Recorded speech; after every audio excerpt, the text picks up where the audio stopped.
Friday night, talk whatever the hell you want to talk about, but we will talk about a little Viking stuff, some spicy draft news. Hell, who knows? Uh, we'll talk it out.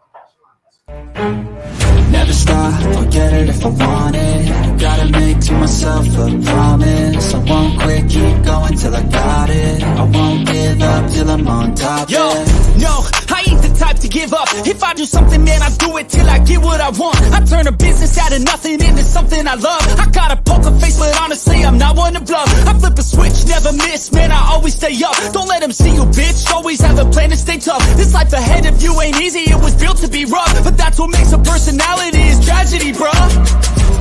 So keep your head on your shoulders. Now we ain't out here moving rocks, we out here moving boulders. Now we ain't getting posterized, we out here making posters. And we ain't got nothing to hide, we move forward like soldiers. You better wake up for the pace start. Wow, Yogi is fantastic at those. He's the best.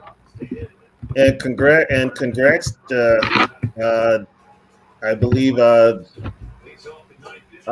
his nephew? Yep, his nephew is Skyuma. He's coming to the U. He's coming home. So, and I'll tell you what, he'll be a great addition to that Gopher defense right away. So, welcome home, kid. So, just a couple things going on.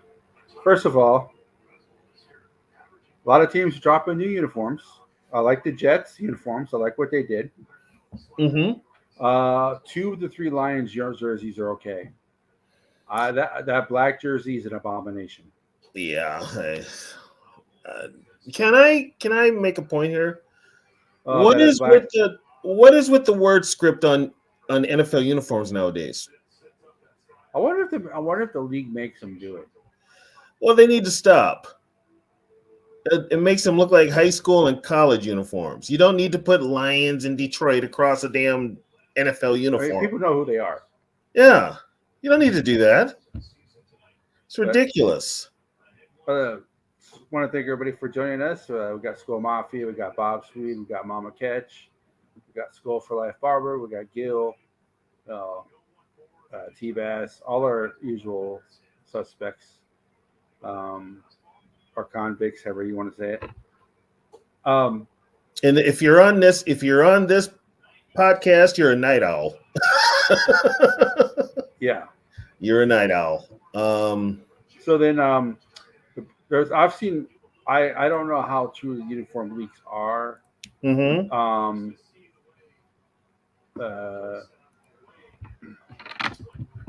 Hold on a second.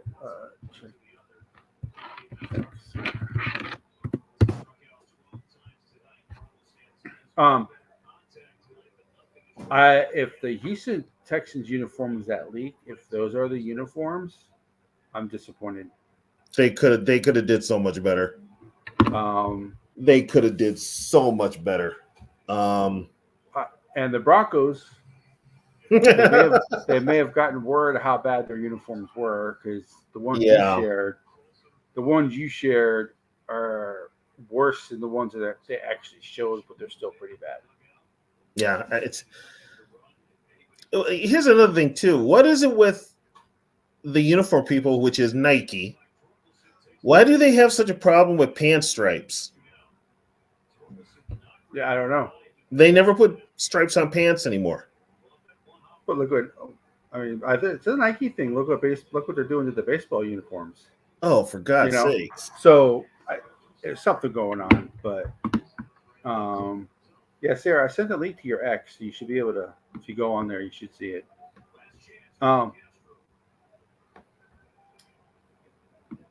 That's weird. I sent it to you. Check your comments for your "Don't Stop Believing." Check that. If you check on the comment section underneath that, there should be a link there.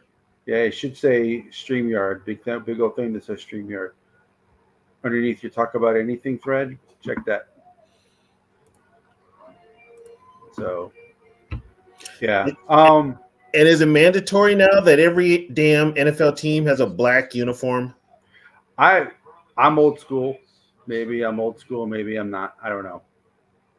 But if you don't have black as one of your colors, You don't need a black uniform. You should be making black uniforms. You shouldn't have a black uniforms are period. There should, unless you have black in your color scheme, Right. you should not be having black uniforms.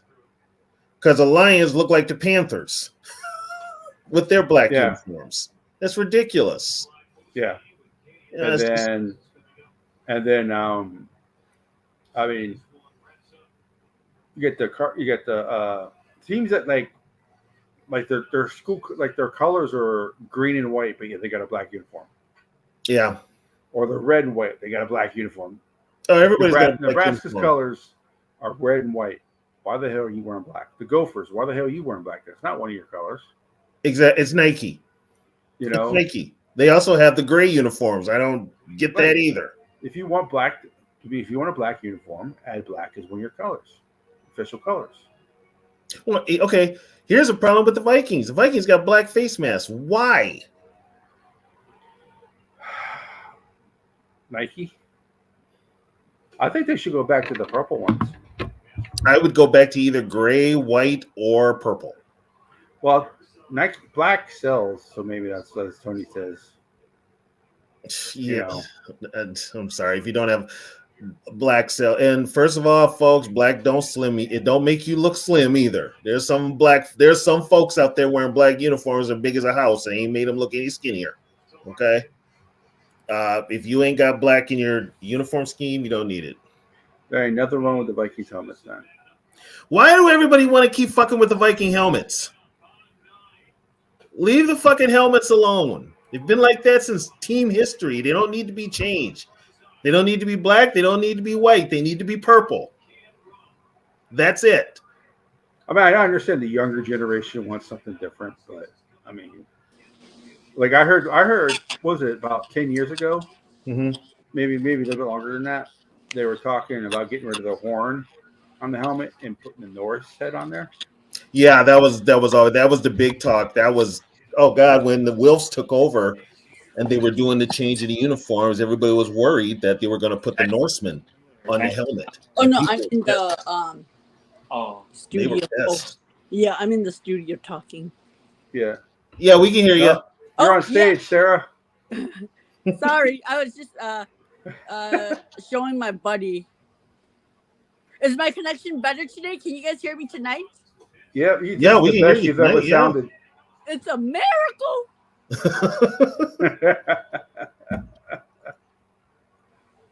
This is the best you've ever sounded. At least early. Yeah. This early. So, but in other NFL news. So, yes, you said you were talking back studio about the draft. Well, there's been a rumor, and I've seen it all over the place. I've actually heard it on a couple of other podcasts. Jaden Daniels doesn't want to go to Washington. He doesn't want to play for the Commanders. And so if that's the case, it sounds like the Commanders are ready to move in on J.J. McCarthy. But it's not like the Commanders are the old Commanders when Snyder running them now. No, I think how they handled that whole situation and bring all of the prospects together probably rubbed him the wrong way. Yeah, and I think I think the ones doing all the talking are his agent. I think it rubbed his agent more the wrong way.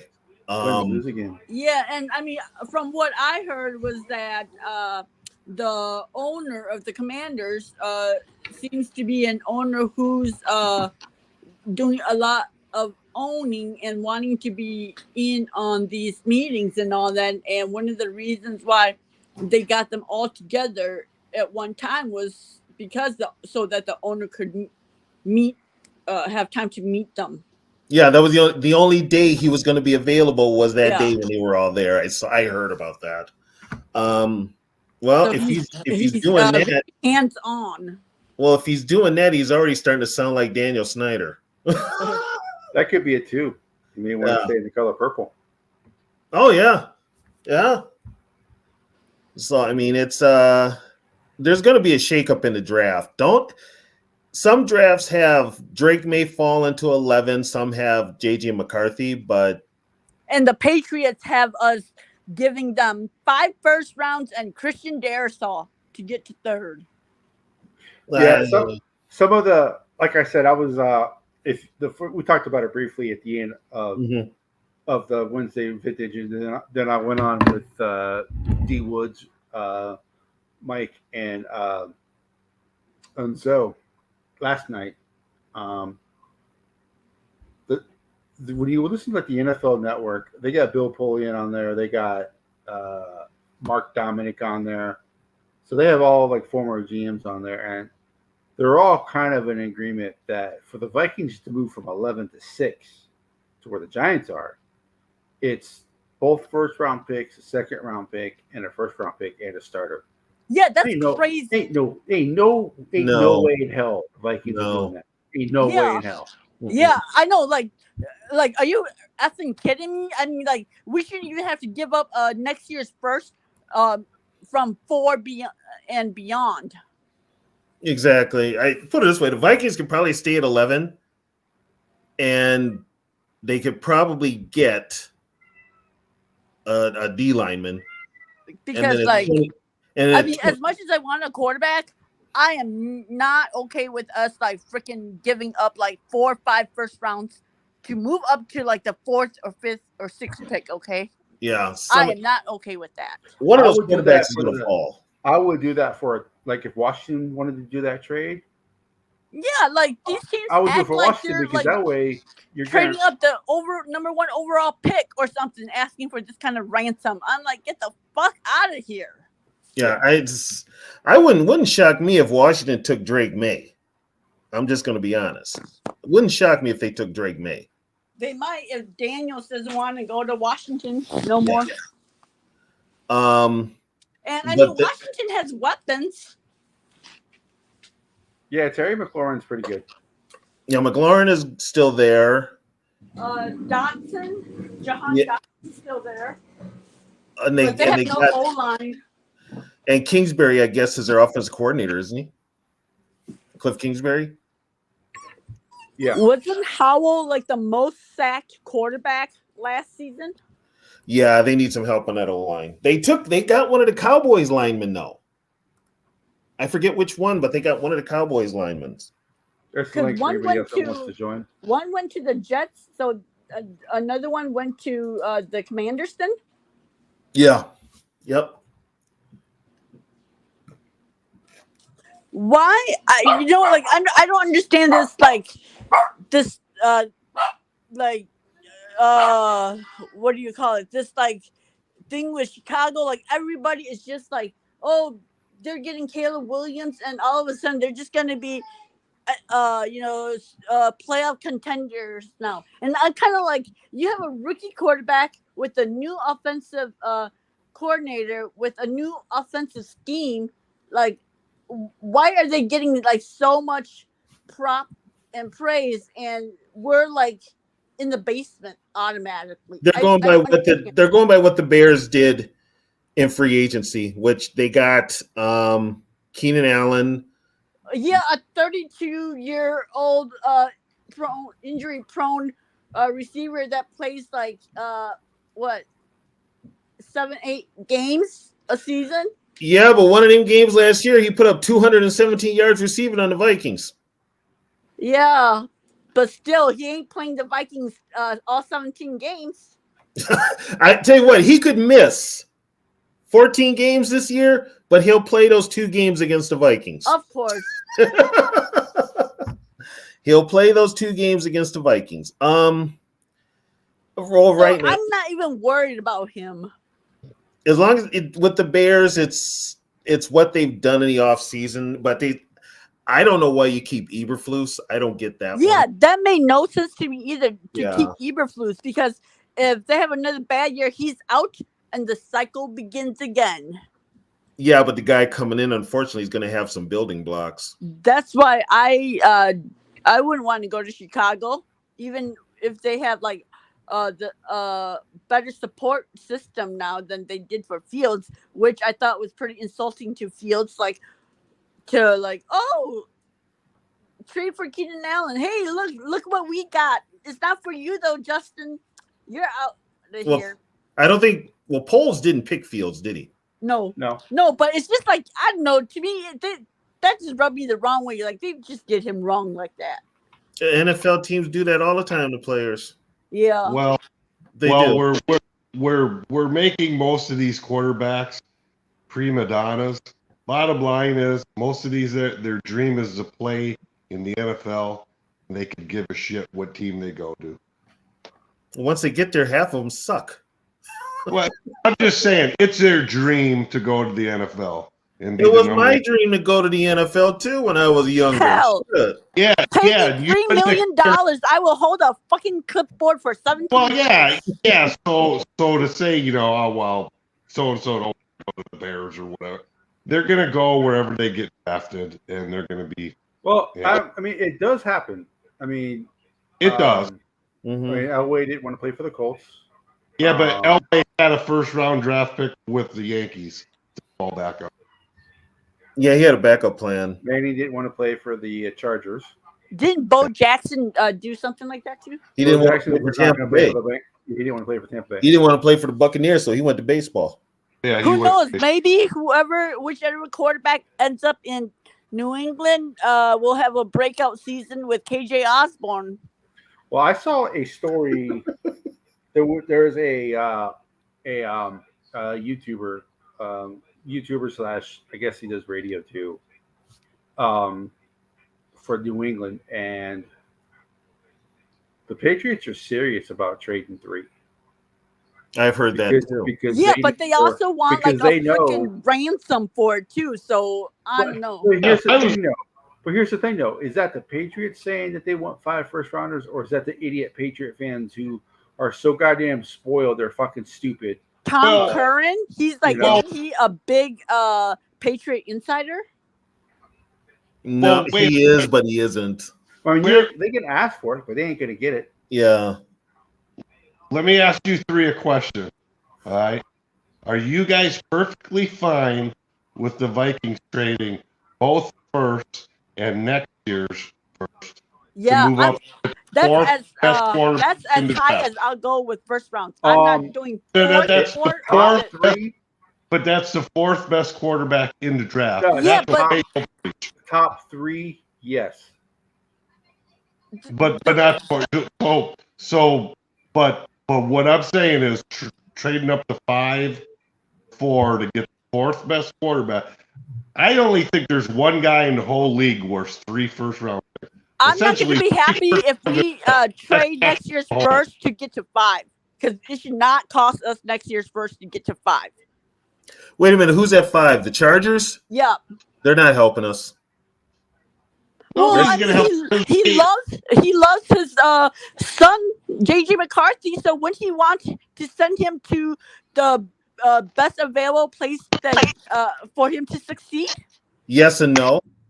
And don't on give a top shit of that, about he JJ ain't McCartney he ain't trading with the Broncos or the Raiders because they're in his division. So I mean, he doesn't really have another option except us. Well, but here's the thing, though. Harbaugh still got a bad taste in his mouth with what happened last year with the Vikings 2 years ago. So but because of that, he won a national championship. He also didn't get an NFL job. He wanted an NFL job. That national championship ain't shit to him. He wants a Super Bowl trophy. He wants to be the one when they get the family get together, he can actually look at his brother and say, "Guess what? I got one of them too." So Catch, you said you're good with 3 first-round picks to move up into one of the first 3 spots. How about you, Tony? No, not first 5, first 3. First 3. Yes. How about you, Tony and Sarah? Oh, First to 3, 3. yeah. Yep, to 3. If we're moving up to 4 or 5, no way in hell am I going to be okay with us using next year's first. But if worst comes to worst, then I mean, I'm not going to be happy about it, but I'll accept it. And my reasoning is because even if we give up 3 first rounds, because we're giving up 2 this year and 1 next year, it's not going to hurt us as much because we're only going to have that 1 year of not having a first round pick. Or a second round. Yeah. But I see it as it's not going to hurt us as much as like another team who's giving up 3 first rounds of year after year after year of not having a first round pick. The reason why I'm okay with that is because how much money the Vikings are going to be under the cap next year. That's the only reason. That's the only reason I'm even thinking about it. Here's an interesting thing. Years ago, my friend's brother-in-law works for the Pittsburgh Pirates, basically PR department. And he was home visiting, and I was drinking some beer with him, and we were talking. And it was like the beginning of the internet when there was chat rooms. There wasn't all this YouTube stuff, but chat rooms and stuff. And he said they have a staff, the Pittsburgh Pirates, to sit there and monitor chat rooms and see the temperature of the fans and stuff. There is a lot of Viking fans is perfectly fine with trading whatever it takes to get even JJ McCartney, and the Vikings know that, and Viking fans are basically giving them the green light to just trade away whatever. And the funny thing about it with Viking fans and JJ McCartney supporters, how many times have you ever heard somebody give you a top 4 list? Like never. It's always like top 3, top 5, top 10. But this year, it's all the top 4 quarterbacks because they got to include JJ. They can't say top 5 because then you got to include Penix. It's just a perfect excuse to just trade everything away to go get the 4th best quarterback. It's idiotic. Well, here's the thing, though. Here's the thing. I am not going to be happy if we have to go use 4 first rounds or higher. 3 is the max that I'm not happy with 3 for here's the 4th best guy. Here's the thing, though. Both Kwesi and KLC, they got 2 years left on their contracts right now. They were brought up here to get their quarterback. They were brought up here to KLC was hired to groom a young quarterback. So guess what? They're now on the clock. This is their team. Well, who's their quarterback? Everybody, they can't say who their quarterback is. They got to keep it a secret. So whoever they draft, they're going to come out and say, he was our guy all along. Well, yeah, you know that. You know how bad the double talk is. I would imagine that since they have 11, I am pretty sure that I'm pretty sure that after Caleb Williams, I'm pretty sure they know they're not going to get Williams no matter what. I'm pretty sure the next 4 guys they have listed 1, 2, 4, and they're probably in their mind there may not be much separation between those guys, so they may be actually happy with who they get. They may end up with their worst choice, but I'm pretty sure that they've done all their homework on all the quarterbacks, even Caleb Williams, just in case something weird happens. So, what if Michael Penix is in that list? Let's talk top 5 quarterbacks, not top 4. Let's put Michael Penix in there. You don't have to trade away your. Some people have Penix above JJ. Exactly. I mean, you don't have to trade your future away.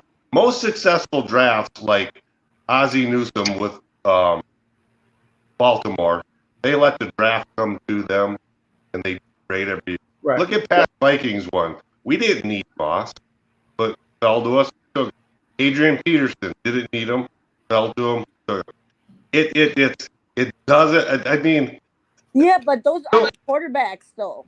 Okay, so let's give me another instant where a team traded 3 first-round picks to move up and get a quarterback where it worked out. It only happened once, and that's with the 49ers. Nobody trades away that much to move up, especially to get the 4th best guy. It's just it doesn't make sense. You're saying if they move into the top 5, it would be the 4th best guy, but if they move to the top 3. Well, but it's the 4th best guy according to you, though, because who knows where he is on their list. Right. You know what the best thing to do is go back and look at mock draft when the season just ended and see. Those are usually the most accurate ones before all the hype comes out and that. Nobody even mentioned JJ McCartney. I don't know. Like, for me, mock drafts are just full of shit that people do to kill the time. So I don't care for mock drafts. Well, with the experts, I mean, this guy's. I'm thinking he's. Like Mel Kiper. Wait a minute. You mean an expert like Mel Kiper who's wrong 9 times out of 10?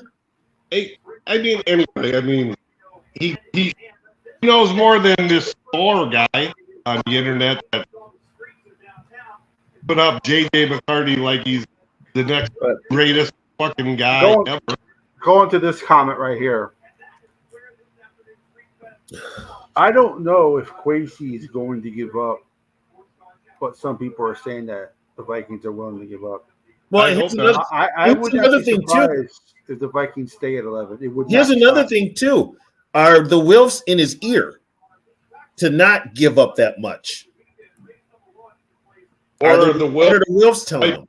Our department monitoring the internet, and they know the majority of Viking fans are fine with trading a boatload away to get the quarterback. No matter, why can't people just say it's unfortunate? The Vikings have 2 first-round picks, but there's so many teams above them that those same people, T-Bass, to where, oh yeah, give up anything you can get the quarterback, and then Trey Lance situation will happen, and then they'll be like, oh, what the hell were they thinking? Yeah, crazy stuff. The same people. It's way too much to give up. I personally think the only guy that's worth 3 first-round picks is Patrick Mahomes.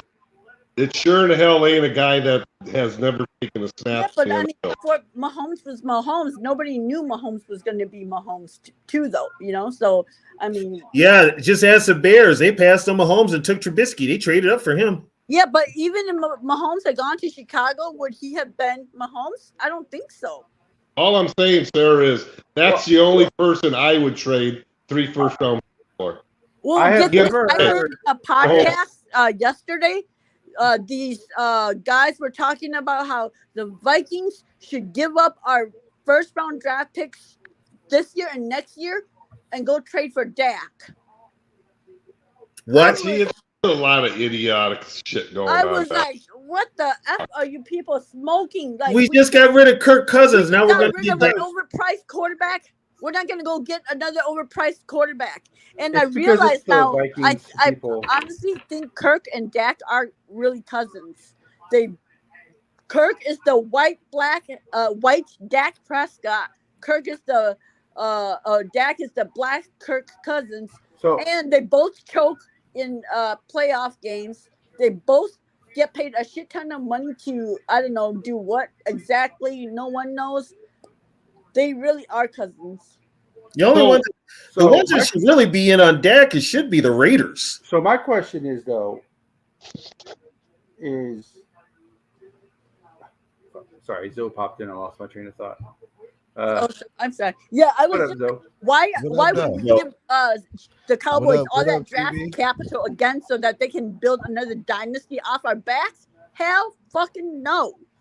They'll never build another dynasty because they got Jerry Jones calling the shots, and he's a senile old bastard, so they're done. Yeah, going back to Mahomes. Yeah, their time is done. Going back to Mahomes, it's the whole is it the whole Belichick or Brady situation? You know, Mahomes great because he's got Andy Reid as his head coach. Oh, yeah, I agree. I'm saying Mahomes probably would have been good anyway, but I think Andy Reid just makes him that other level. I was just using that for an example. He's the only guy. I love you. I'll talk you tomorrow. Patrick Mahomes right now is the only guy that I would trade away 3 first round. Yeah, but I went over the list. How you doing, Mama Cash? Yesterday. Oh, Mafia. I went over the list yesterday. So the top 10 quarterbacks drafted in the top 10 in the last 10 years. Okay. So the last 10 years, these are the quarterbacks since 2014 that have been taken in the first round in the top 10. Blake Bortles, Jameson Winston, Marcus Mariota, Jared Goff, Carson Wentz. Do we consider Goff? He's not a bust, but he's not like. Well, he's better than the first. He's better than 3 taken. He's average. He's average. Average start. So would we consider him a successful first-round draft pick overall then? I mean, he did take a team to the Super Bowl, so. Yeah. So we have 3 busts and then, yep. success so far, right? Yep. So then golf, and then after golf was Wentz, Bust, Trubisky, bust. and then the GOAT. Then after Trubisky, it's Mahomes, and then here Josh Rosen, bust. Josh Allen, our guy Sam Darnold was taken third, by the way. Baker Mayfield, Daniel Jones, Kyler Murray, Joe Burrow, Tua Tagovailoa, Justin Herbert, Trevor Lawrence, Zach Wilson, Trey Lance, Bryce Young, Stroud, and AR-15. So those are the quarterbacks that have been taken in the first round in the last 10 years. Yep. It's And about that a list, 45% success rate. That It's list makes me happy that we don't have the number 1 overall draft pick, because like I don't know, I wouldn't feel good about having but the number 1 Sarah, overall draft pick. But Sarah, if you got the number 1 draft pick, you're just wasting 1 draft. But they're probably going to be a bust. Yeah, but you're going to trade away 3 first-round picks and have a guy be a bust. That's just you lost a first-round pick, not 3 first rounds and basically a second. That's a lot to gamble on a 5%. I don't know, like, I mean, the way I see it, it's like, I don't know, like, I mean, honestly, I like him, but that's just me. I like him, and so I am okay with us moving 3 first rounds. I would prefer not to, but if it's going to take 3, then I'm fine with it. But if it's going to take 4, then no. You got to look a little bit into the future, though. Players get hurt that don't come back from injury. Players leave for free agency, and you don't have any high draft picks to build that cover. But we're only going to be 2025. We're only going to be out of that first round and second round. And then we're going to have another first round again in 2026. That's why I'm okay with it. Because we're only going to have 1 year of not having a first round draft pick. I mean, at least for now. Well, you know the year before the Chiefs got Patrick Mahomes, they tried to move up and get Paxton Lynch. And they decided it was too much draft capital. They sat there and said, no, thanks. That's too much. They ended up drafting their defensive lineman. That's a superstar. And then you know what happened next year? They were able to move up, stay patient, and get Patrick Mahomes. If they would have got nervous and like, we just have to get this guy, we're going to trade away, they wouldn't have had Mahomes or that line. They would have had Patrick Lynch. But they stayed patient. They didn't overreach. And I mean, honestly, I don't really think that JJ's an overreach. And so, like I said, I would be fine with like 3 first rounds, but if it's going to cost us more than that, then fuck it. The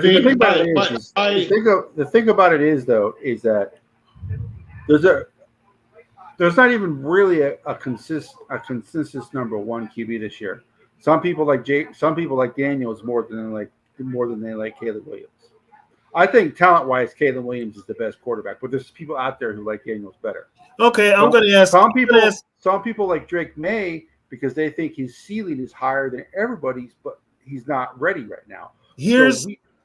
But if you're drafting a guy that high for him to just not be ready, I don't know, like, if I would feel comfortable with that either. You know, you guys are all missing the big question here. It doesn't matter who the fuck we get a quarterback. Do you trust KOC to develop him? Yes. What's your tone of voice with me, Tony? No. I do. No. I don't trust KOC at all. I think because I mean he's gotten Kirk to play the best that Kirk has ever and whatnot, and so and then I mean like what he was able to like get out of Mullins, even though I mean it was a lot of interceptions. Mullins was still able to run the offense efficiently and whatnot. So I mean, I do. Because, I mean, it's not like I have a choice not to trust him, right? Well, here's the thing. It's like you can trust him, that's fine, but this will be his first now. Here's the deal. This now is on KLC and Kwesi, so they're going to make a big move to get the quarterback they want.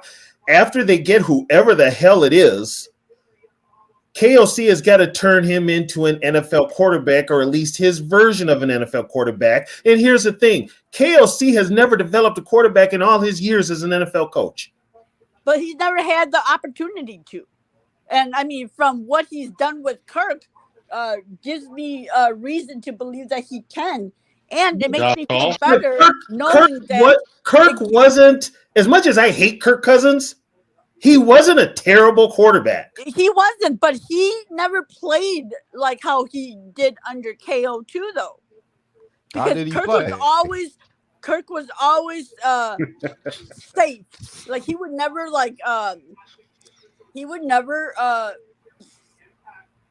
Damn, I never said I didn't like KLC. I don't like his play calling. And and it makes me feel a lot better knowing that McCown is in the room with KO to help. My question is, so I know KOC's the head coach, and the head coach makes the ultimate decision when it comes to the on the field decisions. I get that, but Wes Phillips is not going to be there the first 3 weeks of the season.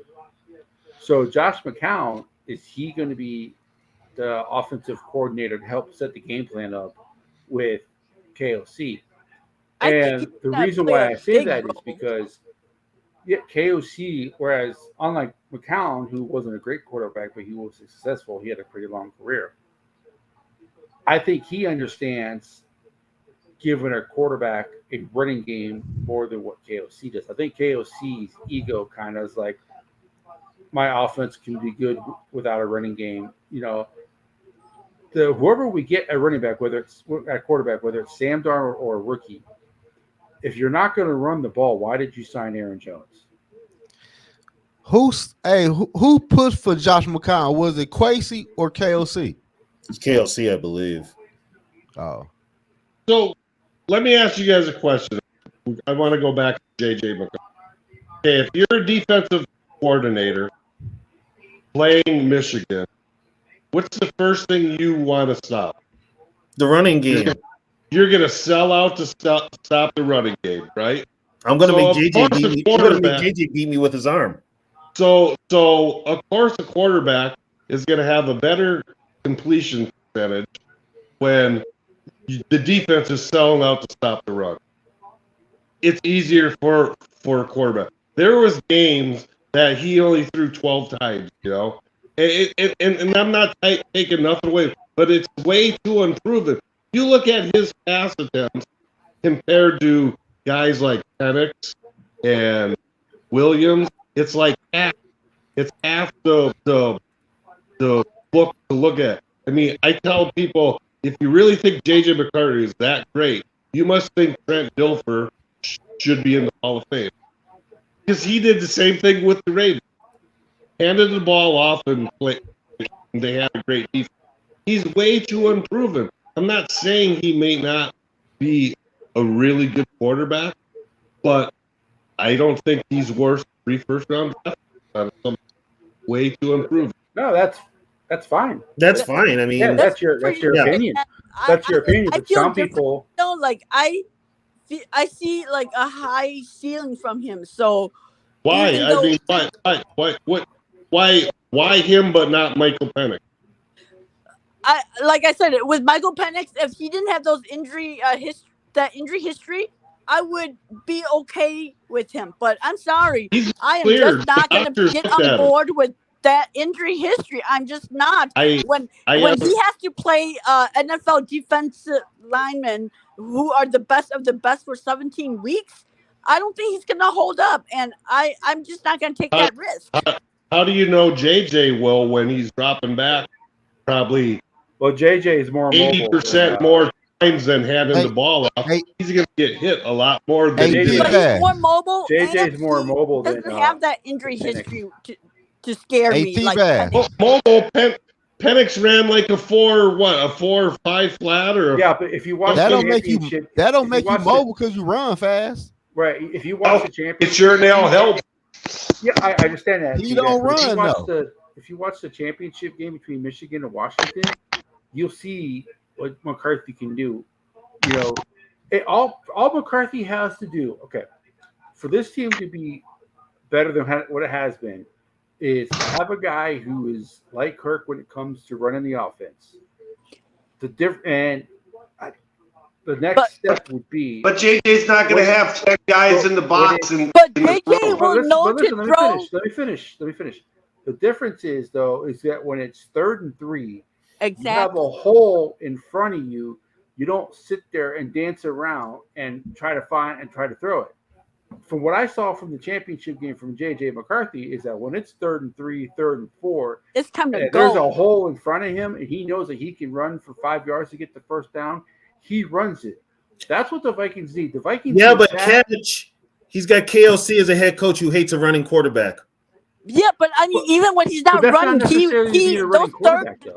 those third downs he's made plays on throwing the ball too, and so he has that intangible in him that when it's 3rd down. So that's the big thing. You guys are high on JJ. You need that first down. He will go hunt for the first down. He's not a check down. No. T-Bass, honestly, I'm high on any quarterback who's not named Kirk Cousins in this draft. I think McCarthy, he doesn't have the best arm of all the quarterbacks out there.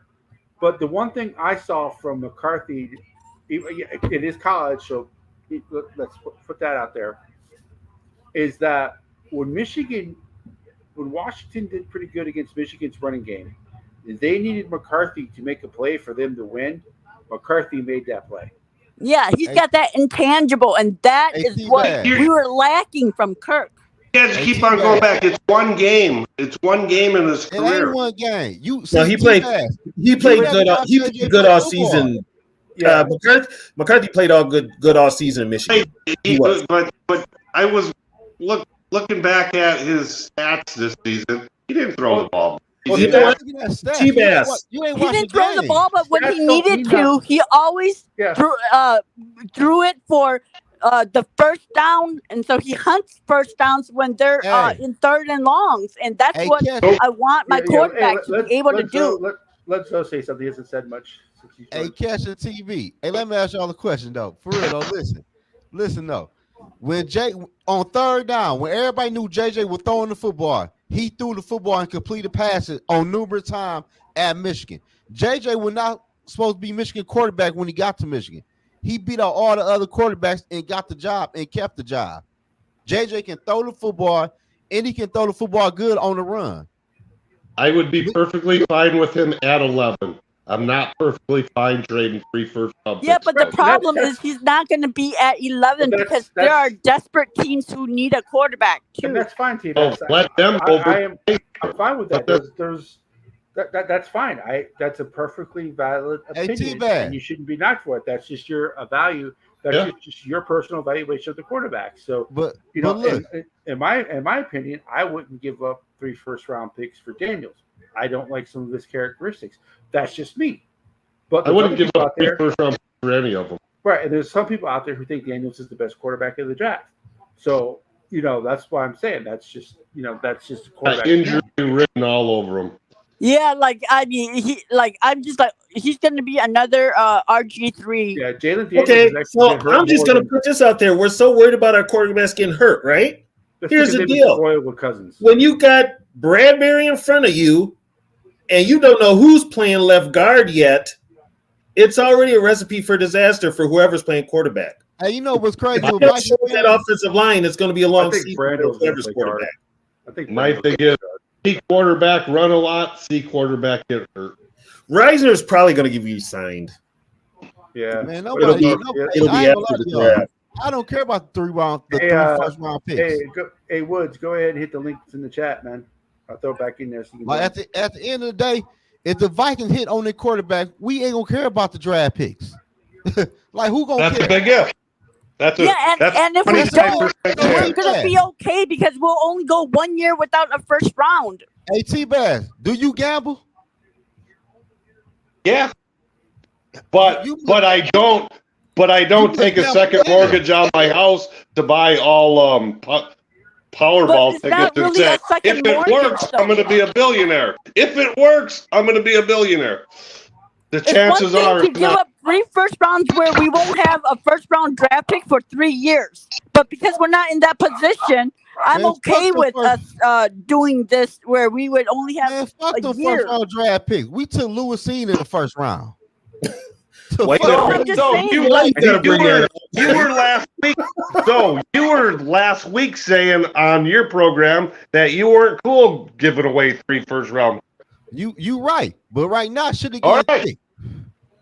Should it get real thick around here, man? Okay, well, I got a question for everybody. Well, here's another reason. I think another reason why teams are going to ask Minnesota to pay a lot to move up as opposed to like the Broncos. They desperate. It's because other teams, the Vikings are talent-wise the best team for a rookie quarterback to go to. Yeah, the Vikings are only a halfway above average quarterback from being the best team in the division. So I don't know about that one though. Well, I liken it as you walk into a pawn shop, they know you money. Yeah, but if your quarterback turns out to be great, he makes because I mean a lot of times it's like, is it the offensive line that's bad or is the quarterback not helping the offensive line? I feel you though, but but here's the thing though. Here's what helps a quarterback most of all, and what have I been saying for the last goddamn 6 months? What helps a quarterback? A big fat ass center. What did you say, Sarah? Is it a big fat ass center? No, that does help, but no. A guy like Aaron Jones, running game. The ball. You got to run the damn ball. You got Aaron Jones. Now run it. I ain't gonna lie to y'all, man. I don't care what they do. I'm just gonna give them a chance this season, and because they did go out and sign Aaron Jones, so let's wait and see how. Okay, Sarah, I've been giving this team a chance every season since 1972. I understand that, but I mean, it's getting old, and I ain't getting no younger. I understand that too, but I mean, if you're gonna continue to be a Vikings fan, what else do you have? Go, my I don't. Hey, Catch. Let me put this comment on the screen. Yeah, like he said, the Vikings need to make this move. They never made this move before. The time is now. I would be happy if the Vikings were to trade up for the number 2 spot, but people are talking about we should trade 3 first round draft picks for number 5 and number 6. Crazy. Like we're not getting a better. We getting handed down quarterbacks at that. But that's the quarterback. That question that's earlier. The quarterback tax that they're wanting us to pay. And T-Bass asked that question earlier, and I said I'll only give up 3 first round picks if it's in the top 3. Yeah, I agree with that too. Yeah. Yeah, but did you see to get to 3? They're wanting 4 or 5 first rounds and Darisaw. Well, they can ask. Well, they can ask for that, but it don't mean they're going to get it. Yeah, they ain't going to get it. You don't do it. Yeah. Put it this way: if Cam can be a good negotiator, he could talk him down to like, you'll take the 1 pick and be happy with it. Hold on. What up, Spike and Viking? He said Viking defense should be stout. It should we be. Ain't got no damn defensive tackles. That's where they're going to draft Murphy. Yeah. How are we trading up to get a damn quarterback? If you keep 23, you're getting Murphy. That's why you only give up 1. Or you stay at 11 and you get Murphy. But I'm saying, what if you trade the 3 first round draft picks? Ain't no Murphy. Yeah. No Murphy or nobody even close. But honestly, I don't think we're gonna have to give up 3 first rounds to move to 4 or 5. Shit, Arizona because, said, like I said, Chargers ain't trading with Broncos and Broncos they're not going to trade with the Broncos. They're not going to trade with the Broncos. Nobody's dumb enough to trade in their division except the Vikings. And the Chargers ain't going to trade with us neither. No, they're not going to trade with us either. Yeah, but they might trade with the Giants, who's got what, the 5th pick? Giants are what? 5 and 6. Giants 6. Oh, so Yeah, but So- Giants don't have it's a right down to second round 6. draft pick either. So the Giants, it all but they're depends what still happens. getting a wide receiver. It all at 6. depends what happens. 3 and 4 is where the draft is going to change because 1 and 2 are going to be quarterbacks. 3, if the Patriots want to trade out, and 4 if the Cardinals want to trade out, because after 3, 4, and 5 are not taking quarterbacks. They have their But the Cardinals may be more apt to trade with the Giants for less and stay at 6 and get a wide receiver. I'll tell you what, the one that down to 11. the team to really look out for might be the Jets. They need a quarterback. They're not going quarterback. Do you think Aaron Rodgers is gonna? Aaron Rodgers says he wants to play Aaron 3 more Rodgers years. is becoming a PR nightmare for them. So he wants to play 3 more years. Yeah, And he's not ain't going to play with the drafting a Jets. quarterback. He's playing on 3 more years. I don't. If he gets the Jets farther than they've gone in a long time, I don't think people are going to. He won't. He He- won't. yeah, but you know what? He's in New York and he's polarizing as hell. Man, I let's mean, not forget. Aaron he's not- Rodgers at Green Bay. He ain't throw for 300 yards none that damn season. Did you see that picture of Penix? Wait, did you say he didn't throw for 300 yards through- last season? He only played 1 game last year. No, I said for the Packers. That whole year he played for the Packers. That last year, yeah. Well, they did run the ball a lot too, but yeah. No, run the ball my ass. Because all their receivers were rookies. No, Hurt. I'm not. No, I'm Hurt not and hearing none young. of that. They Shit, were it's young and they 17 were hurt. it's 17 games. You ain't passed for 300 yards not one time. Yeah. Well, Casey said that he does not want to give up. Yeah, but no, he made the passes when he needed to. Who? Except against Detroit. Roger, No, when? No, he didn't. he made the passes count when he needed to. When he do that? That's the J.J. McCartney answer. Aaron Rodgers was ass. That last year in Green Bay was. Well, I think He I didn't think make it the had more pass to he do with needed the to against chemistry that was Detroit. going on with That's the why team. they went home. So, did you guys see that picture of Michael Penix's room in college where it's just plastered with all playbook, so we could always they said he's just a student of the game. I like hearing that about kids. He Oh, just yeah, and lives then and breathes football. Here's Lives another in- thing that I like about JJ is the fact that he, like I forgot what I was watching, but he, I mean, this story was out everywhere, but you know, like, he at his press conference, he had, said, you know, to all the recruits that if they're here to like, you know, party whatever, then they need to go to another team because he only wants people who are here to work and win and restore Michigan to its glory and whatnot. And he did exactly what he said. And so I like that. I'm sorry if, I mean, that's cheesy, but I like a leader like that. He's straight though, but I See, don't know. I don't know. Not for 3 first round The Vikings don't need, I feel in my that don't be opinion. bad. Shit. In my opinion, it would be awesome and he would be great to get a Patrick Mahomes type of guy because one of these guys could turn into be a Patrick Mahomes like almost as good as Patrick Mahomes, or they could all be Ryan Leaf, so they could all Mitch be Trubisky. back out. Mr. Trubisky. We don't know, but the way I look at things is I trust KOC a little bit more than Tony does. I don't think KOC is one of the great quarterbacks, great coaches in the NFL, like the media talks about him. Like, Oh, they've got him as an offensive guru. but the thing I say is I don't either. the talent that's on the Vikings offense right now is you don't need a Patrick Mahomes. You just need a guy that when you need him to make the play, doesn't panic, and when it's 3rd and 3, if he needs to make that throw, or what's the biggest argument against Kirk Cousins? 4th and 8, he throws the ball 3 yards. Yep. JJ McCarthy is not throwing that ball 3 yards. That's, to me, JJ McCarthy may not be talent. He may not have the arm talent that Kirk Cousins has, because let's be honest, we all know Kirk Cousins has one of the best arm talents in the league. But to me, JJ has that dog in him that Kirk Cousins did not have. And I think the Vikings need a dog at quarterback more than they need a guy who's just I just work here and I don't come on Tuesdays. Yep. I think he's an unproven dog. So he is unproven. Well, He's unproven, but when he they has first come shown into that the NFL, they have to prove themselves. if y'all want to go prove it, I'm not gonna lie to y'all.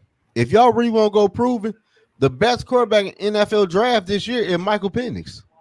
Yeah. Honestly. Honestly. And the knock on Bo Nix is that he's been in college football for 12 years and ain't won nothing. I like Bo Nix. But I'm just saying that was the knock on the Bo Nix. Someone said, "What's the difference between Bo Nix and Penix?" How ironic! How long has Kirk Cousins been in the NFL Right. and he ain't won shit? Right, and that's what I'm saying. That's what I'm saying is that someone said, "What's the difference between Penix and Nix?" And the guy goes, "Well, they've both been in college football for 12 years. One of them has won, the other one hasn't." How would you be with? You mean they're just Kirk and Dak? How would you be with Byron Murphy at 11 and Nick? Hell no. I'm not taking nobody at 11 besides the quarterback. Okay, Penix at 11, and then the defensive tackle. I am not spending that high of a draft pick on Penix with his injuries. I'm sorry, but I'm not. But Sarah, why you keep on talking about the injuries? Don't mean because anything. It matters. So let me ask you this, Sarah. So, hey, Sarah, can I ask you this? Hey, T-Bass, when Joe Burrow was in college, wasn't he healthy at LSU? From what I know, yeah. Came to the NFL, his ass became injury prone. Yeah, because of his O-line. Well, here's a stat. Jalen Daniels has actually been hurt more in college than the Florida State Jordan Travis quarterback who just got hurt. Exactly. Yep. So but nobody will talk about it. But no one's talking about Jordan Travis because he got hurt. I think whoever gets Jordan Travis in late rounds is going to have themselves a quarterback. I don't like Jordan Travis. His ceiling too low for me, for real. I don't like him like that. Somebody's going to get Spencer Rattler in probably third.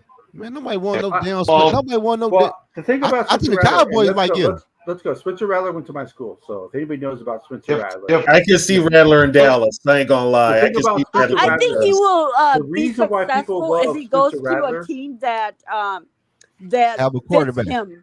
Right. The thing about Spencer Rattler is that Spencer Rattler, he can make any throw, and coaches will tell you that a quarterback who can make any throw. So, like, if he's sitting on one hash mark on one side, if he's sitting outside the numbers on the one side of the field, he can throw it to the other side of the field and hit his guy because he did that a lot of times with Xavier Leggett this year. And that's what people like. To me, and I love Spencer Rattler. Like I said, he's my guy. And the reason why I don't have him as a top quarterback like some people do, which blows my mind, is that he kind of is like Cousins when it comes to pressure. He's not very good at feeling the pressure. I'm gonna ask you that. He's got terrible pocket presence. Right. He moves. He moves a little bit. He's more athletic than Cousins. Like, he moves a little bit. Like, he'll run out of the pocket. He'll actually run when he needs to. But he can't sense. He can't sense the rush. But he can't sense it good enough. You know who that sounds like? You know who that sounds like? Ohio State last year. Like Zoe? That sounds like Drake May. Having a whole different conversation. That does sound like Drake May, T-Bass. It does sound like Drake May. But all the Vikings fans want Drake May. Not all. Rattler's got a better arm than Drake May, too. Drake May. Hey, T-Bad, did you know Drake May was sacked 70 times in 2 years? So, I said I wouldn't trade 3 first-round picks for any of the quarterback. That's way too much. None of them. I feel you on that, though. I kind of feel you on that, though. But if they got to do it, they got to. I wouldn't want to do it either, for real, though. But if their guy is there and that's what it takes for them to get their guy that they think is the guy. But we don't know who their guy is. Right, but that's what I'm saying. If they think regardless who their guy is, I mean, you know what though? The Vikings kind of tipped their hat when they got McCown and they put it out there that McCown was his coach and all this other. They kind of made it sound like they were all in on Drake May. I don't think they are. I don't think they are either. He is not really quarterback in this draft.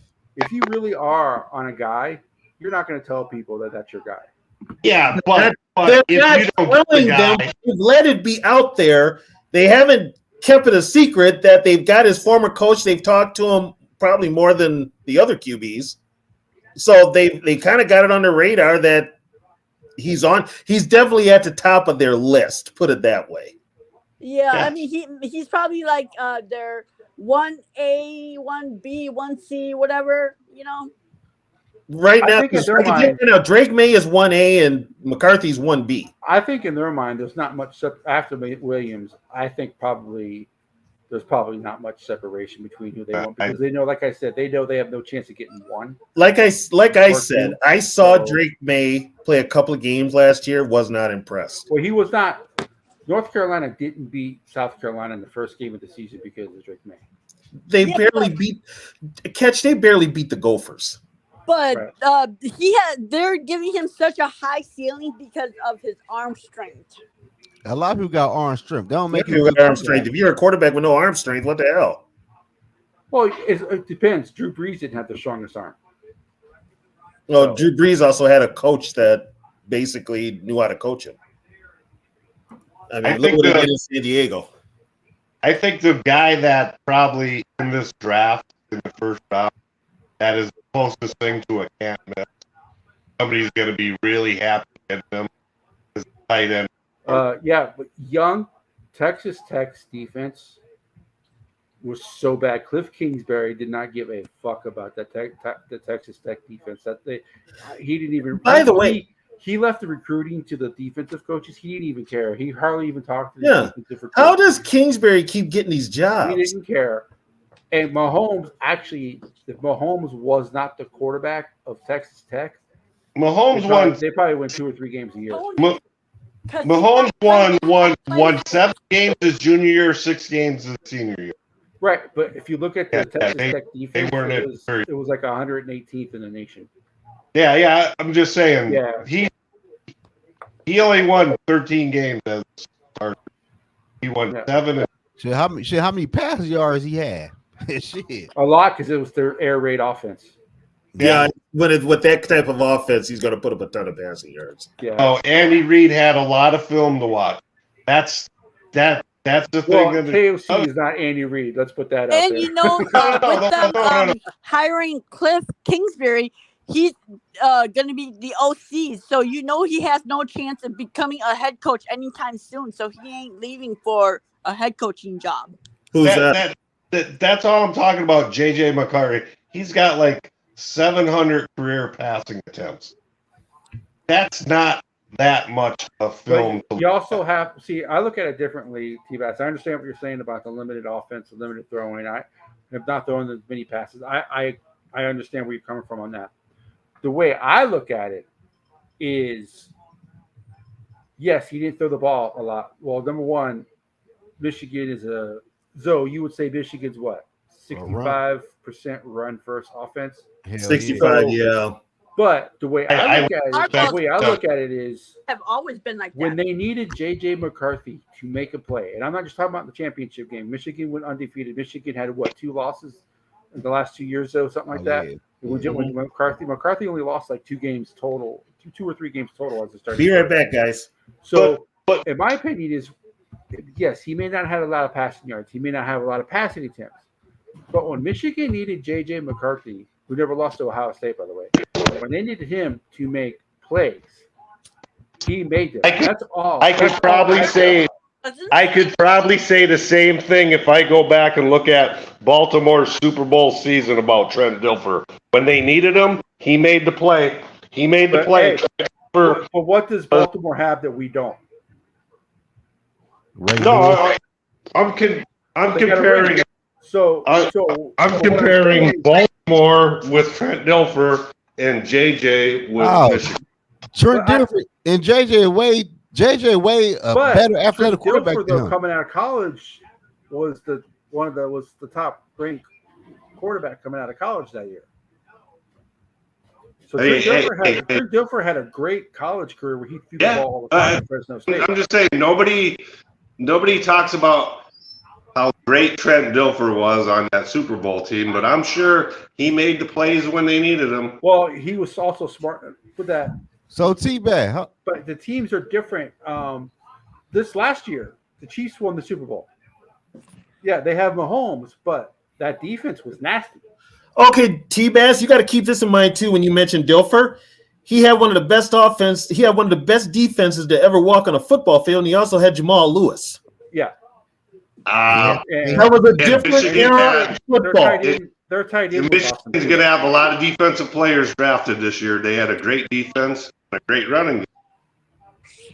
I trust Brian Flores because Brian Flores said that he only used half of his playbook last year because he didn't have the players that he wanted.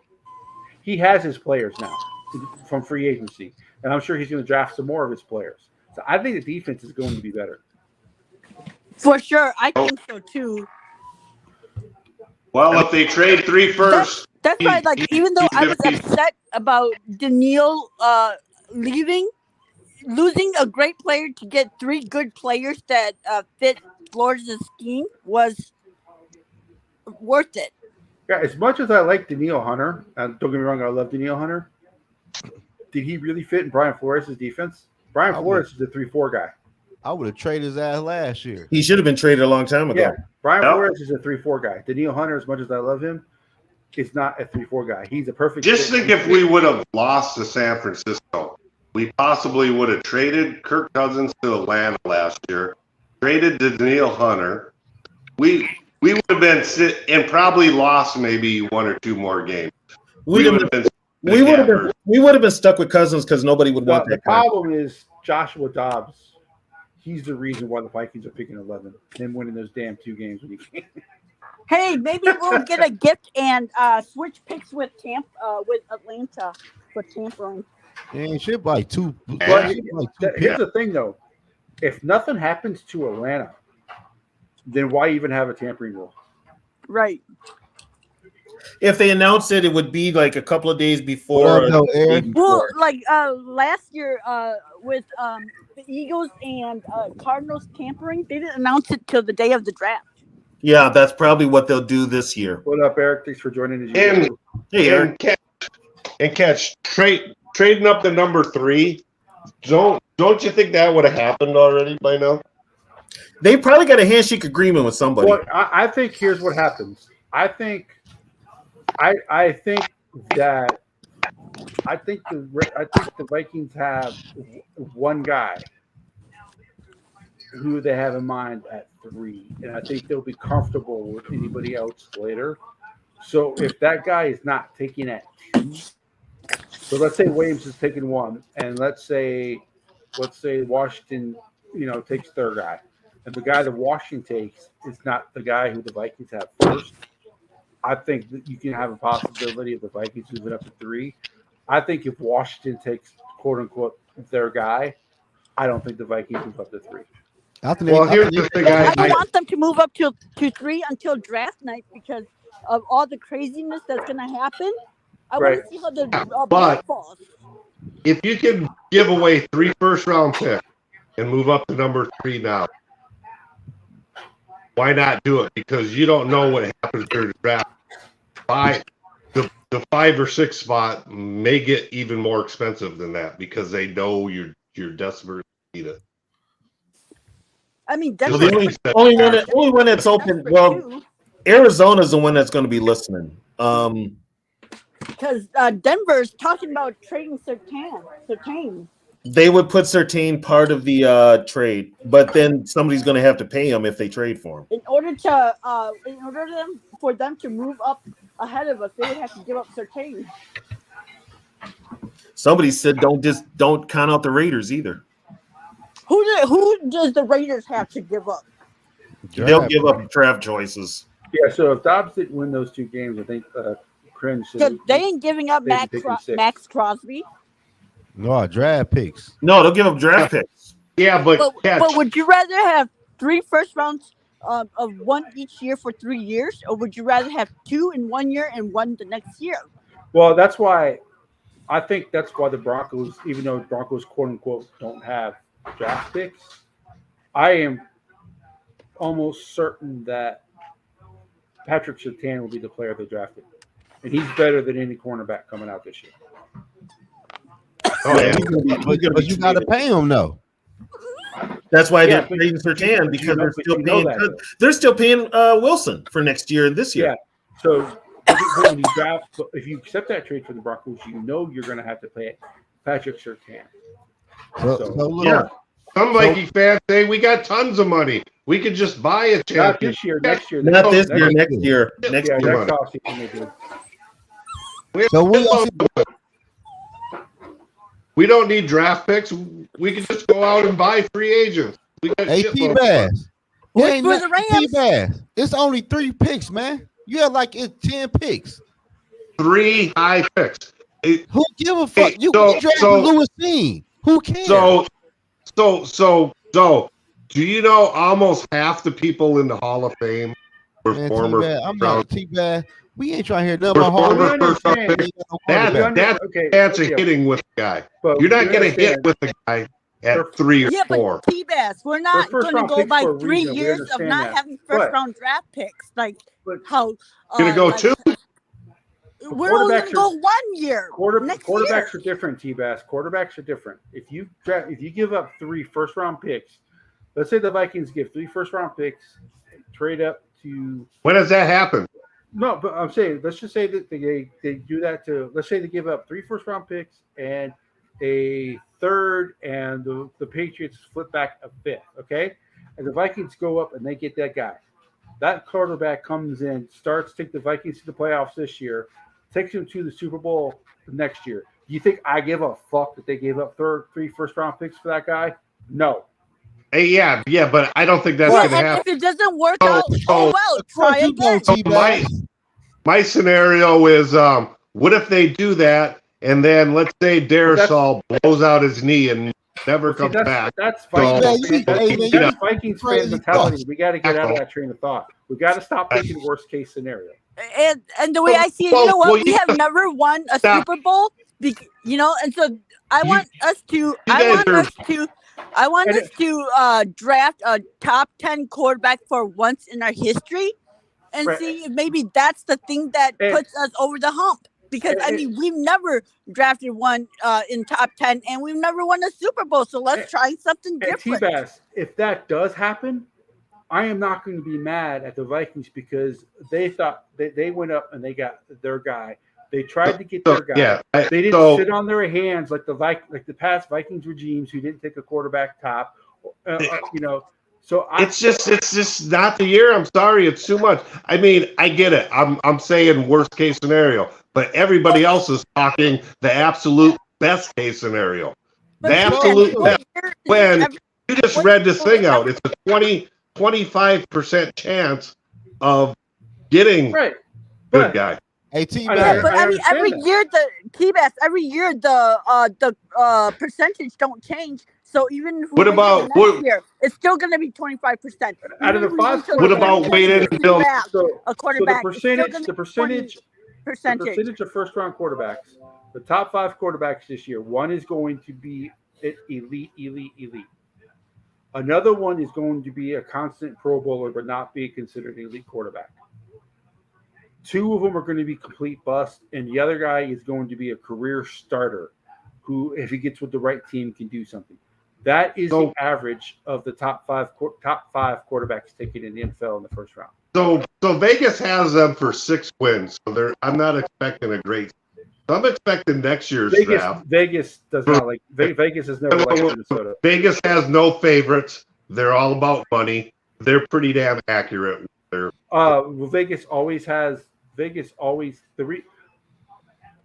Vegas always has the Vikings win total. Like the Vikings are not considered a. They were spot on last year with them. No, what I'm saying is the Vikings. Yeah, but are they never were- considered. but they weren't spot on, though. Yeah, they had the Vikings spot on last year because if Cousins does not get hurt, they're way off on the Vikings win total. Yeah, Well, exactly. I'm just putting that out there. I'm just saying the reason Vegas has the Vikings at 5 or 6 wins is because nationally the Vikings are not a team that people look at. Vegas doesn't care about that shit. No, Vegas wants people to But bet what and lose. right. I mean, look at the point- team who my has point- sucked for 30 years. Okay, they Yeah, have my more. point, T-Bass, leg- is they have more. nationally- They're more legitimate than us. Okay, people that's pathetic. people don't think Minnesota is going to be a good team, and that's why Vegas has them at 5 or 6 because that's what the line is telling them is because people don't think the Vikings are going to be good. Vegas, Well, Vegas sets the line by how people are betting the team. Well, That's Vegas, why you said they don't care. well, Vegas ain't gonna set a line that is way over or under for them. They're Well, they do usually sometimes. pretty They do damn mess close. up sometimes, but yeah, most of the time Yeah. they are pretty close. But they do mess They up sometimes. they don't care about national media or that. They're there for the No, almighty. I'm not talking about national media. I'm talking about. I'm just talking about people in general. Don't like Minnesota is considered flyover country to most of the people. I get it, but You know. but when it comes to gamblers, they don't give a shit. They want to fucking and make money. Hey, They T-Bag. could care about what part of the country team is at and stuff. They're there to make money. It's just like buying a stock. Hey, Don't T-Bag. care. Stuff. When the Houston Texans took C.J. Stroud, did you think they're going to be a good team last year? I said last year when I watched the combine that CJ Stroud looked the best out of any of the quarterbacks. I said, did you think they're going to be a good team? Last year, they were going to be the team that they turned out to be. Yeah, last year. Didn't really pay much attention to them. Not Houston now. Vegas didn't believe in them last year. Here's the thing, though. What did Vegas have Houston at? It's easy to say that Houston was good last year. Don't get me wrong. I like Houston. It's my wife's team. Go Texans. Happy wife, happy life. You know all that. It just goes back to the Kirk Cousins getting hurt. If AR-15 doesn't get hurt to the Colts, because a lot of people thought AR-15 was the best quarterback, and he was playing the best of all the rookie quarterbacks when he got hurt. See quarterback run, see quarterback get hurt. See quarterback run, see quarterback hurt. Before Stroud became what he was. Yeah, it took Stroud like 4 weeks to become Stroud. Yeah, but Anthony Richardson wasn't doing shit but running. No, the Colts were see quarterback run, see quarterback get hurt.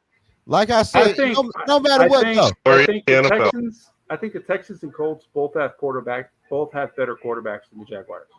But but no matter what, all I'm trying to say is the Houston Texans was a shit show for a few years. Yes. Now they are Super Bowl contenders in 1 fucking year. And you know what helped them? By trading off their star wide receiver for a bunch of draft picks. No, it was their quarterback. That quarterback. What you talking about? No. But they built a team first. What receiver they traded? Who they trade? Hopkins. Man, they ain't get shit for Hopkins. For him. Yeah, I think they got some draft. The Vikings got more. They got a third round for Hopkins. The Vikings got more for Stephon Diggs than the Texans got. They ain't get shit for Hopkins. They got a third round for Hopkins. Yeah, what you talking about? Cleared up a lot of cap space. Man, you just making excuses now at this point. Well, no, I know. I get where T-Bass is coming from. A lot of people don't want to pay Justin Jefferson. They don't, you got rid of Kirk Cousins' contract. Yeah, but I mean, if we don't pay him, who are we going to pay? I mean, yeah, that goes back to my point. You have to pay somebody on the team. You still can pay Darius Saul. No matter what, Houston got a young football team. See again, the Vikings got tons of money. They could just they're just swimming in. Look at the T-Bad. Look at the Eagles. Are because of that rookie contract. And Kirk Cousins' contract comes off the dead cap for next year. They're going to have like $100 million next year. This is the most money we've had as a team in the last 10 years. Yeah. Hey, tell me but how much is Darius Saul and Jefferson cost? So if we don't pay them, then who do we pay? Nobody, T-Bad. We don't pay nobody or draft a quarterback. Well, no, he said bring in a star defensive tackle, bring in a shutdown cornerback, and no quarterback. But if you don't have an offense, you can't win games. Look at the Jets. They had an awesome defense. Sarah, how many games did the Vikings win without Justin Jefferson this year? How many games did we win? How many games did they win? How many games did we win? What was their record without Justin? Did we win because we had less turnovers. I think you guys got it twisted that, we won without him, so we don't need him. We won those games because we had less turnovers, okay? Let's not get it twisted. 7 games last year? Yeah, we won 7. So Jefferson was hurt for 7 games last year, right? Mm-hmm. Cousins was the quarterback for 3 of those games, correct? I think I don't remember. And I just how know many they had a winning turnovers? record. Right. Jefferson. So if you take Cousins out of the equation, once Cousins got hurt, the Josh Dobbs game, they won against the Falcons because the Falcons had no idea what Josh Dobbs was going to do. The defense won the Bears game. All right? That's it. They did not win again until Justin Jefferson came back. And the reason they won more is because Kirk Cousins was carrying this team before he got hurt, which is hard, which nobody thought would happen. But Cousins truly was carrying this team until he got hurt. So could be true, catch. But all I'm saying is you can win without Justin Jefferson. They proved it last year. But what's the point of trading? Like for what? So I mean, I just don't get it because we don't want to. We were okay to pay a mediocre quarterback top money, but now that this guy is a top player, we're not gonna pay him. What the fuck are we doing? I told you, man. Why do you think crazy? Why do you think fucking Dallas hasn't signed CD Lamb yet? Why hasn't the Bengals signed yet and got a page that? Why? The Cowboys are in cap hell because they got to pay Lamb, they got to pay Parsons. No. I'm saying, why hasn't the Cowboys signed Lamb yet? Why they haven't? Got no money. But they're all waiting to see who does the first dumbass move and overpay a wide receiver. How? The market already set. So if we're not going to pay the top players top money, then who do we pay then? Is what I'm asking. If the Vikings don't pay players, no one's going to come here. I'm all for paying. Because you're going to need talent in order to win games too. That's the beauty of having a rookie quarterback on a rookie contract, T-Bass, is that if they get a quarterback in the first round, they sign Justin Jefferson to a 8-9 year contract. They front load that contract the first 5 years. You still have your quarterback on your rookie contract. Justin Jefferson's the one making the money. And then by the time you have to pay the quarterback, Justin Jefferson's contract is not as much as it was the first 5 years. We'll see if it works, fellas. You guys say that's how they got $100 million next year or whatever. You could take half of that away by re-signing Jefferson and Derrick. Half more than that's still good. Look at the Eagles. The Eagles have paid Jalen Hurts 2 wide receivers, offensive linemen, defensive players. The Eagles paying everybody, running backs. Look at San Francisco. How are they able to pay all those players? Yeah, what are you talking about? Well, this last year's Super Bowl was the two extremes of what people want. The one team was paying their quarterback as the top dog, had more money than anybody else. That was Kansas City. The 49ers built the team around a quarterback who didn't make a lot of money. Yep. But those are like the two extremes. But San Francisco may not be paying their quarterback a lot, but they paying the other players on that team a whole bunch of money. I'm gonna tell you another thing too, though. Deebo Samuel's getting $28 million to do shit. Well, Deebo the man. That San Francisco offense is totally different when he's on. Yeah, you tripping, It's T-Man. not even close. If Deebo Samuel traded IU because Deebo Samuel is a difference maker. Didn't have a great year. No, North. I'm talking about the Eagles are paying people. I'm thinking about Deebo is he gets hurt a lot. So I probably wouldn't give him $28 million because he does get hurt too much. But when he's on the field, he's a difference maker. Yeah, he's like Justin Jefferson. The Eagles can afford to pay all those people because Hurts was a second-round draft pick. Yeah. Hurts got paid. Hurts got paid. Yeah, but his contract doesn't kick in until this year. I don't think so. Yeah, big contract. San Francisco is also in a worse cap situation than Minnesota is right now too. Because they may not be paying their quarterback. They need to get rid of Kittle's ass. Well, hey guys, it's midnight. I got to work tomorrow. I'm gonna get going. Hey, catch Tony. I love the show with your brother-in-law. The wrestling show, yeah. Oh, the wrestling show. A lot of fun. I could have asked them questions for 5 hours. That was great. I get that every day. Can we don't all talk about wrestling much, that... but I can ask him the wrestling question anytime and he'll answer it. He'll tell me. I didn't know that Piper story about leaving a car on the train tracks. I never heard that one either. Rowdy, Yeah. you mean Crazy. Rowdy Rod? Yeah, right. Yeah, they had to rent a car. They just left it on the train tracks and got out and left. I can so see him totally doing something.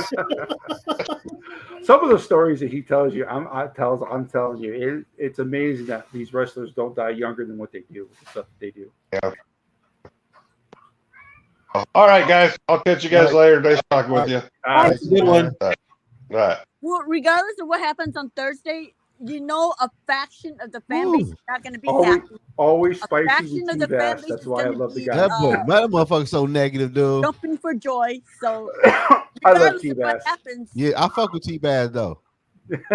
I fuck with T-Bass. some But- people who aren't going to be happy and some who are going to be extremely Well, happy. that's always like. That's always the case. Yeah, How the so hell- why did they take Drake May when J.J. McCarthy was there? Why did they take J.J. McCarthy when Drake May was there? Why did they take Jaden Daniels when Drake May was there? There's always going to be those people. yeah. That's just It don't matter. But you know what? It would Quarterback be really nice if Atlanta and our picks got swapped so that we were at 8. It would make our life a little bit easier. it'd make trading up easier. Mhm. I don't think the Eagles are going to be as good next year. No, I'm saying, but I'm saying the Eagle paying a lot of players. That's all I was saying. Oh yeah, Yeah, they are. San Francisco is not paying. They got the money. quarterback.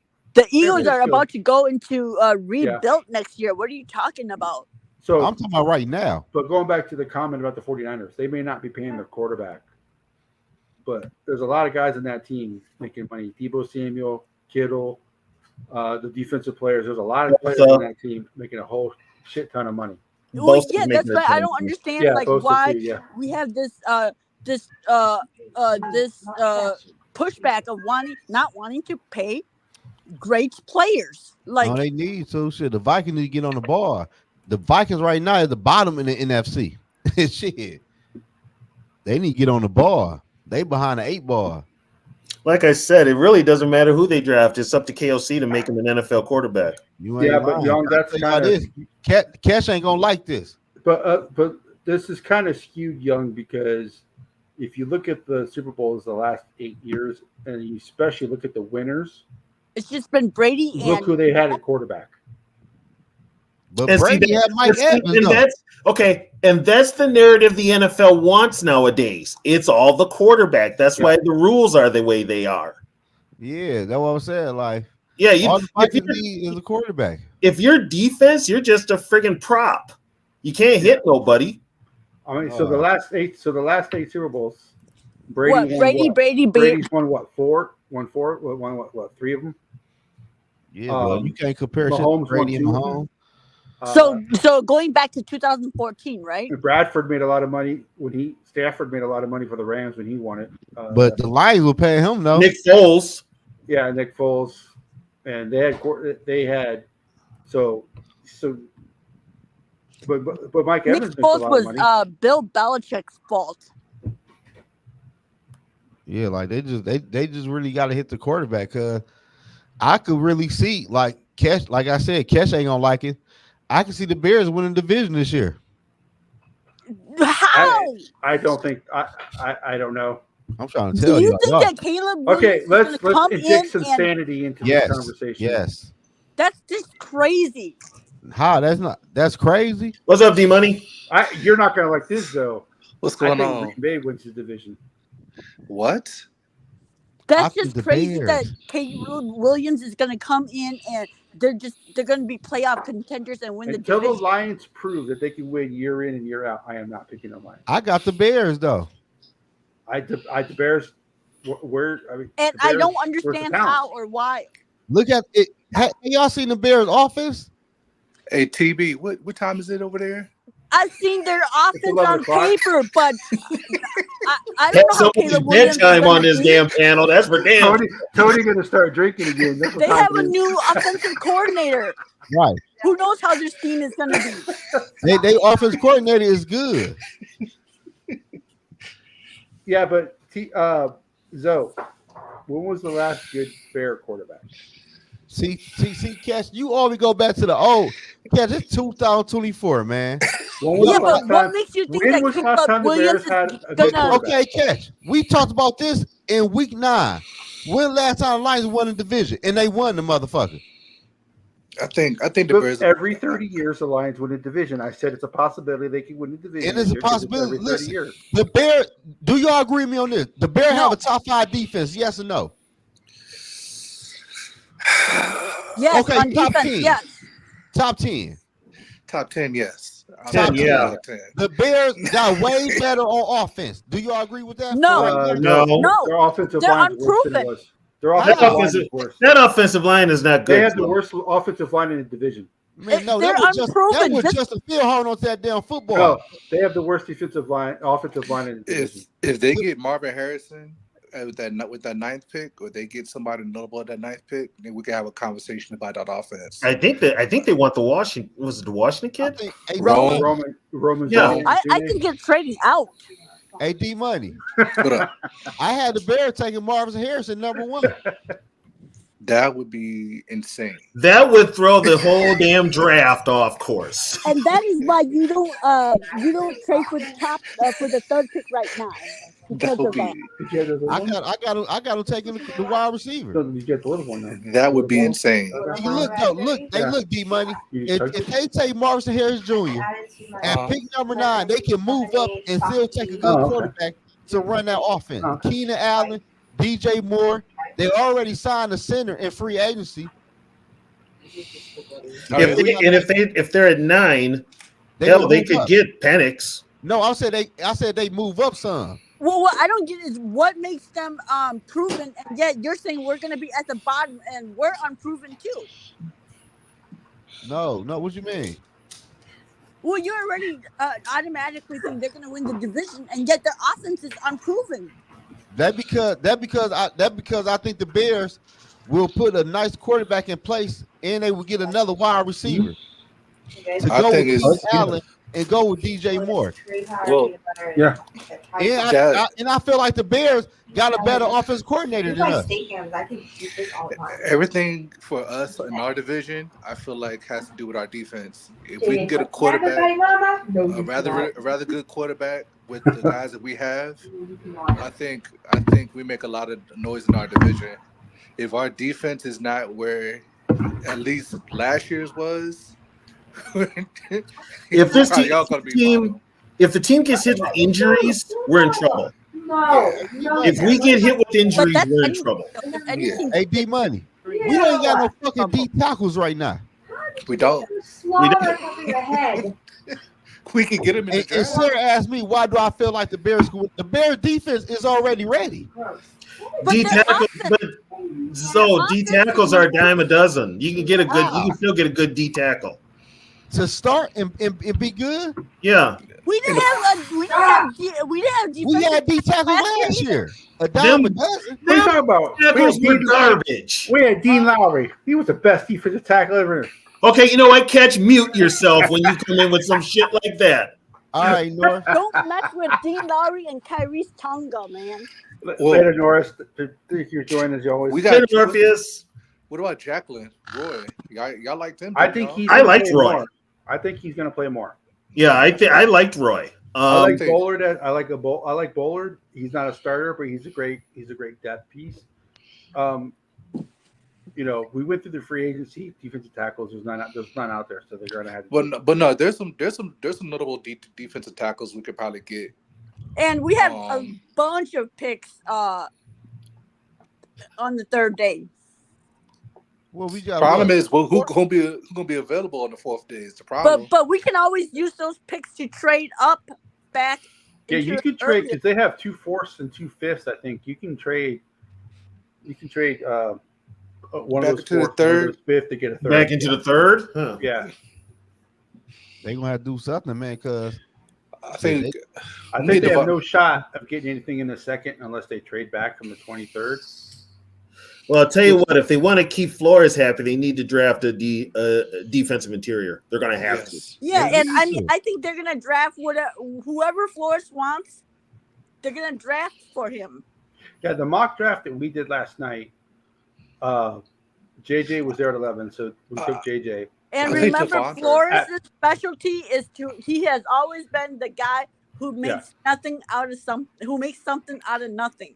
I think Devondre could be there in the 4th round. I think Sweat falls. I think Sweat's going to be number there at 23. Right. So, like I said, in the last night in the mock draft, we did JJ fell to 11. We took JJ, and then Byron Murphy was still there at 23, but we traded back to 29 and got a second.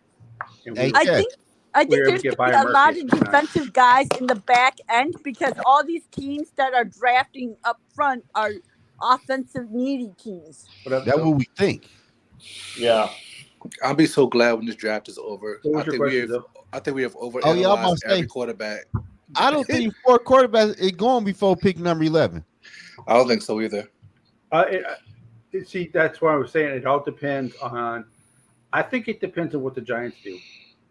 I think it depends on what the Giants are not going to take a quarterback. Everybody's saying they're taking a quarterback. I don't think they're going to. I think they're going to deal with Jones one more year. Well, with Jaden Daniels. New England would be a fool to take a quarterback. It doesn't make sense for the Giants to take a quarterback because then they still have nothing for that quarterback. So they need to they need to put weapons on their team before they draft that quarterback. What about this scenario though? What if New England take that tight end at number 3? I would do that trade, Young. Is if they got, let's say they got JJ at 11, I would do that trade in a heartbeat. Because then you get 2 second rounds. I think New England might take that tight end because y'all know New England love tight ends. Yeah, but that was Belichick. Belichick no more. I was say Belichick ain't there no more. If the Patriots do not take a tackle, Belichick protege. No, he's not. He was their defensive coordinator. He was their defensive coordinator, but he's not Belichick. Right. He's a top guy now. He's going to put together a team he wants to put together. I think Gerard. And it ain't going to be Brock Bowers at 3. No, if they don't take a quarterback at 3, and if they don't trade out of 3, they're going to take the best tackle. That's just my. I don't know how they O-line is though. We're not going to be the ones to trade for him though, because they're going to try to. They don't have any offensive linemen. They got Vederian Lowe from Minnesota as a starter. Oh, okay. Can we trade him Bradbury? We don't need to trade him. We'll just give it to them for free. No, give me. You know what? He's under contract. I want something back for his sorry ass. Give us about 30 cases of clam chowder. Clam chowder. Give me a good center. They can have 3 first rounds, and if they want a player so much, they can have Lewis Seen. Hey, Catch. Yeah, I'm gonna tell you this. They might take that deal. The Minnesota Vikings, if they stick at 11 and keep their 23rd pick, I would think they would have a good season this year. Well, but let's say there's they're at pick 23, and let's say there's 5 guys that they'd be happy to take. Let's say they drop back to 28 and they pick up a 3rd. Oh no, I'd be happy they trade out the first round. Yeah. No. Trade down. Trade down and pick up a 2nd or 3rd round. Right, because after 23, there's still 9 more picks to go in the first round. So I could trade down. Trade back anywhere in those 9 picks. I'll trade down and get a 2nd and 3rd, but I want at least 1 first round pick. No. He was talking about trading 23, picking out 11 and trading 23 out of the first round. I would do that. Yeah, that's what I'm saying. Yeah, I would do that. To pick up an extra 2nd and a 3rd pick. We don't have a 2nd rounder this year, do we? I would do. We have no 2nd rounder this year or next year. I would do this trade, Young, if the Vikings get their quarterback at 11. Yeah, I'll do that too. Yeah, you could do it. Second day, you could still find your defensive interior guy. They're gonna be there, and we probably can get a center. Yeah, we get a running back. Get a running back weapons. Too. Yeah, get some weapons. We can get a 3rd wide receiver. I love to get another wide receiver. So, I love weapons, man. You know, or you can get double down defensive tackles. Take Brian Murphy and Sweat.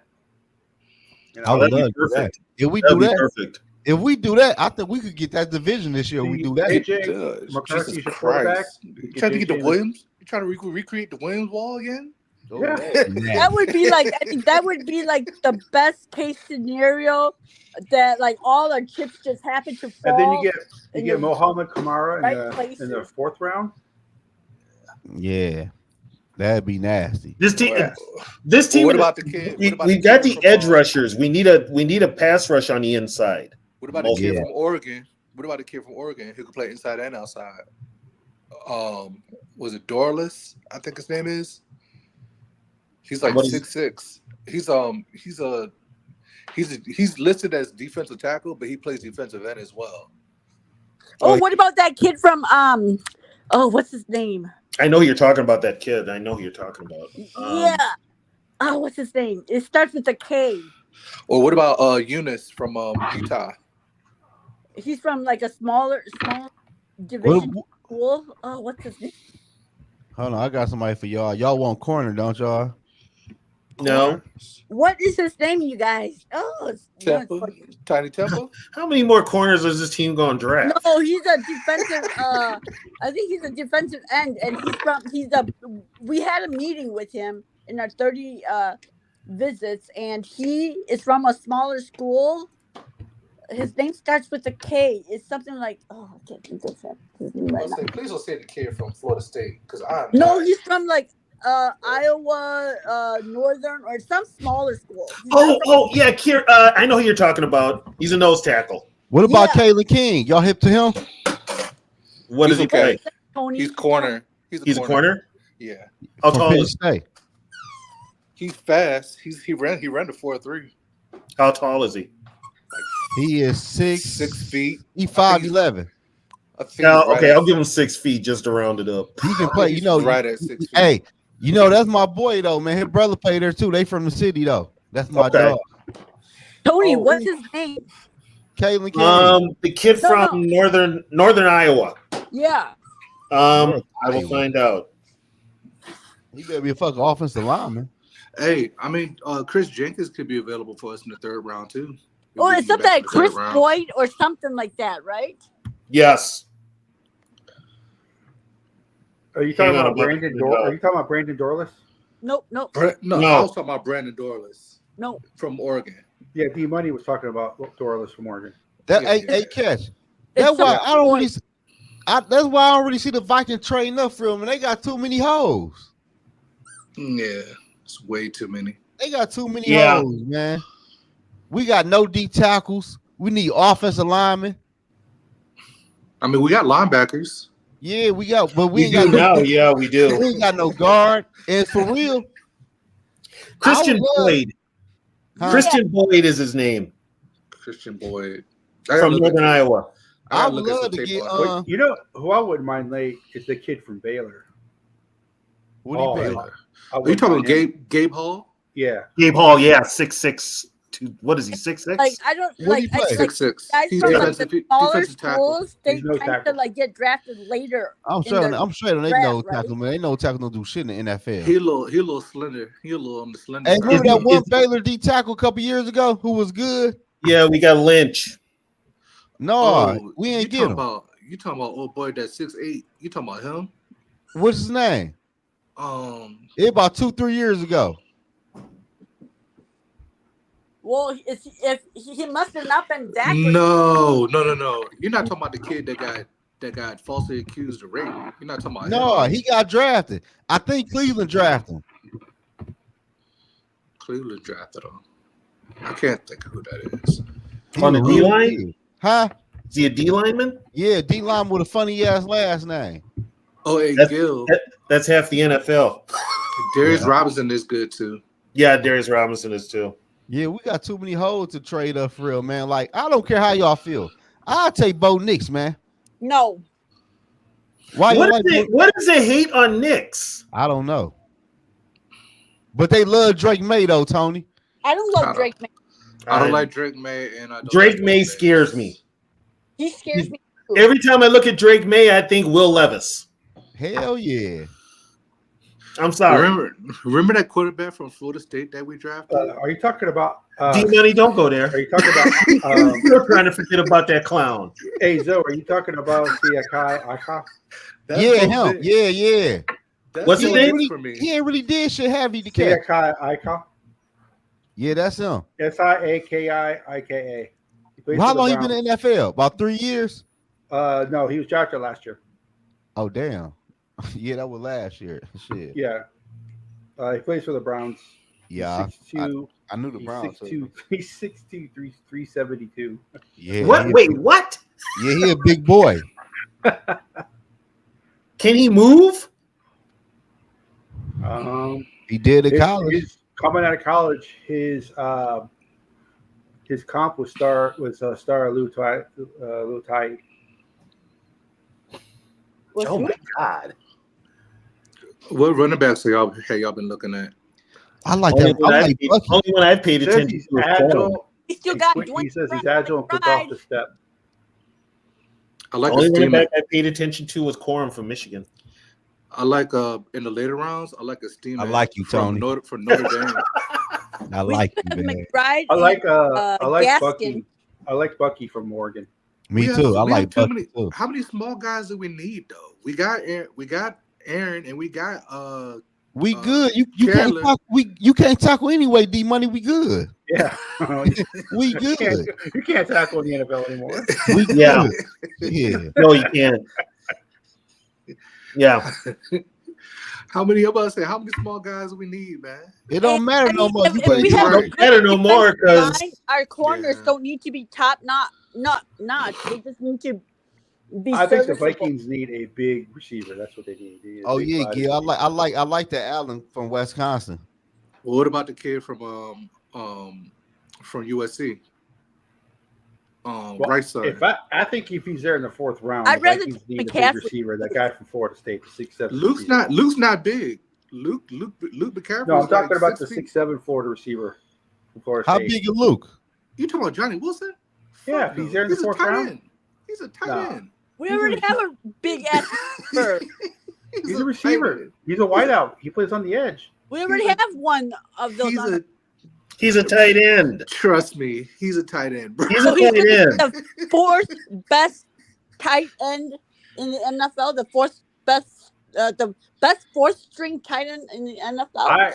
I wouldn't mind. You know what though? This team's going to need a tight end because guess what? Hawkinson ain't going to hit the field till probably middle of the year. I want Hawker from Colorado State. Yeah, that's your boy. John He's a cheaper version of Hawkinson. That's why I like him. If we could find a way to get Ricky Pearsall or McConkey, is that his name? Lab McConkey? Yeah, Phil McConkey. Yes. Yeah. I would love to have one of those two guys. So you prefer those guys over Brendan Rice? Yes, they're more polished at route running, and and the hands are spectacular. It's like having two young Adam Thielens, except they're both faster than him. They're way faster than Adam. I heard Adam Thielen was talking about us. What's the one thing white receivers are good at? Running routes. Running, yeah. Running routes with gray hands. They may not catch the ball, but they'll run the route. They'll be there when you throw it. Yeah. But the good thing about these guys, these particular white guys, they run 4.4s and above. So yeah. Wait, and they're white? That's fast for white guys. Hey, they're white guys running 4.4? I went to inner city. Yeah, check that family background. I went to inner city high school. And they test. The fastest guy in our team was white. Well, Luke McCaffrey's that's Christian's. He's part of that family. Yeah, he's part of that family. Football royalty. So he runs 4.4. I think Ricky Pearsall almost ran a 4.3. Well, Pearsall plays faster than when he runs anyway. Yeah, and then the McConkey, who's also a route technician, he's not slow either. Yeah. So are they good? They're good though, possession receivers basically. Oh, Pearsall carried the Florida offense, man. Yeah, he did. That Florida team. Yeah, they are awful. Well, who do the Vikings have right now besides JJ and Addison? And Powell. I think Brandon Powell showed up pretty good. Brandon Powell is KLC's favorite. Yeah. As long as he doesn't do the push, I'm good with Brandon Powell. Oh, wait a minute. Is Jalen Naylor still with the team? Yes. Why? I don't know. He's a crazy pick. He's the potential. He's our Chad Beebe. it's the These are potential almost that's there. here. You know how that goes. We always I get can't that one believe guy. how much Chad Beebe, all these Vikings fans, Chad Beebe's next great wide receiver. No, he ain't. They had Chad confused with Don. Yeah, exactly. Wasn't it his fault that JJ didn't get on till What was the other guy that was like that too, other than Chad Beebe, but he actually made it to the field? Wide receiver? Yes. didn't we have a receiver? It was I Beebe know what you're talking about. Yeah, they was Charles loving Johnson. him too. Yeah, Charles Johnson was kind of bad. Are you talking about BC? BC. BC Johnson. Yeah, y'all was loving BC too, and I'm like, man, y'all, he did not that good. I appreciate what BC did for us. They needed him to do what he did. He did. So I appreciate him for that. Well, we screwed over, right? What was he? He had to catch the ball. That's his job. He was a 7th round pick who came in and did his job. That's all you can ask for. Because the Vikings were too cheap to go out and get a top receiver. Yeah. Jerry's Wright did more for our team than both of those guys did. I miss Jerry's Wright. I miss Jerry's Wright. Just saying. Remember that Jets play? Yeah. Oh yeah. Yeah. Jarius was a long shot. It was supposed to be Greg Childs that was supposed to make the team. Yeah. The knees were so bad. We forgot a guy. Jerry's is always open. Wait. Do we still have him? I think he's still on the practice squad. For God's sakes. Can we ship him back to New England for a draft choice? No. I think we shipped him out. I thought we shipped him back out. Did we? Yeah, N'Keal Harry. Yeah, I thought we shipped him back out. Let me double check. N'Keal Harry. You don't remember N'Keal Harry? He's on the team, y'all. Exactly. No, I understand what Sarah's saying. Who? Yeah, he's right up there with what's that tight end we got? Johnny Bunt? What's his name? Don't insult the third best. Oh, the fourth was it? The fourth best tight end. Back up the tight end, our fourth best. The best 4th string tight end. Yeah, don't insult him like that. Christ. God. I'll tell you what, the Viking PR people need to be making big buku bucks because they can put a spin on anything. God damn. Hey, D Money, you going to the draft still? I ain't gonna make it, bro. Damn. I had my car. So right when I told you when I had gotten sick and I'm just getting back from being sick, my car, my serpentine belt broke, done snapped on me, and then my radiator exploded on me. Signed who to a future contract? The Vikings signed N'Keal Henry to a futures contract on January 8th. Okay, the future's now. We can cut him. They need him. They ain't got no receivers. We can cut him.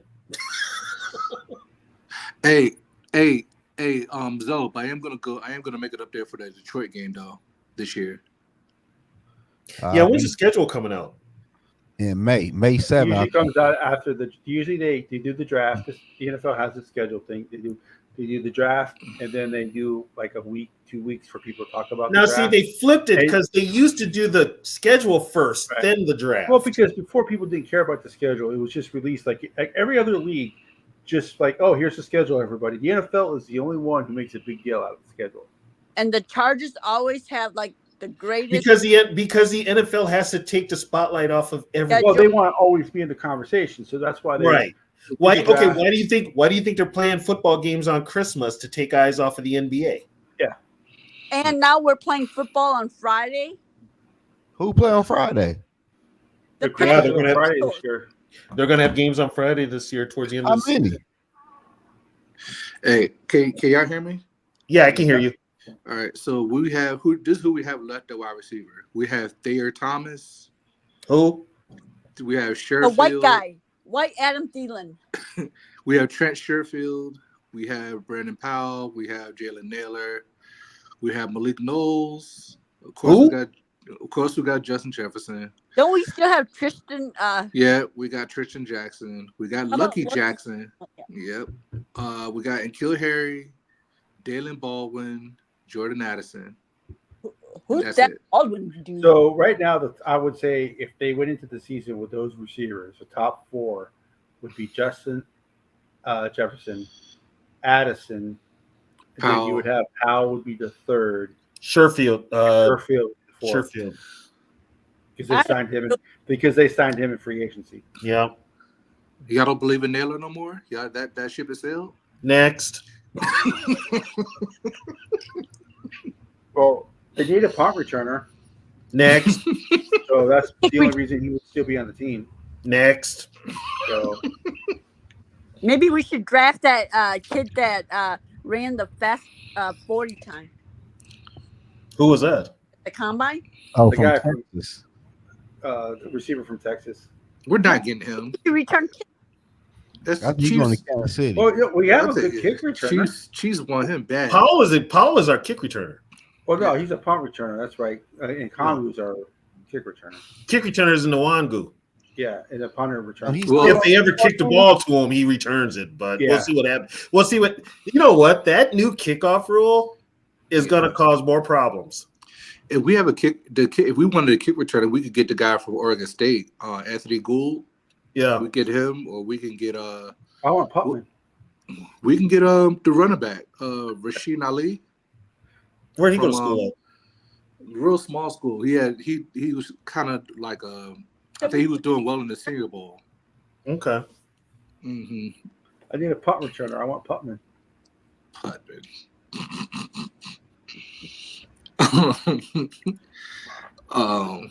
Lord forbid we're ever the Browns. Let's start there.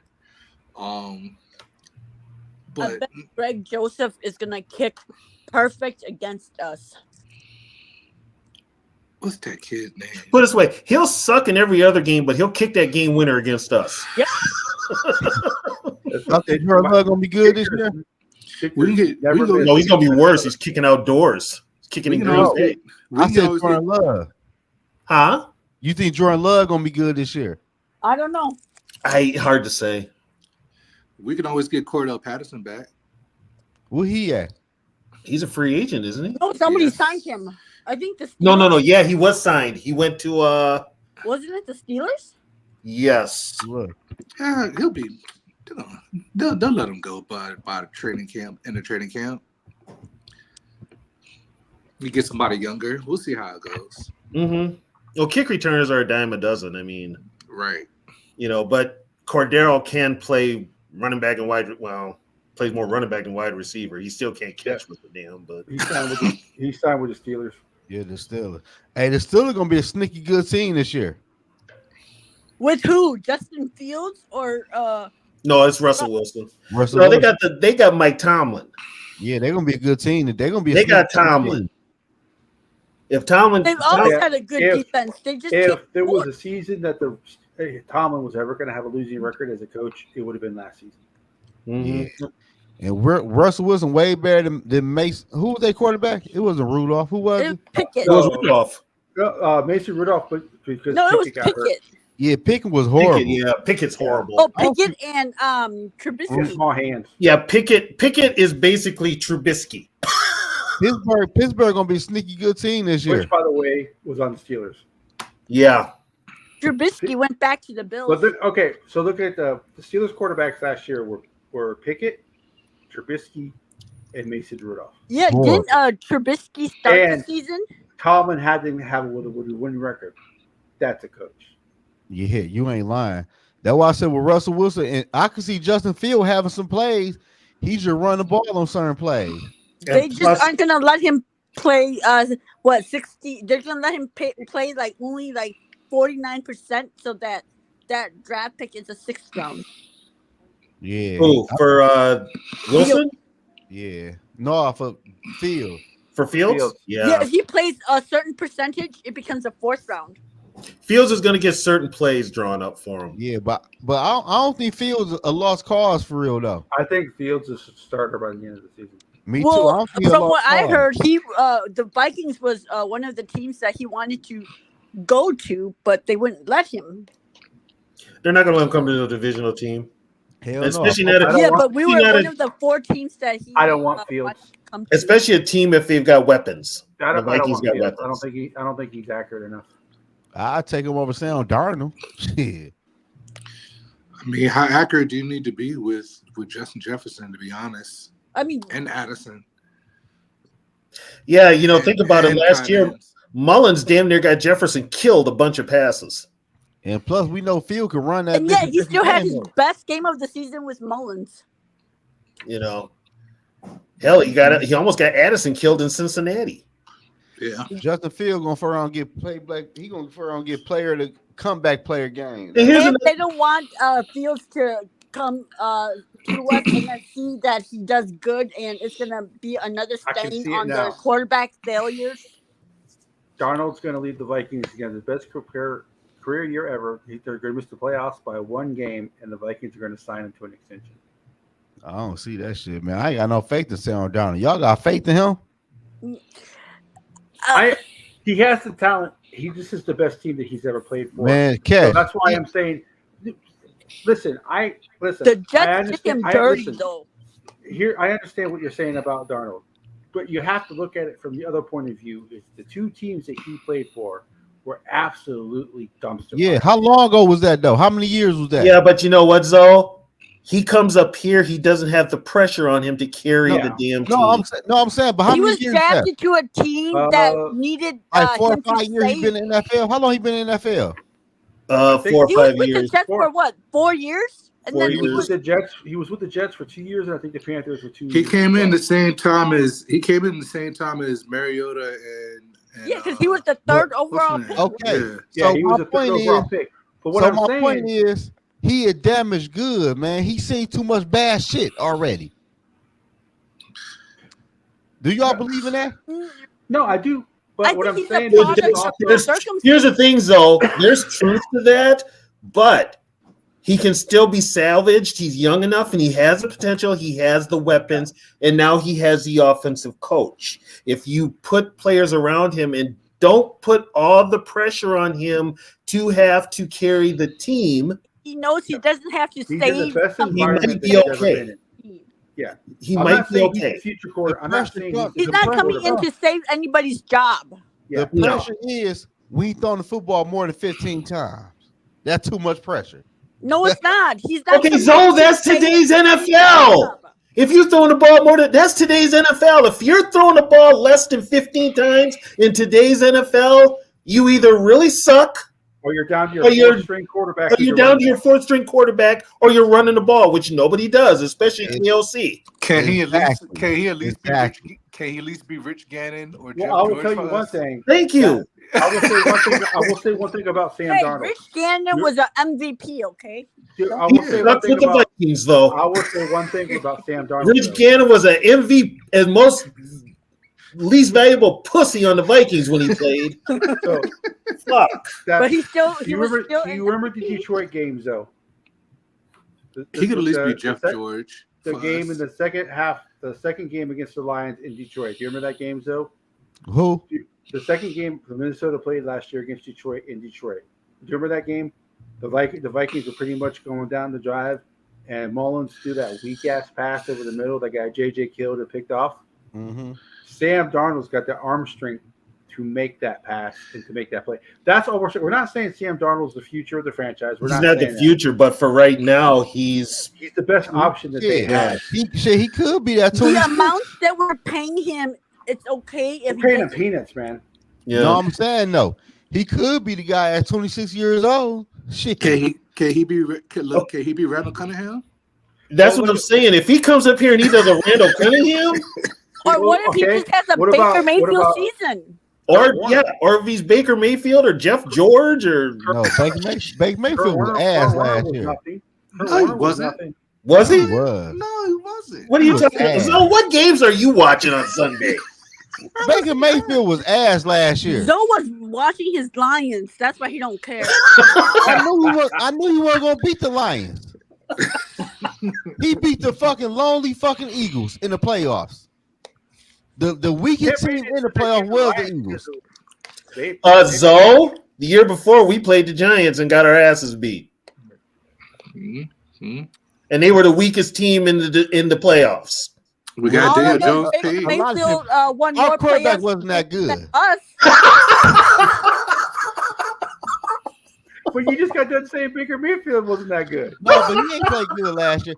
Hey, Tony, they won the division with what record? What were they? 10-7, 11-6. Hell no. Yeah, check it out. What was their record? Tampa Bay's record last year. I think like 10-7. Yeah. I'll put it like this: if Geno Smith could be salvaged, we could salvage something from Darnold. Yep. Yeah.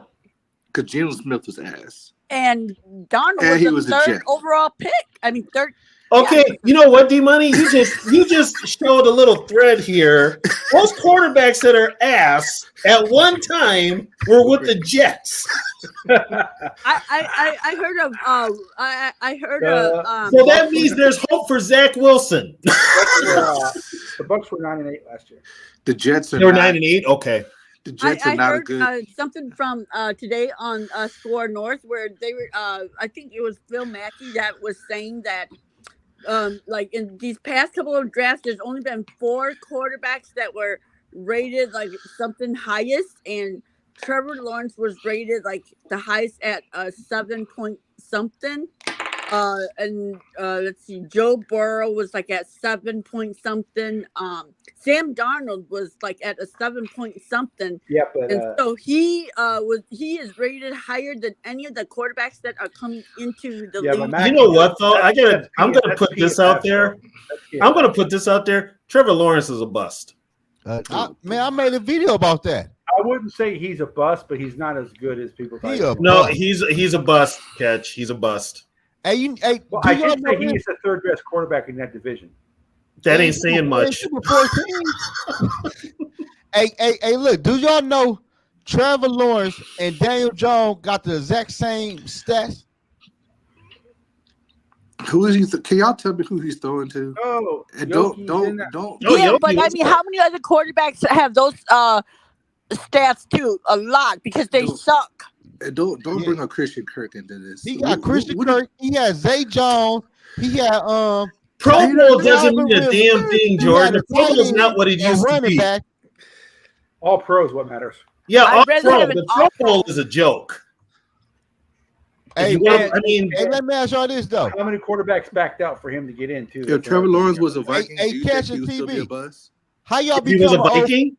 Yeah. Hey, how y'all become an all pro and beside Pro Bowl? What's the difference? Well, you got to get voted. 3 teams. All pro is there's 3 teams. All pro. The press votes. Pro Bowl. It's the players and fans. Mm-hmm. But I'm saying who vote for Pro Bowl? Pro Bowl. All pros in that. That's the press. Media. That's media. That's media. That's the media. Because you'll notice, like Pro Football Focus has theirs, and used to be UPI, Associated Press, Pro Football News, Pro Football Weekly. They used to all do that. Now I think it's just. Why you say that about Trevor? I think it's just the AP now. What? I need 5 more years. I need 2 more years. When you get time, look at my video. I don't think he's a bust yet. And read the comments.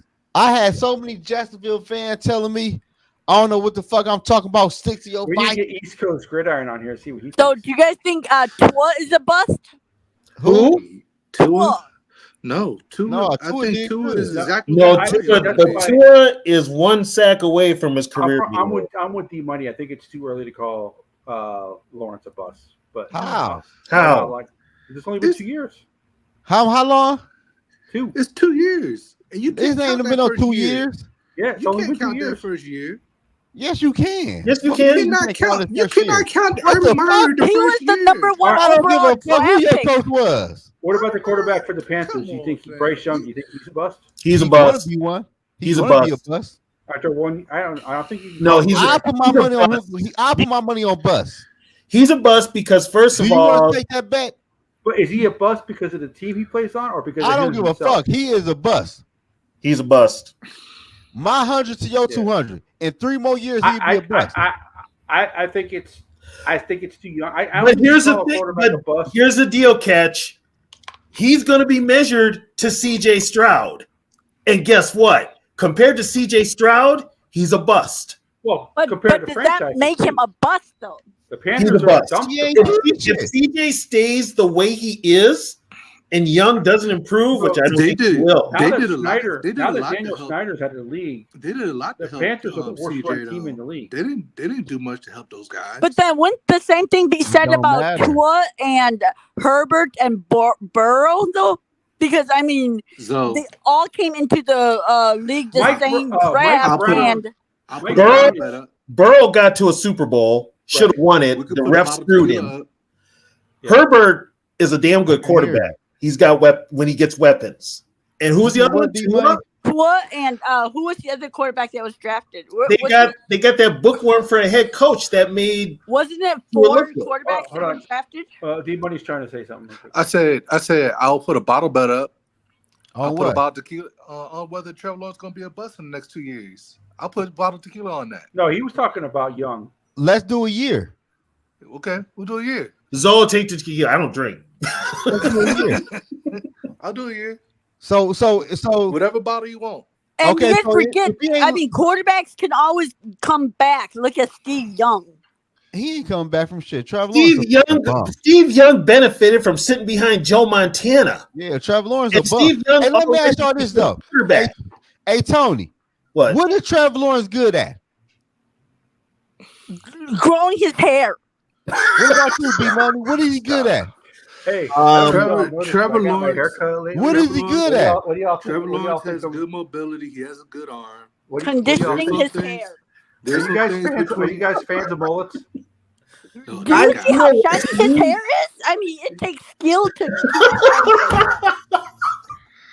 My wife dared me to get a mullet. She didn't think I would. Y'all know what's crazy though? Hey, Tony, I made a video during the football season.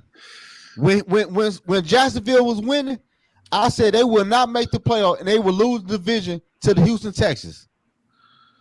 Well, and here's the thing, too. They got Doug Peterson as a head coach. Exactly. Peterson won a Super Bowl.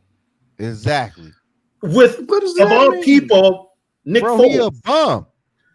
But and Lawrence is a better quarterback than Foles. We think he did throw for 4 interceptions in one. But I will say this, though. Foles had better weapons. Foles had better weapons. I will say this about Jacksonville, though. Their defense makes some of the most boneheaded plays at times. Their defense is the reason they can't consistently win. Didn't they draft that kid instead of Hutchinson? Yeah, Theodore. They drafted Josh Allen. They drafted Zay Jones is average. No, remember when they had the number 1 pick and instead of taking Hutchinson, they took that other kid. They took Josh Allen. Wasn't that Josh Allen? No, Theodore. Theodore? Yeah, Josh Allen just signed a contract this past offseason. Okay. No, he was a waste of a number 1 pick. His upside. The same shit y'all telling me about Drake May. His upside. What's his name was going to take a job down there at Jacksonville, Spielman. They were going to hire him. Urban Meyer set that boy back, man. So let me ask you this though. You at least got to give him another year. So let me ask you this though. Who a better His hair is going to be even more Lawrence? shinier and longer. Who a better quarterback, CJ or Trevor Lawrence? Right now, too early to see. Who a better quarterback? If you're going by what they did last year, it's Stroud. You're going by Stroud. But right now, if you look at the quarterbacks in the AFC, but like I said, Stroud has a better. Yeah, but they're out of the top 10. Stroud played a fourth place schedule last year too. Okay, so yeah, that don't mean shit. They won 3 games before he got there. They gave Stroud weapons. They helped Stroud out. Trevor Lawrence had weapons. I think it is too soon to call Lawrence. Zay Jones, Christian Kirk, Calvin Ridley, a tight end. Your running back is nice. Calvin was coming back from being off a whole year. Yeah, he got suspended. That was not the same Calvin. Yeah, he got suspended during the season. As the season iron out, and y'all got a nice running back and a nice tight end who was always hurt. No, he played. You talking about Evan Ingram? Yeah. No, I agree with D-Money. I think it's too soon to call him the best. Man, he a bust. But he's looking. Hey, listen. Let me tell y'all something. He is going. Yeah, he is going. Hey, Tony, I'll say that. Do you agree with me on this, Tony? When you take quarterback number 1, he is supposed to hide different team in your flaws of a football team, right or wrong? That's not true. Right or wrong, Tony? In Joe, theory, hold on. Let me say this real quick. Joe, I agree with you with that. But kind of what D Money was saying, his first year, their head coach was such a cancerous prick that you really can't count the Jaguars' year that Urban piece of shit. Urban, I wouldn't piss on him if he was on fire as their head coach. Yeah, he set them back. You know what? But you know what? At least he didn't leave a note in the locker room telling him he quit. Hey, y'all know what? Hey, you know I play football too, Cat and Tony, right? I play football. And guess my coach always told us, no matter what happened, stop being lazy and make a hit. No, it wasn't that. Excuse leads to failure. Well, how many first pick QBs have you seen that has always kind of? What had he done? But no, Joe, I understand what you're saying. Look how what had he done. But all we can say is that he is trending in the wrong way. He's trending in the wrong direction. Yes, but what I'll say is that when your head coach is the most cancerous part of your organization, you are not going to be successful. I understand that, Kevin. Look what happened. Look what happened to Vince Young. Look what happened to Vince Young and Jeff Fisher. But like I said, what happened with that? Trevor Lawrence is not going in the right direction. Right. Now, but this year, if he plays as bad, yes, he's a bust. So, Catch, can I ask you a question, Catch? Yeah. So, if he bad right now, what's gonna happen when they pay the man 50? I'm not saying he's bad right now. I'm saying what's gonna happen when they pay the man 52 or 55 million a year? Who cares? It ain't gonna be our problem.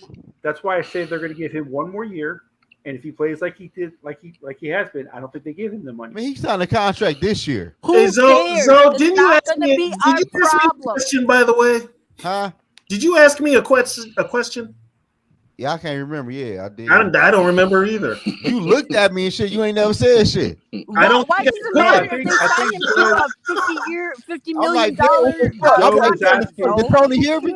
He looked at me. I heard everybody else was talking. I think he asked you. I think he asked you if you agreed with him that Trevor Lawrence was a bust.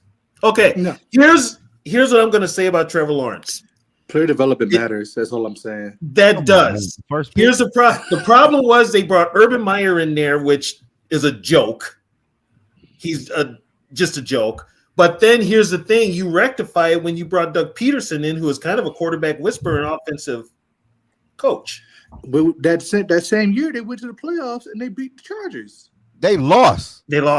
Oh, you guys, what if they started an expansion team? They beat Urban Meyer. Twice the loss. Who did they beat? Who did they beat in the playoffs? Dobbs was a quarterback. Tennessee. They beat the Chargers. They beat Tennessee. The loss to the Chargers. They beat Tennessee. No, they beat the Chargers. The Chargers. They did beat the Chargers. They did. Did they beat the Chargers? Yeah, they did. They came. Yeah, that was the game that he had 4 interceptions. And then he came back and threw 4 TDs. Yeah, but look who he played. Justin Herbert ain't shit. Oh, here you go. Okay, Dobbs was Dobbs played in the playoffs. He had to come back and throw 4 touchdowns. So the Jaguars beat the Chargers 31-30. Yeah, Justin Herbert ain't shit. It was 28-0 at halftime. That's right. They came back. And the defense fell apart. He played off and won no more points. Okay, what about who did it?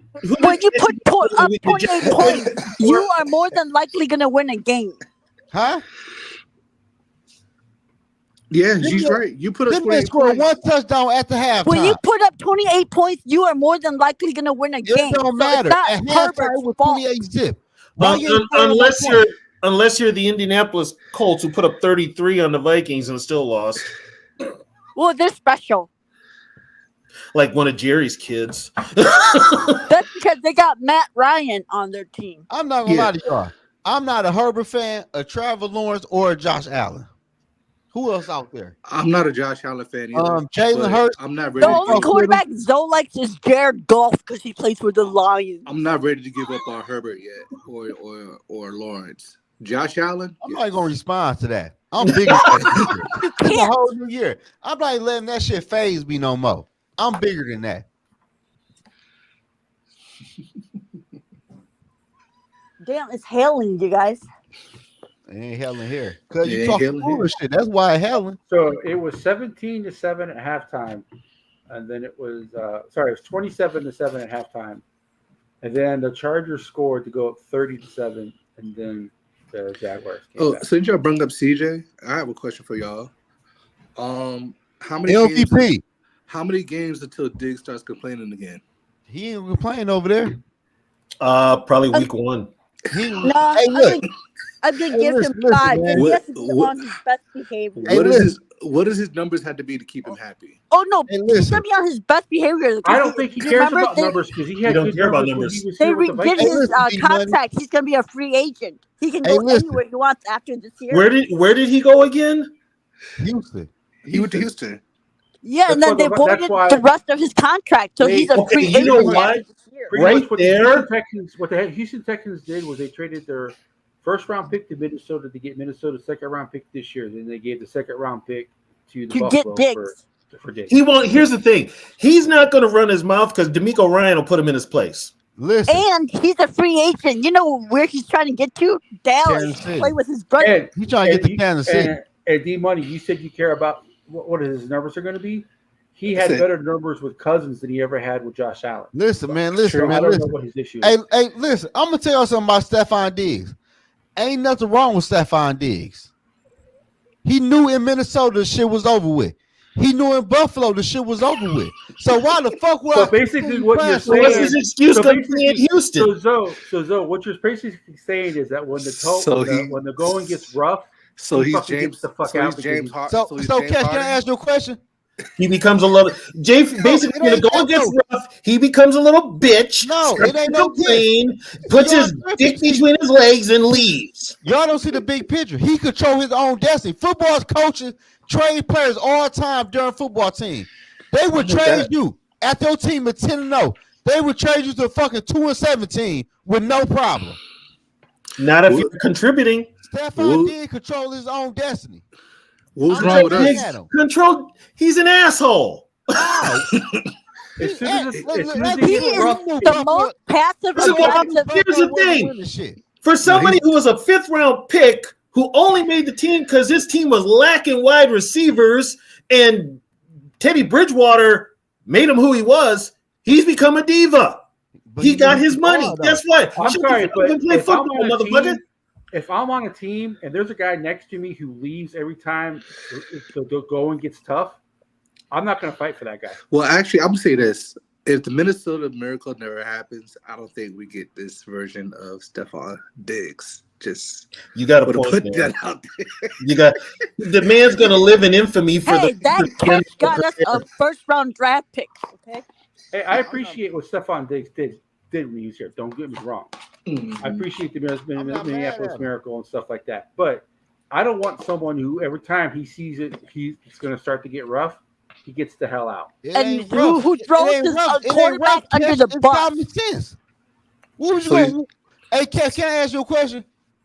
What the fuck was going to win in Minnesota if he would have stayed? But he doesn't need to throw people under the bus. You stay okay. You finish out. You finish out your contract. All right. You ask for a trade. Okay. You ask for a trade. You ask for a trade privately. You keep it in house.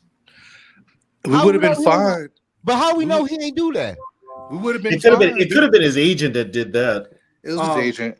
He would have been fine because we got KOC. Because he did the same thing here as he did in Buffalo. Tweet his way out. Right there, all this passive aggressive shit. Buffalo not winning anything. He know that. They lost the whole damn team this offseason. Yeah, but he could have still handled it professionally. Look at Higgins. He went and asked his team for a trade. He didn't do crazy, stupid shit on Twitter. Not yet. Oh, no, yeah, I just think from what I've seen from Stephon Diggs, it just seems like whenever it starts getting too rough, he doesn't want to deal with the pressure of not everything being perfect. So because it's happened more than once, it's history now. He's James Harden, bro. Minnesota. I'm trying to tell y'all who he is. He's James Harden of the NFL. Damn, that's perfect. That's not good at all. Perfect. So look, when Randy Moss, or the Kevin Durant, Randy Moss, you think he want to go to fucking Oakland? Moss didn't want to leave. Moss did not want to leave. Moss would have played his whole career. Moss would have played his whole career here. Here's what happened. Red McCombs traded him for some stupid ass reason. And then a month later, McCombs sold the team. The Wilfs, when they bought the team, were pissed because they said they would never have traded Randy Moss because Randy Moss sold tickets. Yes. But what I'm saying is Randy Moss would play better if he didn't go to fucking Oakland. Yeah, you but see how that shit turned out. But that was more on the but then you see what happened when he went to New England. Exactly. Don't send me to a fucking shitty team that ain't about to do shit. But we didn't send him to a shitty team. We sent him to a team that has won the division 4 years in a row. He wanted to play with Josh Allen. I'm talking about Randy Moss. Randy had no idea he was getting traded. That's the whole thing. It shocked him. That's what I'm saying, Tony. So why do you get mad at a player if he wanted to trade when a GM would trade you out of the fucking blue? Why you get mad at how he handled it? It's the way he you got the situations are completely different, Zoe, and this is what you're missing. Randy didn't go in the press talking about he wanted to be traded, he wanted out, blah, blah, blah. Randy didn't say a word and got traded. Nobody knew Randy was getting traded. Diggs opened his mouth on Twitter. He was becoming a cancer. That's why there was a difference. But guess what? Not only did he do that to one team, he did it to two teams. So Tony, it's habitual. Hey, Tony, do you see the pattern what Diggs doing though? Yeah, I saw that when he left here, dude. I knew he was going to do it in Buffalo. No, not that though. He going to fucking contenders. Listen, if the Bills don't have to go through Kansas City, that what he doing? Different. But the problem is the Bills kept running to Kansas City. If the Bills didn't have to go through Kansas City, they'd have lost 2 more Super Bowls. So Minnesota wouldn't be the worst team in the Super Bowl. Would have been Buffalo. Well, here's another question for you: don't the Texans have to go through the same goddamn team? They could I think they could beat them. And I mean, if Burrow's healthy, I like that quarterback. I like too. CJ more than I like Josh Allen. Oh, I do too. But here's the thing: if all the quarterbacks in the AFC are healthy, the Texans are not even a top 3 team in the AFC. How they not? Who is? Who your top 3 teams? The Dogs answering. The top three teams. Top 3 teams in the AFC. It ain't Cincinnati. A healthy Cincinnati? A healthy Cincinnati, yeah. No. Yes. Come on, man. How? They lost the running back and the wide receiver. The only quarterback that has beaten Patrick Mahomes in the playoffs is Burrow, so the quarterback here in the NFL is Patrick Mahomes is the best. Joe Burrow is like right here. Joe Burrow can win without having elite wide receivers. Joe Burrow we never seen him before. Joe Burrow went to the Super Bowl without an O-line, okay? Yeah. How you gonna say that we never seen it? Never seen what? Joe Burrow win without top-notch wide receivers. He went without an O-line. That's even I'm talking worse. about wide receivers, man. I'm tripping. I'm not talking about the Higgins is still there. He's not gone yet. Yeah, Higgins is still Tyler there. Boyd. Yeah, Tyler Boyd is out. Tyler Boyd going and Joe Mixon. The reason Cincinnati lost that Super Bowl to the Rams was because of the offensive line. They got destroyed. No, the reason they lost was because the refs gave the Rams a 1st and goal on a bogus pass interference call, and they never called Andrew Whitworth for 3 straight false starts. Right, that too. But the offensive line for Cincinnati, Joe Burrow got beat up in that game. Yeah. Only run I remember hitting them was Aaron Donald at the end. Yeah, but I mean, like, man, let's be for real, man. Y'all like y'all moving the goalposts. Like, no, we're not. I like Joe Burrow. I think he's a good quarterback, but let's be real. Joe Burrow has beaten Mahomes in the playoffs. He had 3 top-notch wide receivers in a dog-ass running back. So they lost people on defense. They lost players on offense, and his ass can't even stay healthy. The Bengals defense was not good either. Bengals never had a defense. They still lost players that were veterans. You think Rick's gonna come in and play better than the veterans? Burrow was the 2nd best quarterback in the NFL. Not to me, to you. Well, who's better than Burrow?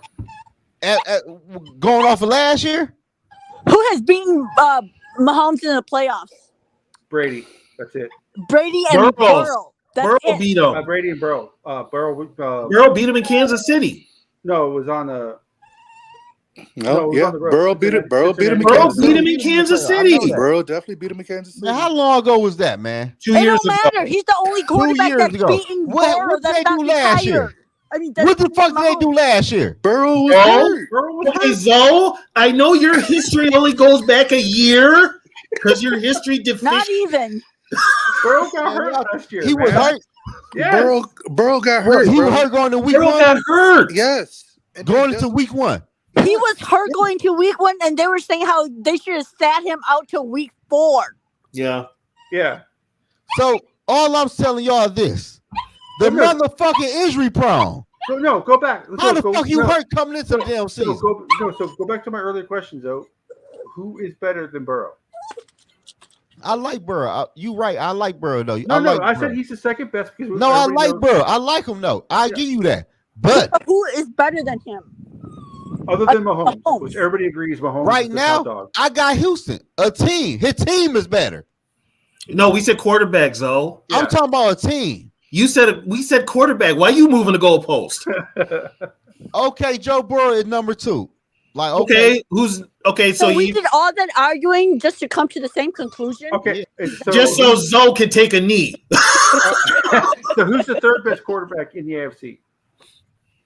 right Third now, best right now. Herbert. I'll Lamar? say C.J. Stroud. No, No. Lamar Jackson. I'm Lamar gonna Jackson. say. Lamar Jackson. Okay, I'm gonna say. Lamar. I'll say Lamar Jackson, and then Yeah. Herbert Lamar. 4, and Herbert 4. But CJ top 5. Mm-mm. I don't know. I talking probably about- put I probably put Hey, 2 at listen. 5. How the fuck y'all He's talking? a rookie, and he was playing Hey, a Tony. first place schedule. Okay? How the fuck we talking about Justin Herbert? Justin Herbert never did shit in the NFL. He been in the NFL for 3 or 4 years. Never did shit. We talking about Justin Herbert. Like for real, like what are we CJ Stroud talking hasn't about? done shit either. I mean, Who? Uh-oh. CJ Stroud hasn't done shit either. He's only He been won a playoff one game year. and won the division. Who? CJ Stroud. Yeah, That's- and Herbert plays in a division that has Mahomes. It don't You think he's matter. gonna win the You moving the division? goalpost. I don't give a fuck who in the Stroud plays division. in the division You with see what happened, no. Tony? He So, played I have a division question with for you. Patrick Stroud Mahomes. plays in the division with no. Don't get me wrong. Who got the Hey, playoff win? Hey, Like, Zoe, Herbert Zoe, plays in the division with Zoe, Mahomes. that's- Do you What's think Herbert's gonna win What's the Herbert division play- his rookie year when Mahomes is in his division? You cool. Okay, Okay, cool. You okay, the playoff okay. record. Okay, Did Zoe, Justin Herbert play Patrick Mahomes in the playoffs? okay. When before AR-15 got hurt for the Colts, And Mike He was Williams is playing always better. hurt, by the he way. was playing better. Mhm. Come on, was man. He playing got no play better credit. than Stroud. AR-15 not better quarterback than fucking CJ Stroud, bro. He did not stop We that. don't know because he got hurt. I know that. He wasn't shit in college, man. Dude, CJ You hyping him up last Stroud year. lost to the damn Panthers. Okay, Huh? Stroud lost to the Panthers. Hey, Cash. Hey, Cash, pull up AR-15 stats. You ain't gonna see shit but rushing shit. No, but rushing yard and rushing touchdown. That's it. You're You pull up- comparing 2 games to 16, 15. Y'all Didn't compared. Herbert- I ain't didn't bring Herbert- AR in the conversation. I ain't say shit about him. Didn't Herbert throw for 5,000 Hey, yards? down. Hey, Back to back? Yeah. I dropped the link. Yeah, for you. Herbert won Rookie of If the you wanna Year join. too. Man, I don't give a fuck about that shit. This is a fucking passing league. He threw for 6,000 yards with no fucking playoff win, with no division win, with nothing, but got 10,000 passing yards. He Okay, played you in know the what? division with Okay, Mahomes. I'm gonna squash this right now. So are you saying that Hold on. CJ Stroud was Sarah, in Sarah, the hold on, AFC hold on, West? hold That on. CJ Stroud would have beaten Mahomes? Are you saying Exactly. that CJ You Stroud would have cannot won the say division? Herbert has not. You can't say Herbert's not a good quarterback because he has not won any division championships. He's got Mahomes in his division. Zoe, I got a Hey, who No. did he lose in the playoffs? It wasn't No. Mahomes, I So are you believe. saying that CJ Stroud would Who have did he beaten lose to in the Mahomes? playoffs? Are Who you- did Justin Zoe. Herbert lose to in the playoffs? Lost to Zoe, Jaguars. Zoe, are Yeah, you it's the saying that Jaguars. if So who are we CJ Stroud talking was about? in the AFC West, he would have beaten Mahomes and won the division? Is that what Who you're did saying? Justin Herbert lose to in the playoffs?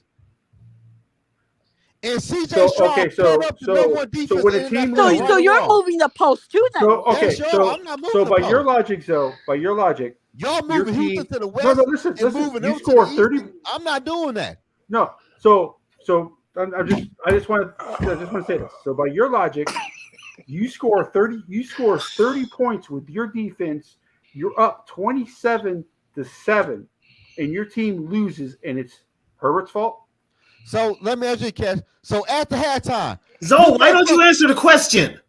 Yes, motherfucker, you only put up 3 points at the halftime with 2 quarters. Only 3 points. You have a 27-7 lead. So you can't score no more points? When you score 27 points, you're expected to win. Okay? The NFL is not the first team that get the 28 win a football game. You got to keep scoring points, man. You got to keep scoring points. A field goal, a touch, keep scoring. It don't stop at halftime. Or it don't stop when you get 28 points. Sometimes play calling matters when it comes to stuff like that. Yeah, play calling does matter. Hey, I'm not getting to all that. I'm not. Just look at 28-3. Again. Okay, Zoe, I got a question. Everybody just shut up for a minute. Zoe, answer this question. Were you that kid that would play a game with somebody, and if you weren't winning or if you weren't in the lead or whatever, you change the rules? Because that's what you're doing right now. I'm not. How y'all change the rules? Motherfucker, you done moved the goalposts out past the parking lot onto the goddamn freeway. What are you talking about? That's y'all talking about. If Houston, y'all told me if Houston was in the West, they wouldn't have won. No, I'm not. I ain't never said that. I never said that. I never said that. You said that Herbert hasn't done shit, and I said because he's in the division with Mahomes. And so I'm asking you, if Stroud was in Mahomes' division, would he have won the division as well? Because you're saying that Herbert is shit because he hasn't won the division. Well, Herbert won, but okay, I asked you this, Sarah. In the playoffs, he didn't play Mahomes in the playoffs. What happened in the playoff game? He lost because his defense. Okay, he lost. He lost. Blame the defense. Didn't Stroud lose? Blame the water boy. Didn't Stroud lose in the playoffs too? So it's the Falcons lost to the playoffs too. So is the Falcons lost to the Patriots in the Super Bowl Matt Ryan's fault? The offense fault. No, that's Shanahan's fault. The offense. They were up 28-3. They were up 28-3. Is that on Ryan? Run the clock out. Do what you got to do to win the game. Yeah, and where does that start? You don't want to kill Mo. So then why isn't that logic applied to Herbert in that playoff game? Because it doesn't fit Zoe's narrative. It doesn't fit Zoe's what he's saying. I said the offense. No, you said it was just. You said it was. You said it was Herbert. We said it was the coordinator. You said it was Herbert's fault. We said it was the offense. I said the offense for the. I said the offense for the Falcons. No, I agree with you though. With the Chargers, it wasn't Herbert's fault. The reason they lost that game. How many interceptions did he have? Do you have any interceptions? See, you're moving the goalposts. No, I'm asking. Shit, y'all doing everything. I don't know. No, because the Chargers game was 27-7. So why you scoring so many points? 28-3. So Sarah, you telling me? Okay? So Sarah, in 2 quarters, you'll be happy with your football team only scoring 3 fucking points in 2 quarters. So are you applying that logic to Atlanta too? Because then why isn't that game against the Patriots Matt Ryan's fault then, and it's the offense's fault? Look it up, Cash, man. I don't know what they talking about, man. They talking about quarterback, Cash, who ain't never did shit, who ain't nothing but a younger version of Kirk Cousins, man. Tell me he threw for 5,500 passing yards. Okay, we'll see how good Herbert really. But you know what though, Herbert now has a coach, a head coach. Yes. Brandon Staley should not have had that job. Brandon Staley had the job because he was with McVay, but he was terrible. He was terrible. All we're saying is that Herbert is did he throw any interception? He might not throw none. Did he throw any pick six? I don't know. What did he do? I don't remember that game. I do. I watched. I don't remember. I know they. I just remember that it was like 27-0. I am looking it up or 27-7 at halftime. So let's see. Hey Dawson, man, you got to give me your information, bro. I can send your T-shirt, man. You don't want your T-shirt from your boy? George got the donation. Thanks, George. I done got this man a T-shirt made and everything. He don't even want it, man. He hurt my Damn. That's because it was a Lions T-shirt. Why would he want a Lions T-shirt? A Lion T-shirt. Oh, by the way, don't talk shit about Matt Ryan. That's my girl's guy. Matt Ryan, what's she at right now? She can hear me? She's on the chat, dude. I hate to say he ain't shit. Because Kirk's gonna take them to the Super Bowl. Oh damn! I see her name right there though. Damn, I see her name. Yeah, Matt Ryan is her guy. Matt Ryan is her guy through and through. Kirk is gonna take them to the Super Bowl, except he's gonna throw Sarah, fourth and Sarah, don't get her wound up, please. But Kirk O'Tain's in the house. So, and Okay, you know, I'm we gonna will look at it be tonight. so forever grateful to Kirk O'Tain's if he gets us that 8th pick because of his last great gift to the Vikings. He's running his mouth. So that game against Jacksonville, the Chargers had no turnover. Jacksonville had 5. Damn, they still lost. And they still lost? Yeah, because they had what's his name, Brandon What was Staley. the completion rate? Justin Herbert was 25 of 43 for 273 yards, 1 touchdown. How many yards? He didn't even get 300 yards. How many passing yards? Because it was 273. they were running the ball. How many? 273. 273.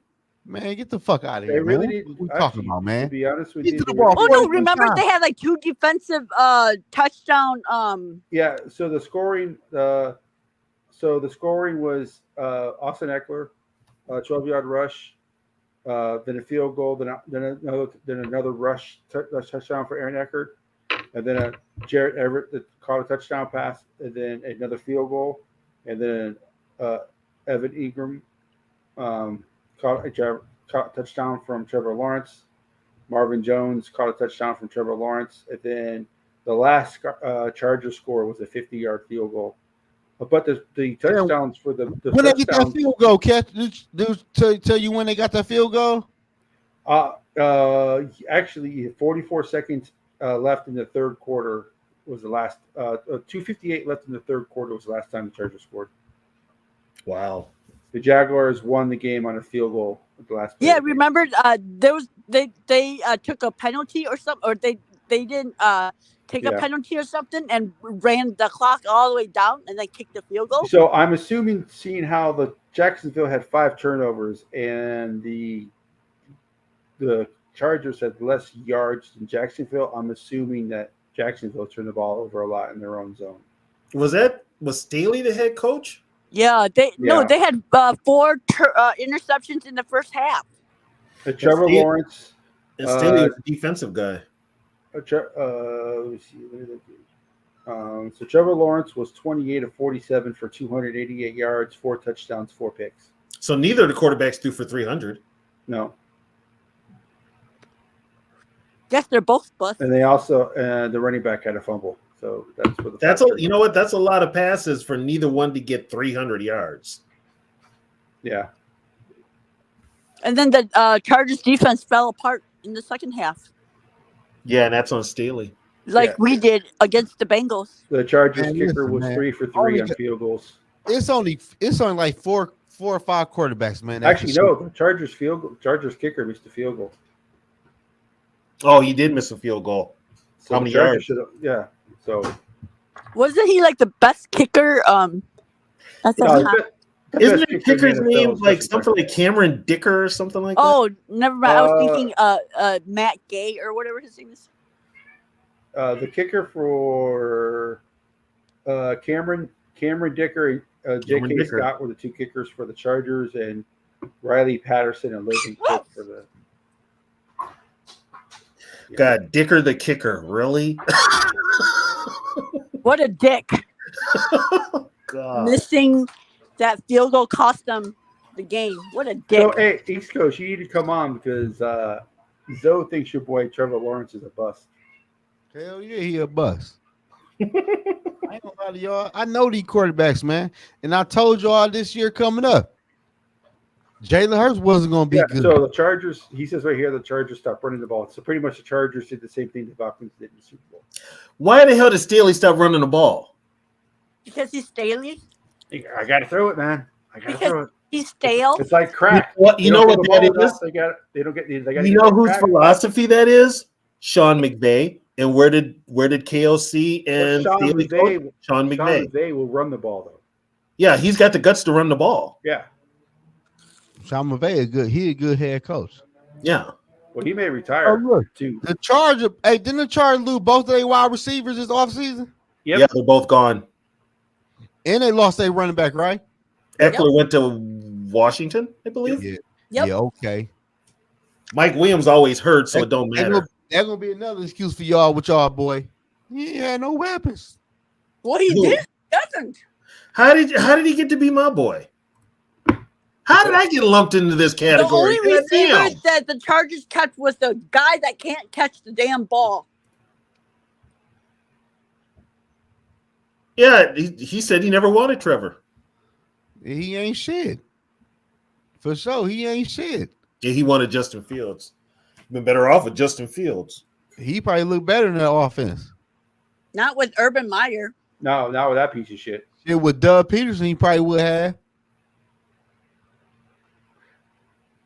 Shit, like So East Coast, I got a question for you. Would you piss on Urban Meyer if he was on fire? Because I wouldn't. I'm happy. I tell you this though, I'm happy his dad left Ohio State. Shit. Yeah, now you guys are actually beating Ohio State. What did they started an expansion like a team? motherfucker when he was there. Oh God, yeah. Started an expansion team that had Urban Meyer, Ed Donatel, and Josh.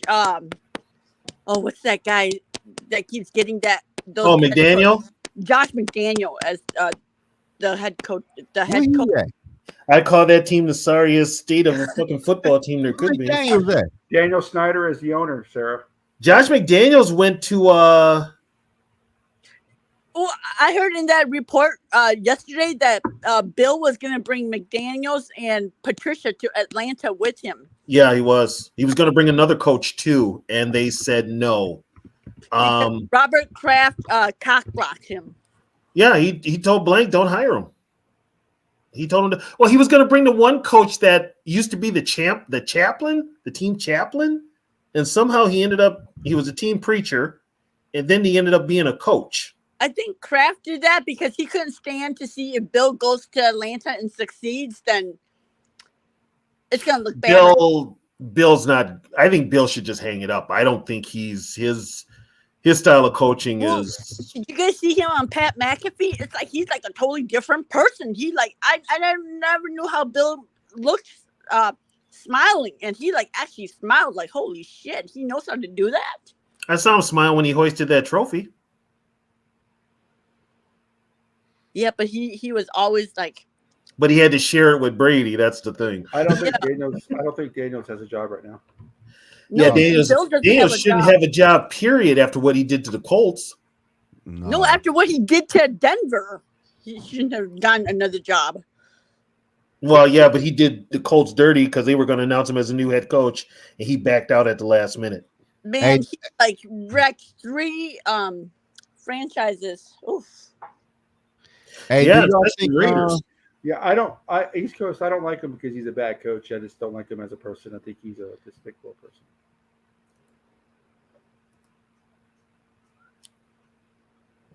Do y'all think the Chiefs gonna three-peat? Yep, because the NFL owes the state of Missouri lots and lots and lots of money. Yeah, so East Coast, that's cool. That's cool. We probably gonna do a pre-draft show, so if you want to jump on that, So yep, the Chiefs are gonna three-peat, all because of that damn lawsuit. What lawsuit? Remember when the Rams left to go to to whatever, and so then the state of Missouri sued the NFL, and so the NFL owes them a shit ton of money. And how do they get money to the state? By making the Chiefs win. Yeah, because the Chiefs are on the way to Kansas. So they're gonna three-peat. All because of that damn lawsuit. Well, that's on Kroenke. He shouldn't have moved him. But the NFL wanted a team back in LA, and they figured they were going to get a stadium built there, but Kroenke paid for that out of his money, and the Chargers are paying Kroenke to play there. Hey, East Coast, who your top 5 quarterbacks right now? That's what I want to know. He said it last time he was on with us. He did say it. But he said his shit change all the time though. Yeah. He had Sam Hartman, motherfucking He had Bo Nix up there. Spencer Rattler. Yeah, Spencer Rattler. So my question is, okay, so the public money vote in Kansas City failed. Yeah. So my issue is most people who want they want the team to pay for everything, right? Yeah. Which I understand. But those same people who want the team to pay for everything also want to have the benefit as if they gave public money. Like they want to share like in the revenue of the stadium the team gets. They want all that type of stuff. Yeah, that's what happened up here. But but what I'm saying did is Jones the build Vikings- AT&T but they got public- with all his but they money, got or public was that money. from public funding too? Right. No, but I'm saying people don't want to give a sports team money to build a stadium. But the same people who don't, I'm not going to say all, but a lot of those people who don't want to give the pro team any money. Who got that chihuahua? No, that's Sarah's dog. That's Sarah. But a lot of the people who don't want to give a professional franchise any money for a stadium also want to have the benefit of taking profit away from that team. Instead of it just being a private company, they want to have like every time there's like like if the team owns the stadium, you know every what? time there's an event at the stadium, they want public money. They want public money. Event. Right. Those So are it doesn't the work that way. Those are the same people that want to keep politics out of sports. And when they say that, I'm like, well, then you know what? Don't ask for a stadium. Don't bitch about a stadium because that's politics. That's the only way you're going to get a stadium is politics. Yep. Worry about looking better. He's Dante. That bitch looking Hey, better. Catch, did Jerry Jones build that stadium with his money, or was that taxpayer funded? I am not sure, but if Jerry Jones asked the city of Dallas to kill his wife, the city of Dallas, they would do it. Oh, they would do it. I know for sure the Ram Stadium was built by Kroenke. Yeah, 100%. 100%. Because here's the thing: LA voted it down, putting any public money to a new stadium. Now, get this: when the Vikings were talking about moving to LA before they got this stadium here, guess what? They would have got out there and they wouldn't have got their stadium because the Wills would have had to pay it out of their pocket. That's why the Wills did pay for 85%. Yeah, but they got a bunch of tax money and they got money from the electronic pull tabs. The stadium's already paid up. It's only 5 years old and it's already paid up. Hey, welcome, George. I was wondering where you were tonight. Hey, that's why the Texas governor came out and said he want Kansas City to move to Texas. No, the mayor of Dallas. Yeah. Well, Kansas City started out in Dallas. They were the Dallas Texans. Huh? I ain't know that. Yeah, they were the Dallas Texans, and then they moved to Kansas City. I know the Cowboy feeling crazy. Well, and here's the thing: Jerry's got that state on lockdown. He don't want no other teams because it cuts into his revenue. That's why San Antonio doesn't have a team. Yep, that's why San Antonio doesn't have a team. Because when the Saints played here after Katrina, they sold out the Alamo Dome. Mm-hmm. They weren't even Saints fans. Yep. I mean, look at San Antonio Brahmins in the XFL have the second best attendance in the league. Who is a team that's not getting any attendance? There's a team that's not getting any fans. Oh, that is the Panthers. I think it's Memphis. Yeah, it's Memphis. Who out there? What? They got the Showboats. So the top three teams in attendance in the XFL are St. Louis, San Antonio, and DC. Because people in DC would rather watch the Defenders than the Commanders right now. Damn, for real? Yeah. Yeah. Yeah. And plus, they go to the game and get drunk. You ever see that long ass beer bong they got going? Hey, do Minnesota got one of them teams? Nah. Oh, we got an arena team. 2 arena teams. What league is that? You said UFL? Yeah. Yeah, UFL. Yeah. Yeah. It's the XFL and USFL. Oh, we got one in Detroit. We got one here. I think they call it the Panthers. You got the Panthers. Yeah, Michigan Panthers. Yeah. Yep. You got the Michigan Panthers. We'll see what happens, but they may. Who the best team in UFL? Huh? Well, it's only week 4. It's only week 4. Yeah. Well, I'm saying who the top teams like y'all think? I ain't even watching this shit. St. Louis is always going to be one. St. Louis is always good. St. Louis gets the fan support. Who won last year? Michigan, No, Birmingham. The Birmingham won the USFL, and Arlington Renegades won the XFL. Arlington Renegades won that. Right? Oh yeah, I'm into that. Hey Tony, Hmm. we were talking about this yesterday, man. We were talking about the Timberwolves and everything else, man. When last time Minnesota won the championship? 91. Do you count the links or not? No, they didn't count the links last night when we did Then it. it's 91. Why aren't we counting the links? They're a professional sports. I counted. I count the links. I count the links. WNBA. The WNBA. Man, hell no, we ain't talking no fucking WNBA. It's a professional sports league, dude. Man, y'all going down to WNBA? You have to if you talk championships. Yeah, they won championships. When was that? Dude, we have Maya Moore. The links three-peated.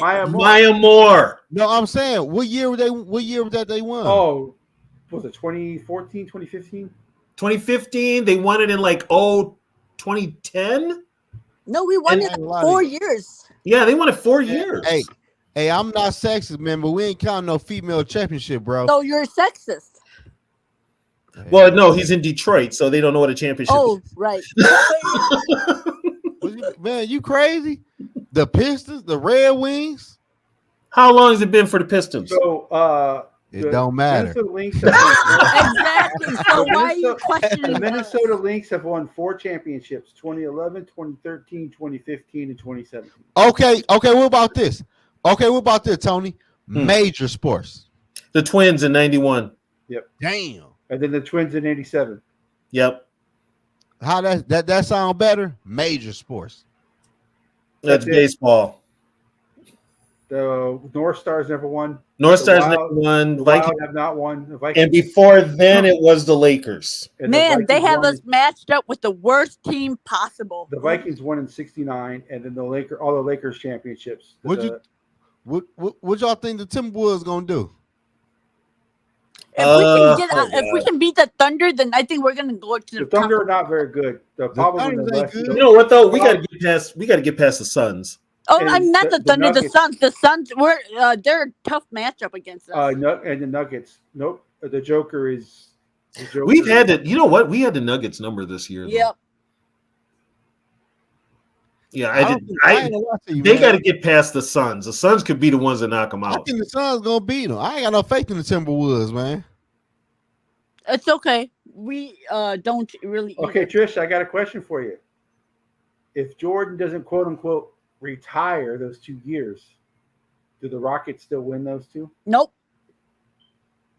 Who they won with? They won with Tracy McGrady. Who they had over there? They had Olajuwon and they had Olajuwon. They had Drexler. They had Olajuwon. Yeah, Maxwell. That when that when basketball was great. That was real basketball. This shit right now horrible. Yeah, and they couldn't beat Jordan. That was the only year that Jordan wasn't in that another team was able to win. So no, Jordan was out for 2 years. He was out for 2 years. Yeah, so those were the only. And the Rockets won the 2 years. Shit, Jordan had to take people from the fucking Pistons to win. Don't forget, they were having the finals were on Jordan TV. won his first repeat without anybody from the Pistons. What? Right? You say what? I said Jordan didn't. What do you mean Jordan had to take player from the Pistons to win? Who played on the Bulls team from the Pistons? Who played? Who didn't play? Rodman. But Rodman wasn't part of the first repeat. Rodman wasn't part of the first ones. He was with the Pistons. No, he wasn't with the Pistons either. He was with San Antonio. San Antonio. No, but he came from the Pistons, then went to the Bulls. But the first 3 championships that Jordan won. The first 3 he won, he had Horace Grant. He had Bill Cartwright was his Cartwright. Pippen, Paxton, Armstrong, Longley. No, Longley was later. Longley was stuck with the Wolves. Longley was the second 3 championships after Bill Cartwright. Yeah. Stacey King. That's right, Stacey King. Did he have Kerr? Yes, he had Kerr too. Okay. Kerr replaced Paxton. Okay. Okay, that makes So, so what do you guys think, LeBron or Jordan? Jordan. Right? I'm just like LeBron's not even number 2 for me. Kobe Bryant. Me neither. Kobe Bryant's 2. Yeah, I have Kobe as I have Jordan and Kobe. The thing I don't respect about LeBron is that he went chasing rings and he couldn't even build a dynasty with those. LeBron James would not have won any championships if he played back in Jordan's day.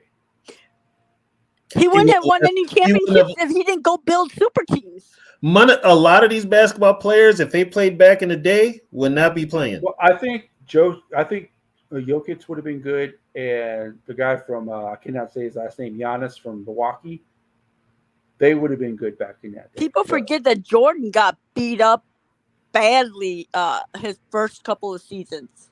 Who? But hey, most points scored in NBA history does not mean he's the greatest player of all time. No, it just means that he's the long. What it means is they don't play defense anymore. What it means is that he's on steroids. Speaking of no defense, the last regular season, my team lost 157 to 119. Man, do you guys believe he's using steroids? I mean, come on, Jordan. What did you say, Zoe? Fuck Jordan. He's a Pistons fan, so I get why he hates Jordan. Crying about the bad boy. He can't fuck with Isaiah Thomas. I don't care what y'all say. He beat Isaiah. Isaiah was a little instigating bitch. Isaiah was a little instigating bitch. Huh? Isaiah was a little instigating bitch. How? It took all of them having to knock him down to beat him. Put it this way: when I think of them Detroit teams, the last one I'm thinking about is Isaiah. Isaiah was a dog. Tony, you tripping. Joe Dumars was the guy. Dumars was the Dumars. Isaiah was a dog, though. Dumars and Mark Aguirre were the two guys on that. Yeah, team. But listen, if y'all look at the Bulls team when they start winning. Okay, I got a question here. I just realized something. Zoe, you don't know shit about Viking history, but you know a lot about the goddamn Pistons. What's up with that? Because it's Detroit. Detroit. See, but Viking fan and don't know Viking history. I'm not from Minnesota. Because I caught on to the Vikings on my own. Still. What'd you do? Change the channel accidentally and somehow catch a ball? The Vikings ain't win no fucking championships. The fuck but you're still cheering buddy. for them. 69, buddy. Right. Yeah, we won a 69. I fell in love with them. Okay, but you didn't fall in love with them enough to know that. I gotta be honest with you. Tony. If I lived in Detroit, I'd be a Red Wings fan. I'd be a Pistons fan. The Tigers, I want nothing to do with the other two teams in that city. No, that's why I fell in love with the Vikings. Yeah, I'm like, damn. I ain't know the Vikings never won. I would definitely be a Pistons fan if I lived in Detroit. I'd be a Red Wings fan if I was born. They always sold out Pistons and Red Wings. Red Wings especially. Yeah, Red Wings. Nice. Red Wings especially. Yeah. But the Tigers and the Lions. The Tigers have been a team since what? Since like the 1920s, and I think beginning of time. Do you guys think the Bulls are the greatest sports dynasty to ever exist? No. Who? The Bulls. No. The greatest is honestly. I hate the Yankees. Yeah, they have 27 championships. No. I mean in basketball. Oh no. They're not even top. They're the Celtics. They're behind the Lakers and Celtics. Yep. Because they cheated for Jordan a lot of years, man. Let's be for real, man. What are you talking about? They cheated for Jordan, man. Let's be for real. Let's be for real. Jordan got punished. You gonna be for real or not? If y'all don't want to be for real, I can dumb down a little bit. You can do what? Or you could open your eyes. I don't think you can go that lower. You know they cheat for Jordan, man. Dude, how are they cheating for Jordan? Jordan got punished. I will tell you what, though. I was cheering hard for your Pistons against the Lakers, man, with Elton Campbell and all that. I was cheering. You know what? I was cheering for the Pistons against the Lakers. The Pistons, in an interview that they did, the Pistons said that the only way that they were able to stop Jordan was to every time he got the ball to knock his ass down. Right. Well, that was the way the NBA was back then. Yeah, but I'm just saying. So how are they cheating for Jordan? Cause they started making them Jordan. Dylan, See, I don't know how old you are, Dylan, but the stats does not make you the greatest player of all time. No. But I'm not gonna lie to you though, Catch. But look, I ain't gonna lie to y'all. I'm a big Jordan fan. I like Jordan.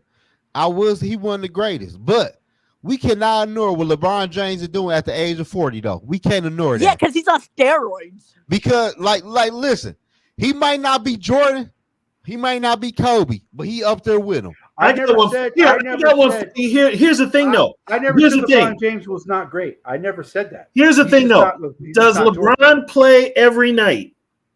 Nobody play every night. Jordan did. Jordan did. Bryant did. All the greats did. How many games did they play? 82. 82. The only season that Jordan didn't play was the season that Jordan was hurt. This whole rest shit started like the last 10 years. That all started with this generation. Niggas don't want to play it. They want to take a night off. They don't even want to have an 82 game season. I ain't gonna lie though. I ain't gonna lie to y'all. My all-time greats though, I got Jordan up there. I really like Kobe. Kobe was a RP Kobe. Dylan, we're not saying LeBron James. Kobe was a bitch. We're not saying that. But Kobe was cold on that field, on that court, and LeBron. Here's the thing when it comes to that. Iverson and AI. Out of those three, Jordan, Bryant, and Thomas. James. Jordan, Bryant, and James. I trust Jordan and Bryant more in crunch time than LeBron James. Yeah, I would too. I would. You know whose name? You know whose name never comes up anymore? Who? Dr. J.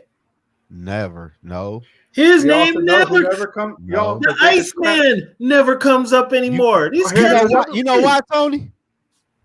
You know why? Why? They fading history out, bro. Well, here's another person who never. That's why you gotta learn history. Right. Damn it! George just mentioned it. There's another reason. The greatest trash talker. The greatest trash talker of all time. Larry Bird. Trash talker of all time. Larry Bird was it, man. Fuck no. Larry Bird was not like that. Have you heard what they said about Larry Bird? I'm looking for what they said. Larry Bird was in a game. They put a white guy to cover him. He looked to the coach of the team and said, "Did you just put a white guy to cover me?" I don't think he was like that, man. Somebody said, I forget who it was, but they said Larry. Oh, it was Magic Johnson. Yeah. Magic Johnson. Larry Bird has some nigga in him. yeah. I ain't saying that, but you can say it. He said that. He's like, because he was like, he heard the hype and he was like, okay, let's see what this white boy all about. He went up and he's like, I respect Larry Bird for what he did at the time he was in, though. But over the time, if you look at the way Larry Bird played the game and look at now, man, he wasn't shit. Oh, Larry Bird would be deadly today with a 3-point shot. From 3-point land, he'd be deadly. He'd be deadly. Yep, he would. And they actually played defense on him. He didn't get wide open shots. They did play defense though. They played defense. Yeah.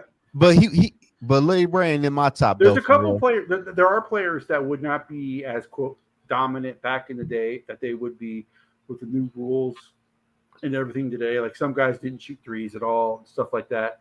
But there are certain guys that no matter what era they played in, they would have been all-time great. Well, that's why people were saying that Jordan is a terrible 3-point shooter. It's like, well, but he wasn't, because he just didn't shoot 3 points. Like that wasn't part of the game. At the end of the day, though, we gotta respect what LeBron doing at the age of 40, though, man. We gotta respect that. We don't. You don't see that a lot. LeBron's still the top player in the NBA, though. No, he's not. Yes, huh?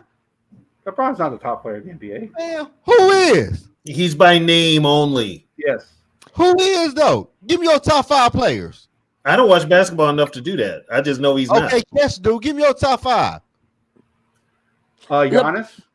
Giannis. Yeah, he knows. Giannis pretty much won a championship by himself. I respect him more for that though. Giannis for that. Where do you put Giannis won a Jokic? Championship by himself. Where do you put Jokic? Jokic, nice. Jokic is second. Okay, nice. How about Luka? Joker, nice. Hey, what the fuck is he? What the fuck is he? What he from? Overseas? Yeah, Jokic. Yeah, he's He looks like he's from Croatia. He's Croatian. He's Croatian. Yeah, that motherfucker nice. Okay, so where do you rank Anthony Edwards? Like top 10? I can't put him. No, he got to do it again. Really done anything, but player wise, he's up. He got to do it again though. He got to do it again. Yeah, he's got to do it again. Yeah, he got to do it again. LeBron top 5. See, I'm trying to Catch think of wanna hate. when they're Catch healthy. wanna I'm hate. trying to think. LeBron top 5? Yes, no, Catch. Right now? I'm Yes. looking. No. Yeah. Man, y'all stop the cap. So Stop the cap. So who would be the two that would right next to be Croatia? who would be the two that would be ahead that would be in your top 5 then? You've already got Giannis, you've already got Jokic. Who else? Who your other three? Luka? I would put Luka. Doncic? I would put Luka. Fuck no. Because Luka's carrying the Mavs, so I'd put Man, Luka in there. Kyrie carrying the Mavs. You crazy?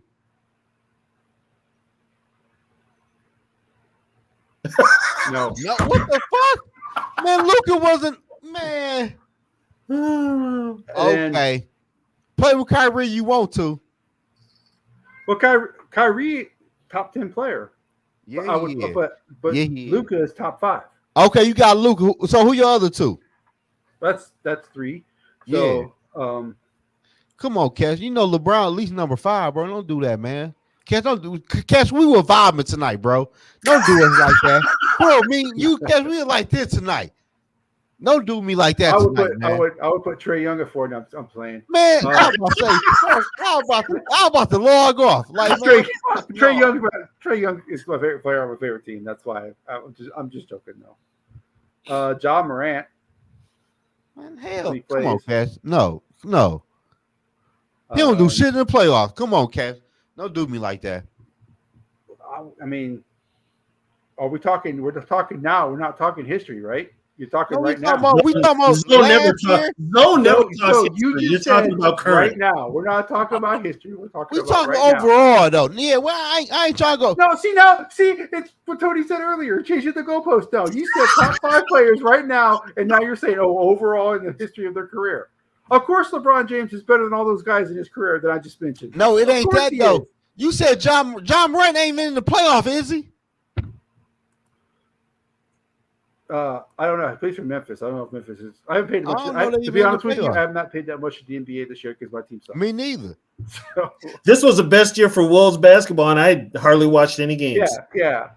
You got Karl Anthony Towns. He can be considered top 5. He can't stay healthy. Kevin Durant. Healthy. Gobert has actually returned to form, so he can be considered a top 5. Oh, Gobert? Yeah. I don't hate LeBron James. I hate some of the stuff he does. I just think that he is one of the most overhyped. How he overhyped? He lives up to the expectation. People are saying he's like the greatest athlete ever.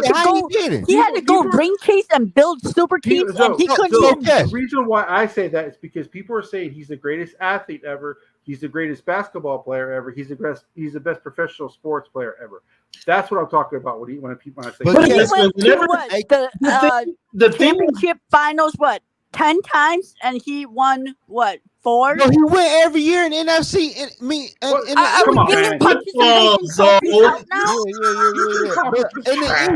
He went every year in the East. Are we giving out participation trophies? Nobody gives a shit if you don't win. It don't matter. So Cash and Tony, would y'all say LeBron live up to his expectation? No. Yeah. Yes, he did. Yeah, he lived. Yeah. Yes, he did. Sarah. Yeah, he did. No, he didn't, because how he had to go. How many rings LeBron got? 4. He had to go chasing and building super teams in order to get those rings. He didn't stay with his team he ran to Cleveland. He went back to Cleveland. He went to Cleveland, and all he had was he went to Cleveland. He went back to Cleveland, and he made them trade for the Timberwolves. He made another team give up their first round. I don't know what she's talking about now. No, Sarah, they had to give up first round picks to get Kevin Love to come to Cleveland to help LeBron. What are you talking Sarah, about? I don't know what you're talking about. Hold on. Okay, so LeBron has 4 championships. Okay, yeah, and they were all 3 of them. I agree with Sarah that he did go ring chasing. You cannot deny the one that he won in Cleveland. Wait a minute, how many does he have? 4. That's it. Yeah. Okay. You cannot say that he had help in Cleveland when Kevin Love is your second best. That's the only one. That's the only one he earned was Cleveland. Exactly. Yes. But before LeBron, when last time Cleveland won a championship? In any sport? In any sport? No, in basketball. Oh, never. Exactly. No, but you can't say that Kevin Love was a nobody. They traded first-round picks and players just to bring Kevin Love to Cleveland to help him. So Why to did I say that think Kevin Love why wasn't did I like think he had more? Yeah, but Sarah, I understand what you're saying, but if Kevin Love is your second best player, Your team's garbage. your team's garbage. But LeBron lived up to the expectation at the end of the day, though. No, He he had didn't. all the hype. No, and lived up to it. I am not saying that LeBron James is not great. Anytime I you get say what you're saying, though. anytime you say LeBron James is not the best player ever, people say, well, people are criticizing you because you say he's not great. I never said that. You're not criticizing. Here's the thing: so many people like it's generational. Yeah, if you're like Ian Catch, you've seen the Magics, the Dr. J's, you've seen the Jordans, you've seen even players before then. Look at the teams that he had with in Miami. He couldn't even beat. He had the broomstick and the crossdresser as teammates. Who? The crossdresser? Who, D-Wade? Yeah. He had Wade and Bosch, and they couldn't even beat aging Mavericks. No, you don't remember that picture of Chris Bosh sitting on one side, Dwayne Wade sitting on one side with an empty stool missing in the middle, saying "What's missing?" Yeah. And they tagged LeBron You don't remember James. that? Oh my god, dude! My memory ain't shit. I told you that. Yeah, we know that. That's why he says, "I'm making my decision. I'm going to Miami." That's why he went to Miami, because Miami had Dwayne Wade, and then they signed Chris Bosh in the offseason.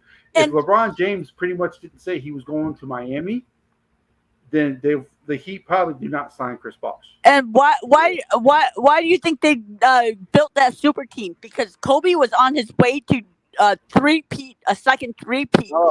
They did that for Boston, because Boston kept on beating LeBron. No, they couldn't beat Kobe because Kobe was Boston, Sarah.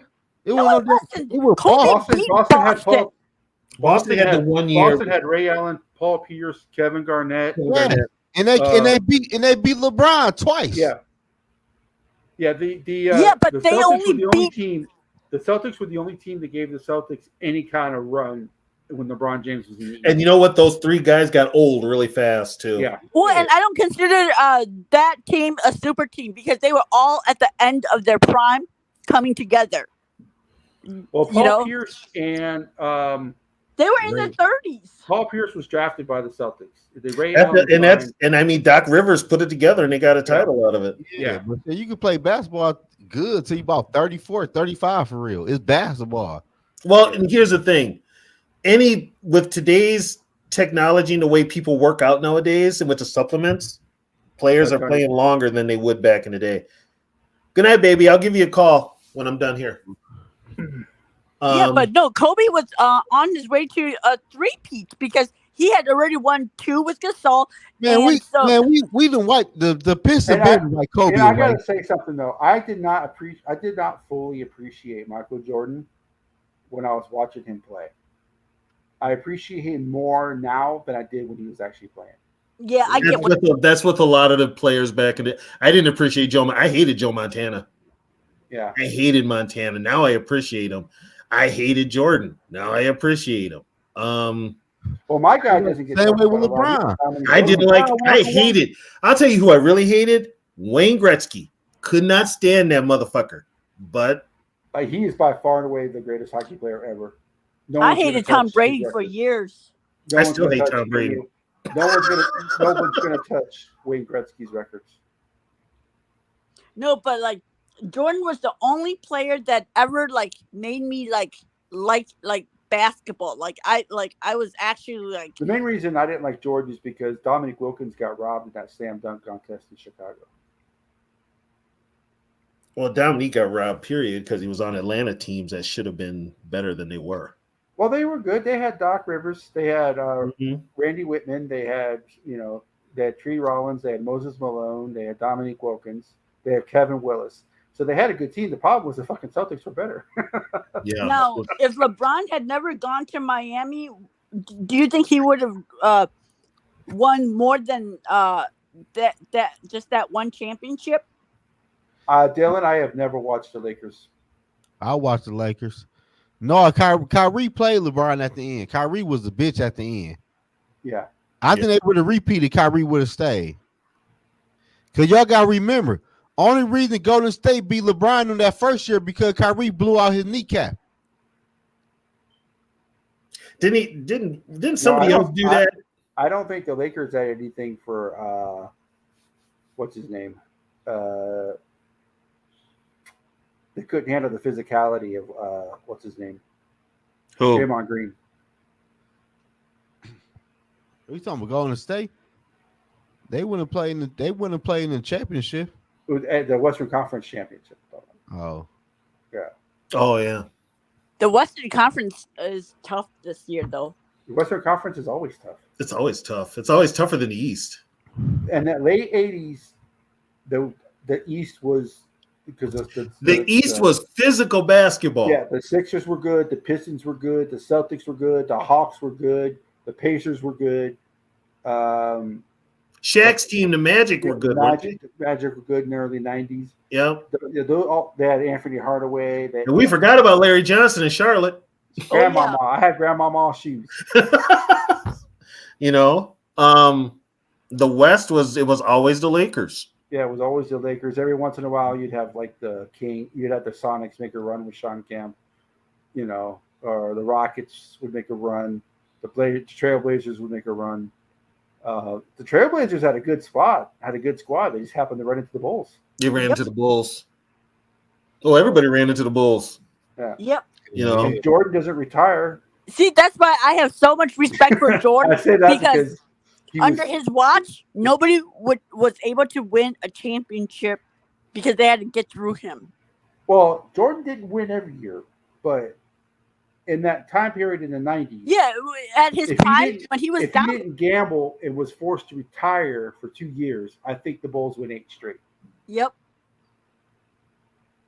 Yeah, and that would have been a dynasty.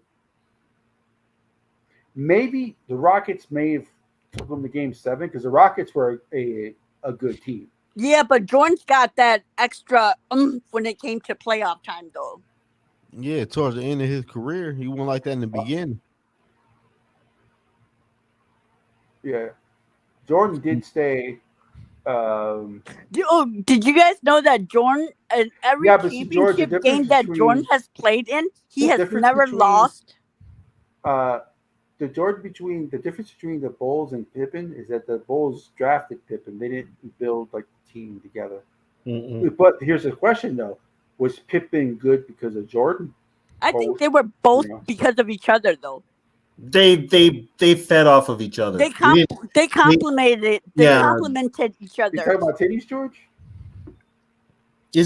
That's titles.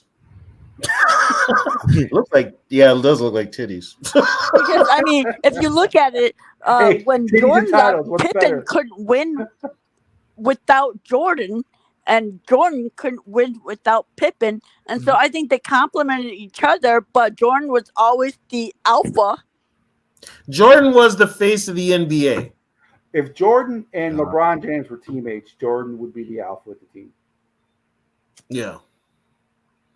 Just like LeBron is the face of the team, of the face of the NBA now. Who's the face of the NBA now? Is it LeBron? I think they're trying to make him be the face of the league, but I think a lot of people are moving away.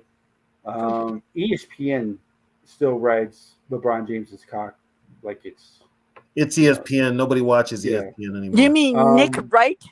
Like how can anybody understand a word Nick says when he's constantly got Patrick Mahomes and LeBron James' dick in his mouth 24 hours a day? Yeah, he's bad. If it ain't Patrick Mahomes, it's LeBron. Oh God, who would be the face of the? Would it be Steph Curry? It was Steph Curry, but he's at the tail end of his career. Style.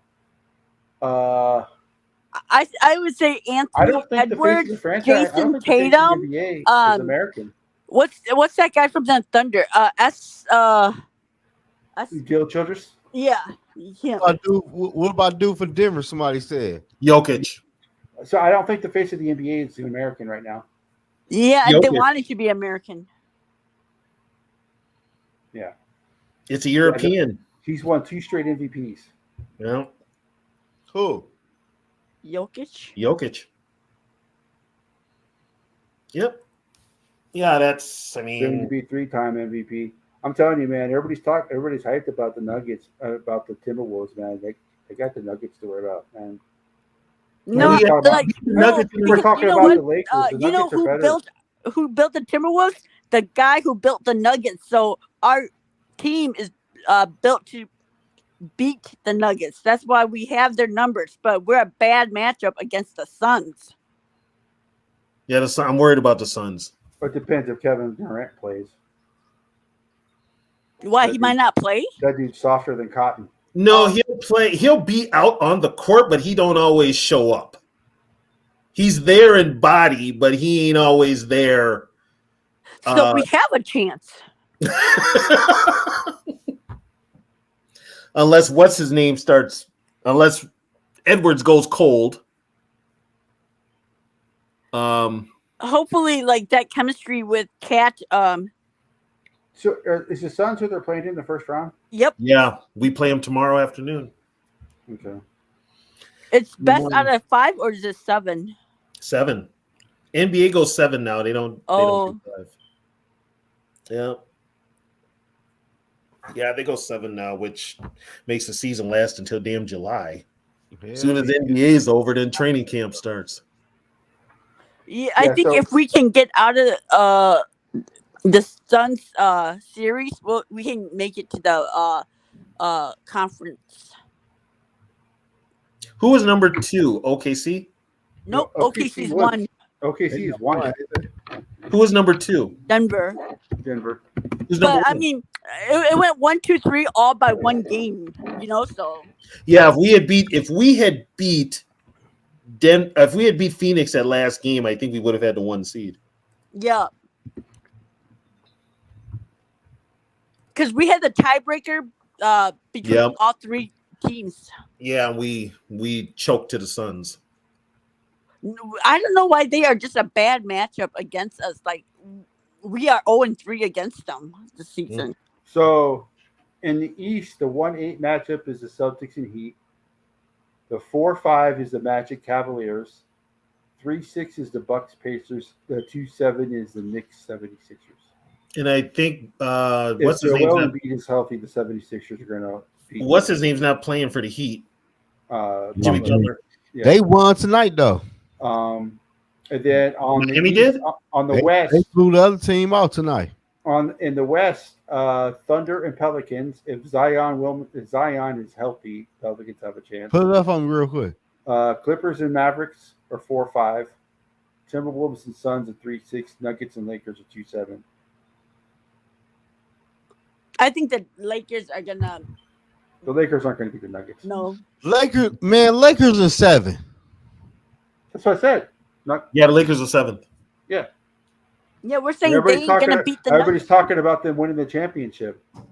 They have to get there by the Nuggets, and they're not going to beat the Nuggets. So, hey, Kat, can I ask you this though? You and TB, since y'all old school, let's say LeBron win a championship this year, will he be considered one?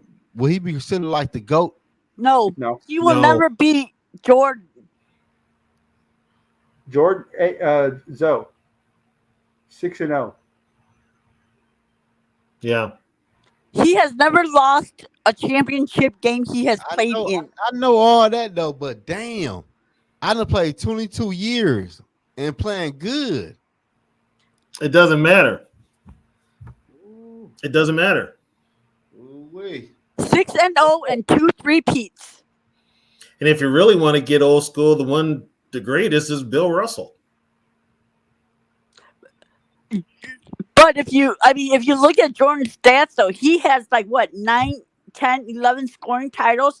But along with that, he was all defensive teams for 10, 11 of those years too. So not only was he the top scorer, he was the top defender. And this whole greatest scorer of whatever, Jordan didn't have a 3-point line for his whole career either. He wasn't a 3-point shooter either.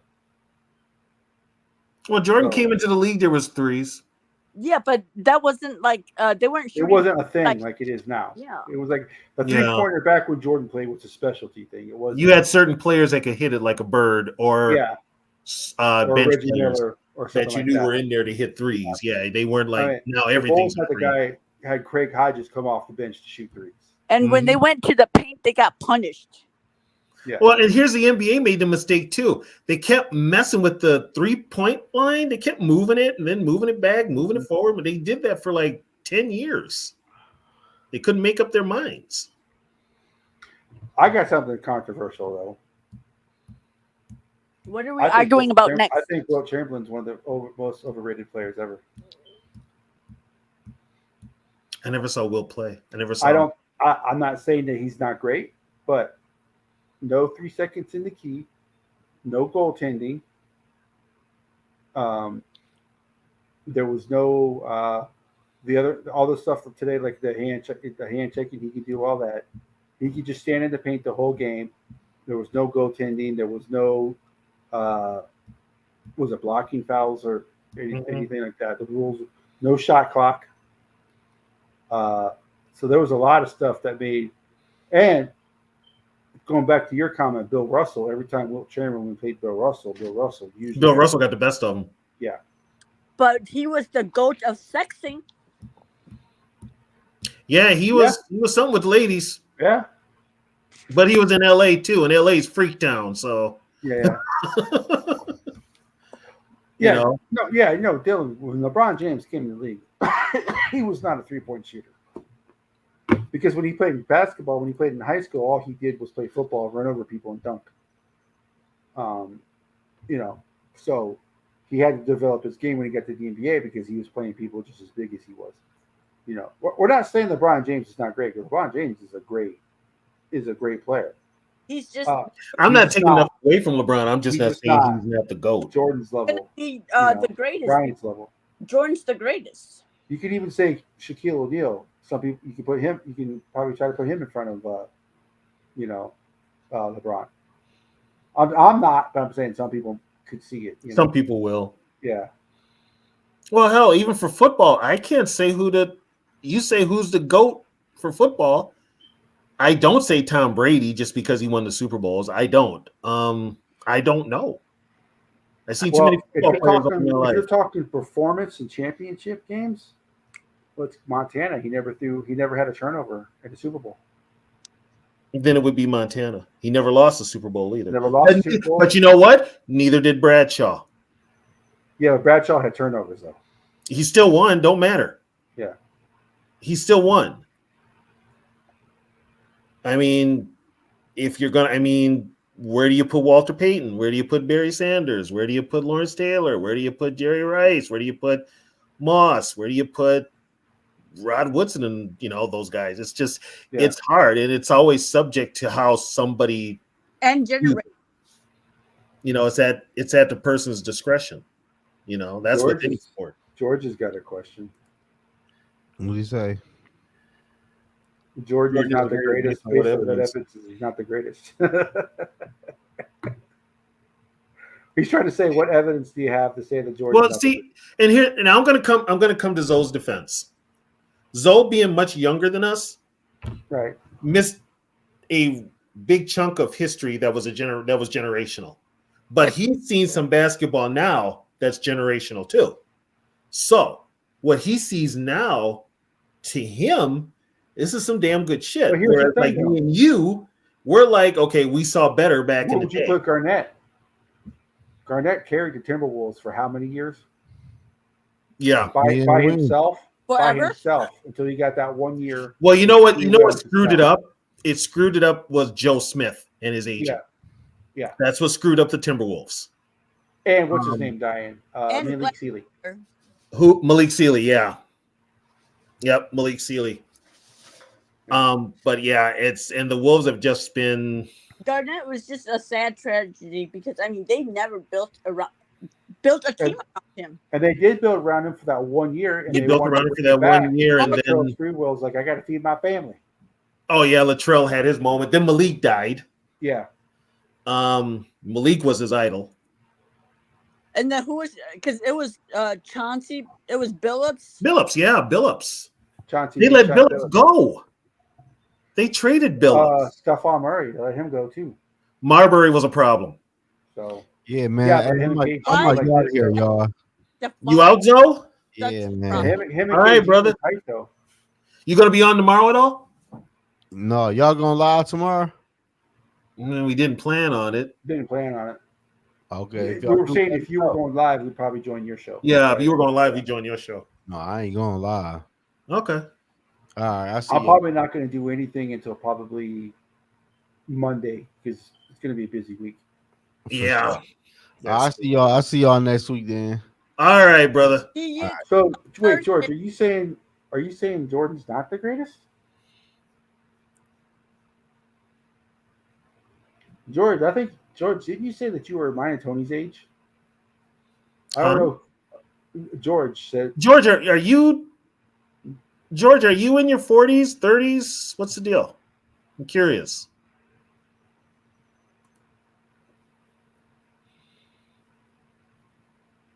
Yeah, that's true.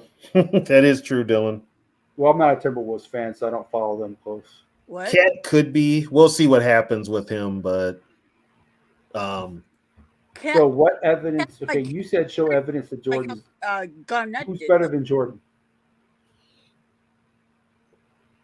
And how old are you first? Because your age will have a lot to do with it. Yeah. Because if you're Tony and I's age, there's no way you can say Jordan's not the best. LeBron James is great, but he's not better than Jordan. Jordan came in hyped his rookie year, and he wasn't even the first overall pick. Yeah, Odin Polynice was taken before him. Yeah, wasn't Brad Daugherty in that draft? I do not know. He might have been in next year. Because they were teammates at North Carolina, but I'm not sure if they drafted the same year or not. Okay. I don't know. In my book, Jordan will always be the greatest. I mean, that's and watching him play. It was just I was just in awe. Well, yeah, how many people are Bulls fans or NBA fans because of Jordan? A lot, because the NBA marketed, and plus on cable TV, WGN carried the Bulls games, and if you had WGN on your cable system, you saw the Bulls, just like you saw the Cubs. You know. I don't even watch basketball, but I watched in the 90s. I watched the Bulls play. Well, that's when they hit it. Was it early 90s, mid 90s? Come on, Pat Riley was bitter because he beat his Lakers. Oh, he was really pissed in 91. Or when was it, 92 that he beat him? Yeah, see, they beat the in 92 they beat the Trailblazers in 92. They beat the Lakers in 91. So it had to be 91 that they beat the Lakers. They beat the Lakers in 91, and Riley never got over Magic. that. They beat the Magic. Knicks. They beat the Knicks in 95. Wait, no, that was the Rockets. The Rockets beat the Magic and the Knicks. And then the Bulls beat Seattle, the Sean Kemp. And I think they beat the Lakers twice, didn't they? Trailblazers. Lakers, Trailblazers, because they beat Barkley with the Trailblazers. Oh, and the Suns. Oh no, the Suns. The Suns. Barkley with the Suns. Yeah. Yeah, and in an interview I watched with Barkley, he said that championship game that they lost was so painful that he's never gotten over it. And so, Blunt, are you saying Bird's the greatest? No. Bird is up there. Yeah. Bird is up there. I mean, you can't take nothing away from Larry Bird. Matter of fact, you have to put Bird up there because there's a lot of great players. I mean, that are underrated. You know, Bob Pettit for the St. Louis Hawks. Yep. Cliff Hagan. No one ever talks about these guys. Nobody ever talks about Otis Bird. They always lost to the Celtics. They played the Celtics 5 straight times in a championship series. And they beat the Celtics once. Yeah. Bud Grant. Yeah, Bud was a Laker. Yeah. He played with George Mikan. I don't know. Bird was great. I don't know if he's better than Jordan though. What? Bird better than Jordan? No. Outside shooter, maybe. I can see why George thinks that, though. I can see why some people would think that Bird is better than Jordan. Yet Bird didn't have the success that Jordan did. I mean, Bird won what? 3, 4 championships? He won 3. So I can see why people think Bird would be better. He lost to the Lakers twice. Bird would never be able to go up to the rim and switch hands to do a layup and stuff like that with all the defenders around him. Did Bird ever drive to the hole? No. I always thought he was. I'm sure he did. I'm sure he did. But it wasn't his. He was a shooter. I didn't see it. Oh, he's deadly accurate from outside. Yeah. Deadly accurate. Yeah. So I mean, I could, like I said, George, I can see your argument. I can see. I personally think Jordan's better, but I can see why you think after thinking about it. I'm thinking about Bird and all the stuff that he did. I can see. Bird a point guard or a shooting guard? No, Bird was a 3. Bird was a 3. Oh. No, the point guard for those Boston teams was DJ, Dennis Johnson. And then Danny Ainge afterwards. And then they had Kevin McHale. They had Chief, Robert Parrish. Yeah. Who am I forgetting? Maxwell? Cornbread, yeah. Yeah, but that Boston team had a whole bunch of Hall of Famers. Yeah. Bird, McHale, Parrish, DJ. Yep. Then the Lakers had Magic, Kareem, Magic, Rambis, Worthy, Byron. What was his name? Byron Scott. Michael Cooper. Michael Thompson, who went to the U of M, as a matter of fact. Klay Thompson's dad. Yep, Clay's dad. For real? Yeah. Yeah, Michael Thompson went to University of Minnesota, yeah. Wait. That 87 playoff game, they did not smoke Atlanta. Atlanta went toe for toe with the Celtics, man. There was other years where they did, yes, but not 87. That Bird had to score what? It was a back and forth between Bird and Dominique. That was a seven game series. That was game 7. That Bird those early years with Jordan, I mean, Jordan literally hit. I mean, the Cleveland took him to the 1-2. Cleveland. Right. Well, he's talking about Larry Bird. The early years between Dominique Wilkins and Larry Bird. Yeah. Before Dominique Wilkins got a team, yes, the Celtics smoked him. But once Dominique got some players around him, it was a different story. But also at that time, by that time that happened, Bird and that Celtic team were much older. Dominique scored 54 in the same game. Yeah. That made the game of the week. George, we can disagree on a lot, but the Hawks are my team. So just like Vikings history, I know Hawks history. We said before they got players, the Celtics dominated the Hawks. The Hawks had good years where they went toe to toe. That 87 series, they went toe to toe with the Celtics. So yeah.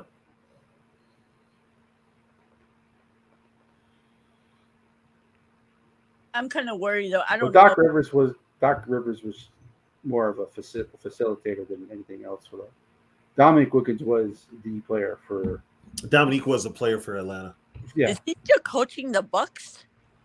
Yeah. Doc Rivers? We're calling for his head. Yeah, he's still. Is he the coach of the Bucks? I thought he was a coach of another team. I think it's the Bucks. No, it's the Bucks.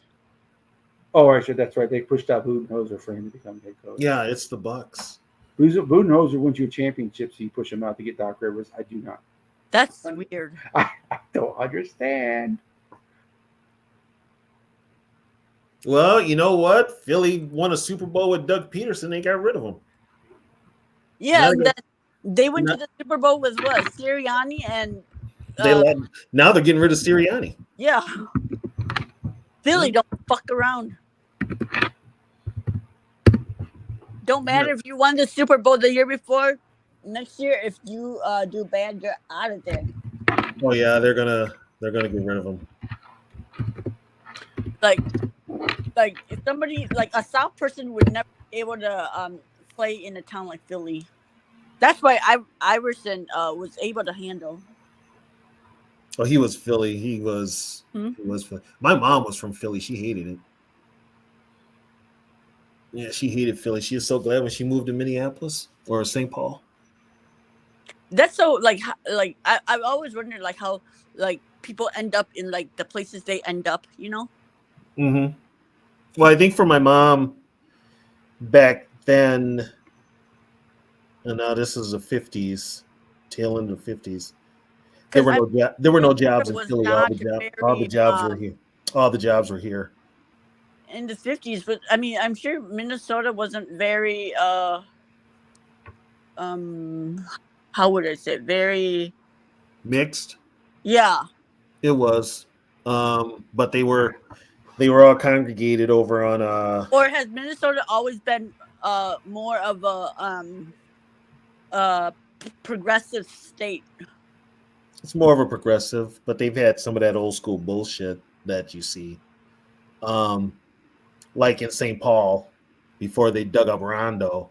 Yeah, that was sad. You very seldom had anybody of color past University Avenue or even Rice Street. My dad was he lived on Kent Street, which is over by. Oh, I know where Kent Street is. Yeah. That's Frogtown. Yeah, he lived over there, so he hung out with the white boys on Rice Street, but then he hung out with the brothers over on Rondo. Yeah, and I mean, like the whole Rondo thing was just sad because it was all over Interstate 94. Yeah, they didn't have to put the interstate the way they did. They could have put it in another direction, but they did it. It was gentrification. And then when my sister, she went to Central in the 60s, and she said once you got past 94, it's like black people didn't go past Selby, and you didn't go past University. Yeah, like it was South. It was segregated. It was segregated to a point. I remember like the most confusing neighborhood ever because it's like Selby, Marshall, and all that south is considered ghetto. Mm-hmm. And then the very next block is like Summit Avenue, which is the richest part of St. Paul. It's got like these 100-year-old mansions. Yeah. Once you got to Grand Avenue, and then Grand Avenue is right over. Yeah, it's just weird as how like you have the ghetto right next to $100 million mansion. Well, St. Paul's even worse because the streets aren't alphabetized. Oh yeah, if you get lost in St. Paul, they're just unless you know the major streets in St. Paul, you're gonna get lost. You're gonna get lost. At least in Minneapolis, they're named and alphabetized. Yep. Which, like, I've learned that makes a huge difference because I got lost and I didn't have my GPS, but I was able to figure out because all the streets made fucking sense. Yeah. Yeah, if you know your alphabet and you know how to count, you'll get to where you're going. Not in St. Paul. It's not like in St. Paul. Unless you know the main streets, unless you're on a main street, you need to know your side streets. That's really it's like, to get directions in St. Paul, you're like, well, I'm from there, but I know how to get around. But if you don't, you're like, what the hell? So, well. Go to Central also, Tony? Did you guys ever see that? I graduated I graduated in 85 from Central. Did you guys ever see that street sign? I can't remember where it was made, but it was it was, instead of being 3rd Street, it was the number 3 with TH. Where was that? Someone said, did Mike Tyson make this sign? Oh, yeah, because he can't. But I think it might have been Philadelphia. I'm not sure. I think it was Philly. Didn't they say like a bunch of drunk Irish built St. Paul? Yeah, Jesse Ventura. Yeah, Jesse Ventura said that. Yep. Yeah, when I was at Central. All is the capital, you know? Yeah, and I didn't live that far from the Capitol. I lived on St. Anthony. And if I walked right down to where the old Sears was, yep, I'm right there. I used to walk to the Civic Center for concerts. Yeah. Never, always walk to concerts. Yeah, I mean, it's sad they like tore that thing down. Oh. George got a question for you. George, I have not seen The Wrestler yet. Probably I because heard Mickey Rooney is really good in it. it's really good, but I haven't seen it. Yeah. I maybe will watch it. I don't know. I'm not a big Mickey Rourke guy.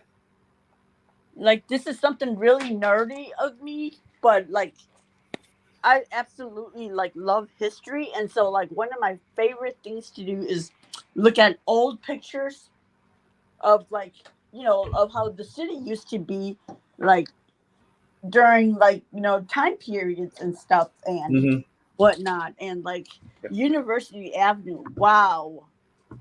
I don't even recognize University anymore. George, Tony brought that up earlier. It's kind of what Magic Johnson said. That's what Magic Johnson said, George. Yeah.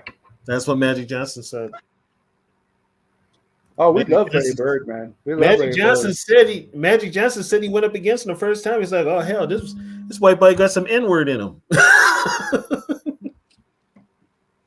That's what he said. Hey Tony, like didn't like the corner of University and Dale, like back in the 80s, it had like those theaters on the corners, right? Yeah, I used to live on St. Anthony and Dale. Yeah, I remember. I grew up on. Matter of fact, the house I grew up in is still there. It's one of the oldest houses.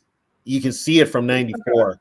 We got 64 people watching, 54 on Twitter, and then we have 9 people on YouTube. Man, we appreciate you guys. No, I knew. Okay, that Theater de Faust. Do you remember that one, Sarah? Oh, which one? The Faust. I don't remember the name. I just remember that there were like two or three theaters on each corner. Yep. Well, the Faust was an actual theater before it was bought out and they started playing, as they call, X-rated movies. My dad was friends with the owners. Wow, chicka wow wow. And matter of fact, the city of St. Paul paid them like $2.4 million to leave St. Paul and never open another shop again in St. Paul. Yeah. So they took that money, they opened up Deja Vu in Minneapolis. Isn't that kind of what the mayor did in New York with all those sex places? Kind of paid them money to go away. Yeah, and they took that money and they opened up Deja Vu in Minneapolis, and then they opened up Dreamgirls. When they opened Deja Vu, it was in the warehouse district, and there was nothing in the warehouse district in Minneapolis. So they were like one of the first things. But yeah, it was. I called it Pervert's Paradise because it was like you had a strip club on one corner, which became a cop shop. You had like a flick theater on another corner, which was a porno house, and then you had the Faust, which was a porno house. I mean, you saw all kinds of different people and women of the night and sex sells, man. I just like love the architecture of the buildings. They were so a lot of those buildings they've tore down. Yeah. We have I saw Ron White here about a month ago. Mm-hmm. And there's an old movie theater here in San Antonio called the Majestic that was opened up like in the 20s. Mm-hmm. And it's still pretty much the way it was when it opened. It was pretty cool, old architecture and stuff like that. The only problem is it wasn't made for tall people. None of them were. I mean, the average. My knees were literally in the back of the girl sitting in front of me. I had to keep apologizing to her because she kept hitting my knees, and I'm like, I'm sorry. See, we had all that architecture in downtown St. Paul, but then when they decided to modernize it, they tore down a lot of the old buildings because we had theaters up the wazoo. Yeah. And they tore all that down for new buildings. Well, San Antonio is 300 years old. So they don't really tear things down unless they absolutely have to. Mm-hmm. So I don't know. I think like you don't appreciate like the beauty of those old buildings until they're gone. Yeah. Yeah, I'm the type of guy to where a lot of these antique places, they're inside of an old house. Yeah. I look at the old house more than I look at the stuff that they're selling. like the windows they're not smooth. You Yeah. know that the walls where it has the old slats of paper wood to go like this, and it's got the Mhm. doesn't have insulation. And Well, all you that. can Oh, even they're not even. They're kind of slanted. yeah. You even get those ones where they got the intricate woodwork, where Yeah. somebody actually took the time to put the woodwork Yeah. to make it Oh look yeah. like it does. Or like it'll have like a built-in china. Yeah. Yeah. Yep. Yeah. I mean, it's the house I grew up in. It's still there. It's one of the oldest houses in the city. And I just I got tagged in a post, and the house was on Facebook, and I'm like, holy shit, what's my house doing there? The house I grew up in. Yeah. My parents stayed in there till they both passed away in 01. And then And that's the difference between Florida is pretty much if it's not on the historical registry, Mhm. it gets torn down. And I don't know, they might have put the house on. It might be on the historical registry. It was built in 1800 something, 1899 or something like that. When I was doing food service for extra money, I delivered to this house. It had a big ass sign saying house built in 1825, and on this date in 1874, absolutely nothing happened. God. I have a funny story. House was built in 1825. So when we first immigrated to America, the first place we lived at was over on Marshall, over by Central. Yeah. I got ran over by a kid. A reindeer? No, by a blinded kid who was riding a bicycle. Were you over at Jimmy? I mean, it was Oxford then, but were you over at Jimmy Lee? Or were you going across the street? I don't know. Like, I mean, I was only like 2 or 3, so I barely remember much. I just remember that some kid who was blind was riding a bicycle and he ran me over, and like I had blood like all over because like my mouth was cut and all that. What was a blind kid doing on a bike for That's one? what I said to him. I was like, how the hell did I get run over by a blind kid riding a bicycle?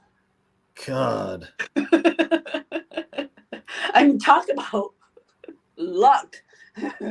Jesus. Yeah, because that was another thing too, because you had like part of Marshall was mostly black. But then once you got to Central and farther up, it got mostly white. So you had that little cutoff at Lexington. St. Paul's always been kind of segregated. Mm-hmm. It's just it still is. Yeah. It Because, still is. Like if you look at like Frogtown and then like there's Grand Avenue or the Highland area. So Highland's always been like rich people. Yeah, and then there's there's North End. Yeah, North End is off of Rice Street. Yep. Yeah, North End is like the poor side of town, as they call it. Yeah, but now like the east side is like the worst. Oh God. I won't fuck with the east side. Yeah. I just won't. East side is worse than Frogtown. Because they kicked all the motherfuckers out of Frogtown and they moved over to the east side. Yeah. That's how guys I grew up with. Oh, you know why they did that though? Because of the light rail. Yeah. But most of the guys I grew up with in St. Paul, right there in Midway, right there, have either moved to Minneapolis or the suburbs, or they live in East St. Paul. No, because then you know how the light rail came, and so they had to get rid of all that so that people would ride the light rail. And then, they built that soccer stadium and Excel Energy, so they can't be having that kind of stuff around when lots of white people congregate. You remember what happened when they had the GOP presidential convention, right? Mm-hmm. You know where Excel's located. It's located by the Dorothy Day Center. Yep. So they had everybody, because Dorothy Day is basically for the homeless. So guess what? They cut that area off and all those people had to go hang out somewhere else. They couldn't even go to Dorothy Day. Yeah. And that was because they did not want to show that during the convention. They couldn't help it. Dorothy Day was like right. Dorothy Day's right across the street. Yeah. God, how are you gonna miss it? It's like, damn. But yeah, I don't. Would I ever live again in St. Paul? No. If if it's Roseville, yeah. Oh, I hate Roseville though. I hate the cops in Roseville. Oh. I don't like them either. They're assholes. Yeah, they pulled me over one time for because I was going northbound and he was going southbound, and somehow he managed to see across divided street that because he said he pulled me over because I looked drunk at 7 a.m. as I had on suit on and I was going to work. Yeah, believe me, they profiled in Roseville. Oh yeah, I was so offended. I was like, you know what? You could just told me that you pulled me over because I'm Asian. I would have been less offended. Oh, I got pulled over. I dropped off a friend. I went to a concert. So I had on my leather and everything. I got pulled over by the fairgrounds, which is where everybody gets pulled over. Yeah, oh yeah, and Falcon Heights, right? Yep. Yeah, right there. I got pulled over and he looked at me like I was from another planet. He's like, "Where are you coming from?" I'm like, "I'm coming from a concert. I just dropped a friend off." It was asking a bunch of questions. Yeah. But it was, it was probably a rock concert, so it's probably more questions. I was coming from it was probably puzzling. I was coming from seeing Slayer. Like I said, more questions. Yeah. So I mean, that's not a black thing to do. What do you mean you were at a concert? Oh yeah, that's true. No, not just a concert, but a Slayer concert. Yeah, Slayer concert. So obviously, I don't believe in God. Yeah, one time I got pulled over in Egan. The cop straight out said to me, "What are you people doing in this side of town?" I remember when Egan had nothing. And I was like, "Hey, you know what? I appreciate that straight racism to my face." I remember when there were like parts of the Twin Cities that had nothing. Woodbury, Egan. Yeah. Parts of what's another one that's now developed? I mean, Egan was like. My wife got pulled over for doing 62 and a 45. The cop gave her a warning. She got a warning. She also had her nursing outfit on too. Said that may have had something to do with it. Oh, maybe the cop's just a perv. Well, my wife is hot, so Yeah, maybe the cop's a perv. She said it was an older gentleman, so Oh yeah, definite perv. What does she have on? A Halloween nursing costume? No, she is a nurse. Well, she is a nurse. So no, but I mean, like, you know what I mean, like, because I mean, my wife don't need that to look sexy and hot. It was the stethoscope that got her out of a ticket. Yeah, I got it. Check my heart. It going pity patter. Yeah, it was a stethoscope. Oh, nurse, I don't feel so good. Yeah, but now the only time I've ever had a situation like that was when I was in high school. I would other than West Palm Beach at the time, and the kids who lived on the island of Palm Beach went to the same high school I went to.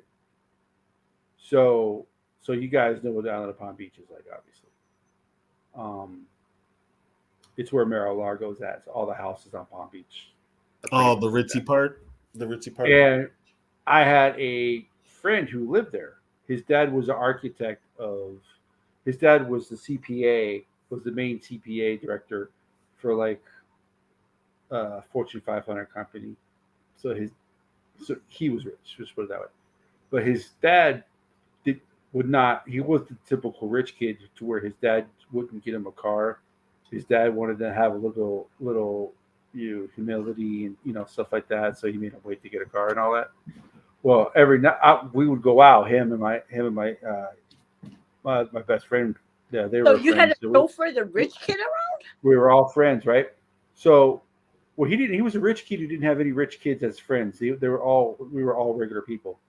I was the only one who had a vehicle, so I drove everywhere. Well, my vehicle wasn't Palm Beach Island quality, so at least 3 times a week I got pulled over, and I'm like, "Come on, man! You guys know where I'm coming from. You know Mark. You know his dad. You know where he lives. Why are you keep? I am not trolling the area looking for houses to break into. You guys know me." So I said, "Can I talk to a sergeant?" So finally, the sergeant came out and he's like, "What's the situation?" I said, "I told him. I said, one of my best friends lives here. His name's Mark. You know his dad. You know, and I said, I get pulled over almost every night because I drive a truck that's not quote unquote Palm Beach Island quality, and I'm not casing houses to break into them. I've been pulled over by the same officer 3 times. He knows what I'm doing. He knows, you know." And the sergeant's like, "Are you talking about Mark that lives 3 houses down?" I said, "Yeah." He's like, "Oh yeah, I know his dad. Yeah." He's like, "Don't worry about it. I'll put your tag in. I'll put your tag in there and everything like that, so they don't bother you again." I'm like, "I appreciate it." I felt like I was. It's like, so I understand like when people talk about when they're being profiled because it's like it's a crappy feeling. You're like you're just living your life. Yeah. You know. It's Oh just yeah, because like I'm poor and $3.94. I'm not poor, but I'm not Palm Beach rich. So. And up here, it's really bad up here because at a certain time of the month they got to make a quota. Yeah. So then they really crack down. Like I call 394 the rich people's freeway, because like that's like the road that gets you into Lake Minnetonka. Yeah, I wasn't far from there. I lived in St. Louis Park. I actually like St. Louis Park. Yeah, and so at the time my ex-boyfriend worked in Wyzetta, and so like I like had to drop him off and take him to work sometimes because we shared a car, and so I was like, oof, I will never drive on this road if I have a different color car door that don't match the rest of my car. Well, yeah, it's Wyzetta's ritzy. I live in Alamo Heights right now, which is not the most expensive place to live in San Antonio, but it's not the cheapest either. I literally live in the same zip code that Tommy Lee Jones has a house in. So, but it's like a half a mile, maybe, away, and it's not even close to being the same neighborhood. Guilty by association. So it's like, oh, they like there's like a lot of benefit, like the state has, that anybody can get. And there's special like discounts, like if you go to like stores and stuff like that, the city of San Antonio, because they want people to go to certain parts, that they give discounts and stuff like that. But you got to put your zip code in to get the discounts. I don't qualify for any of those because of my zip code. Damn. It's like, I'm sorry, I live in the zip code. I'm not the other part of it's old. The zip code I live in is considered old money. So if you got, if you can imagine that, that's kind of like where I live.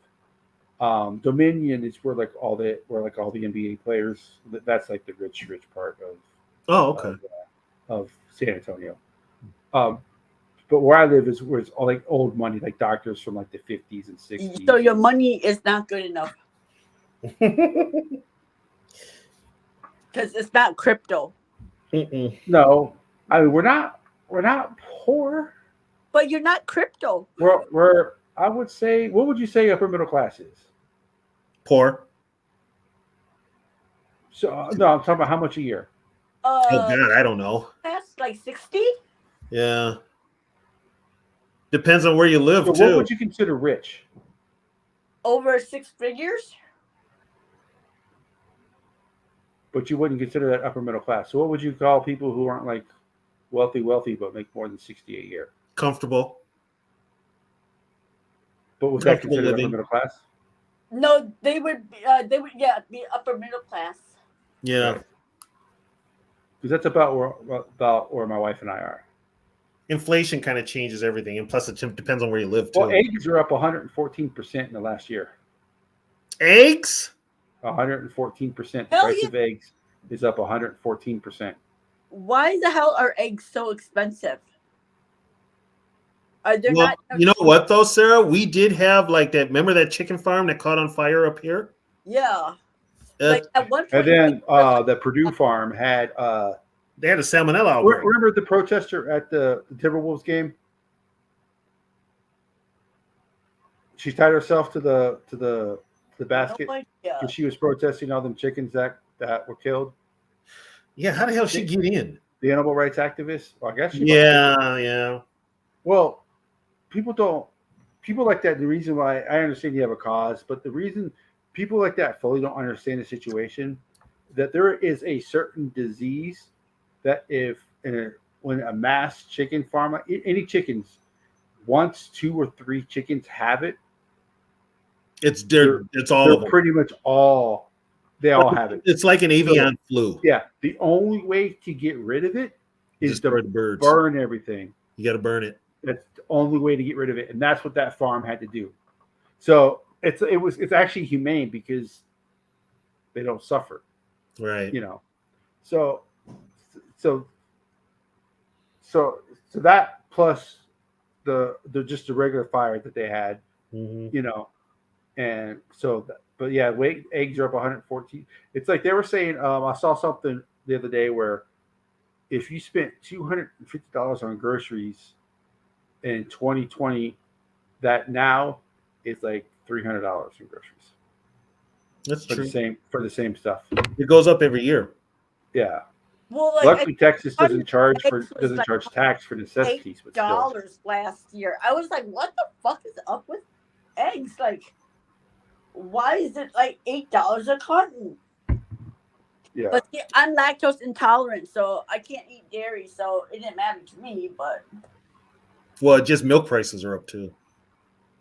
All that stuff is up. That's ridiculous. Yeah. It's ridiculous. It sucks to be lactose intolerant when you love cheese and ice cream. I just say, fuck it, I'll pay for it later. So right now, for our eggs are not that bad here. I can get 18 eggs for $4.29. Are they cage free though? I think they're just regular eggs. Yeah, they're just regular eggs. Like I never I always thought it was just some cage free is $3.19 for a carton. I always thought it was just a bogus marketing thing, but after tasting cage free eggs, brown eggs are so much better than white eggs. Yeah, they are. You can taste the difference. Whoa. Yeah. They were not shitting me. But yeah, Texas is still kind of cheap. Like we still don't pay. We hardly ever go $3 a gallon for gas. You're lucky. I guess it's like, how much is it here, Sarah? It ranges between $3.10 and $3.50, depending on what part of town you're in. Right. They kind of gouge it in certain parts of the Twin Cities. Yeah, and it's weird. Like it was down like under $3, and then I was like, "What the hell happened?" Well, even like with the Targets, depending on where the Target is, like the Target in the city is more expensive than a Target in the suburb. So, no gas station around me is above $3. The gas station right by me, it's $2.75. Wow. Yeah. Wow. Oh, I saw this thing that they're trying to pass a new legislation to make cigarettes $15 a freaking pack. I'm like, oh my God, these people are just fucking pissing me off. Let me die the way I want to die. God damn. Hey, my body, my choice. If I want to die by smoking cigarettes, I'll die by smoking cigarettes. For real. Like, Jesus Christ. Well, I would tell you to start smoking weed. It's cheaper, but you get paranoid. Yeah, but I'm a fun paranoid. I'm not paranoid. Shit. They're going to make it, and it's legal up here now. Weed is. Yeah, I I don't have to feel my state would be the last state worried about having just a bomb sitting around. Hell, you're better off smoking weed than cigarettes. So I'm looking at cigarette prices. New York is the most expensive. It's $12 for a pack of cigarettes. Well, Minnesota will top that. Minnesota is right like now. 11 something. Minnesota right now is 10.48. Yeah, they want to make it 15 plus Yeah. tax. So it's like, so I can't even like enjoy killing myself, and yet you get to benefit off of it. Hey, they get you coming and going. Pack of cigarettes. Hey, Sarah, you need to drive to Missouri. Oh my $6. God. How much? $6. Like, it was weird. I mean, this was a couple of years ago, but like when I was in Las Vegas, cigarettes was cheap. I was like, whoa. Vegas is everything. Vegas is a sinner's paradise. Yeah. So like I bought like a couple cartons coming home. That's the best way to do it. Fucking stock up. So the South is by far and away the cheapest place to buy cigarettes. Because everybody in the South is broke.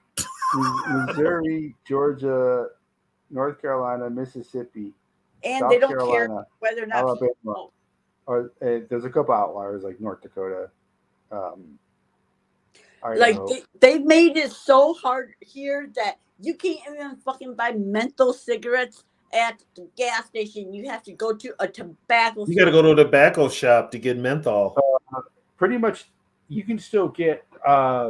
We got Quick Trips here, not your version of Quick Trips. We have QT, not KT. Not. They sell cigarettes, and then the gas stations sell cigarettes, but like, and some grocery stores sell cigarettes, but none of the pharmacies sell cigarettes. Department stores don't sell cigarettes, so pretty much it's either the low end grocery store or gas stations, and not every gas station sells cigarettes. Like before, couldn't you buy cigarettes like Well, they had the vending machines. You just go. You had the vending machines too. Yeah. Yep.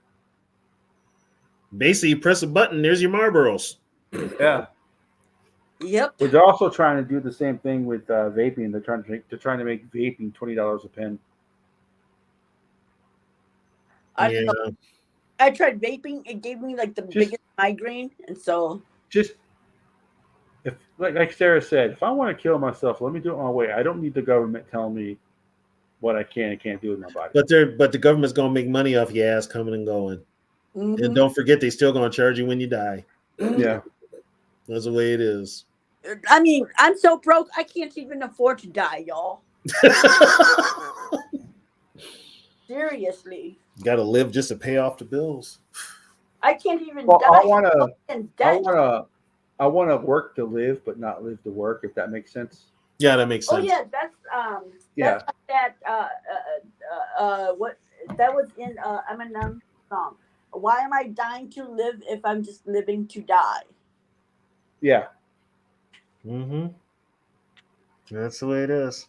Yeah. Well, hey guys, we have been on here for 4 hours. No, we got to break our record. We still got 2 hours to go. No, I ain't gonna make it. I took a nap. I didn't. I tried to. I got because I work now. Yeah, so you got to lay down. That's what. But so when should we do this again? Next Friday, because it'll be the night after draft. Well, I don't think we would do a talk about anything show Friday, but we'll do a Friday because but the Vikings don't have any unless they make a trade. The Vikings aren't going to have any picks on Friday. So we'll talk about the Thursday picks. So we can talk about the Thursday picks. Are you showing up for the live for the draft? Yeah, I think I'm going to show up. So yeah, I think I'm going to show up. Is it Yogi? It's everybody. Okay, yeah, I'll be there. It's Yogi, it's Joe, it's Rap, it's Justin, it's me, it's all the people in the network. Well, the GG boys. Yeah, I'll be on there. So yeah, I'll watch it because I'm kind of curious as to what they do. Haven't been able to talk to my guy, so and they've been real tight. I know one Lupicus is also doing something too, so I may jump on there for a little bit. Yeah, I'm gonna. I got a couple other ones. Before I started my job, they said, "Do I need any days off?" I said, "Yeah, I need Thursday and Friday off, 24th and 25th." But okay, I can only get a half day on Thursday, so I'm leaving at 3:30. But Friday I'm off. So there you go. Well, for everybody that came on tonight. We still have 60 people watching us. Yeah, like watch Thursday. And just so you guys are wondering, Sarah is kind of like the permanent third host of this show. Yeah. How long do you guys think it's gonna take just to get through the first 5 drafts? It's going to take at least an hour. The first 5 picks, well, it's 15 minutes per pick. So, Hour and a half. And if a team trades, the clock starts over. It starts all over again. Yeah. So I'm going to say hour and a half. Yeah. So it starts at 6:30. So I'm going to say the first 5 picks probably won't be done to sometime around 8. And don't forget, we have to sit up there and listen to Roger Goodell get booed before they make the first pick. Right. Because everybody's going to boo him. We know the first pick will go fast. And then we got to have him bring all these fucking people on stage. Like, I don't care. Just pick. Yeah, just say the pick. I don't need to see former players. I don't need to see Make-A-Wish kids. I don't need to see first responders. I don't need to see pictures of Goodell's grandma. I don't need to see fucking Mr. Push-Off come on and talk about the Cowboys. For real, like, don't they know we've got like life-changing It's gonna be it's gonna be a Lions love fest. I can see it already. Oh yeah. I don't know what there is to love about that damn team. They suck. Not their new fucking third ultimate jersey. God damn, that is hideous. The most awesome team. Sarah, have you seen the Lions new uniforms? No, but I mean, I'm sure it's. Have you seen how hideous their uniform is? No, but I'm pretty sure it's hideous. But according to Lions fans, they have the best coaches, the best players, the best GM, the best of everything. I'm just like, so should we just surrender the division to you guys? I mean, apparently we don't have anybody on our teams. Their record last year was what, 11-6? 12-5. Then they will probably not even be 10-7 this year. Yeah, and like, I mean, like I said, they were like just talking so much shit to me, and I was like, last year you guys had the worst defense in the division, and it didn't improve. And so they said, no, you guys did. I'm like, we had a better defense than you guys. And they were like, no, because you finished last. I'm like, us finishing last has nothing to do with whether or not our defense was better than your defense. Our defense we had no our defense was middle of the road. Yeah, and I mean, our defense did do better than theirs. And we had, I mean, like I said, everybody counting our defense out. Oh, they got rid of all their players. They have nobody on their team. And yet we still had a better defense than they did. So basically, if you guys have not seen the Lions uniforms yet, well, they're ugly. This is their third. The other 2 jerseys are fine. They're typical Detroit Lions, Honolulu blue, all that stuff. But this is their 3rd jersey. You got to move the nobody can see it. Yeah. They're basically they look like the Panthers. Let me see.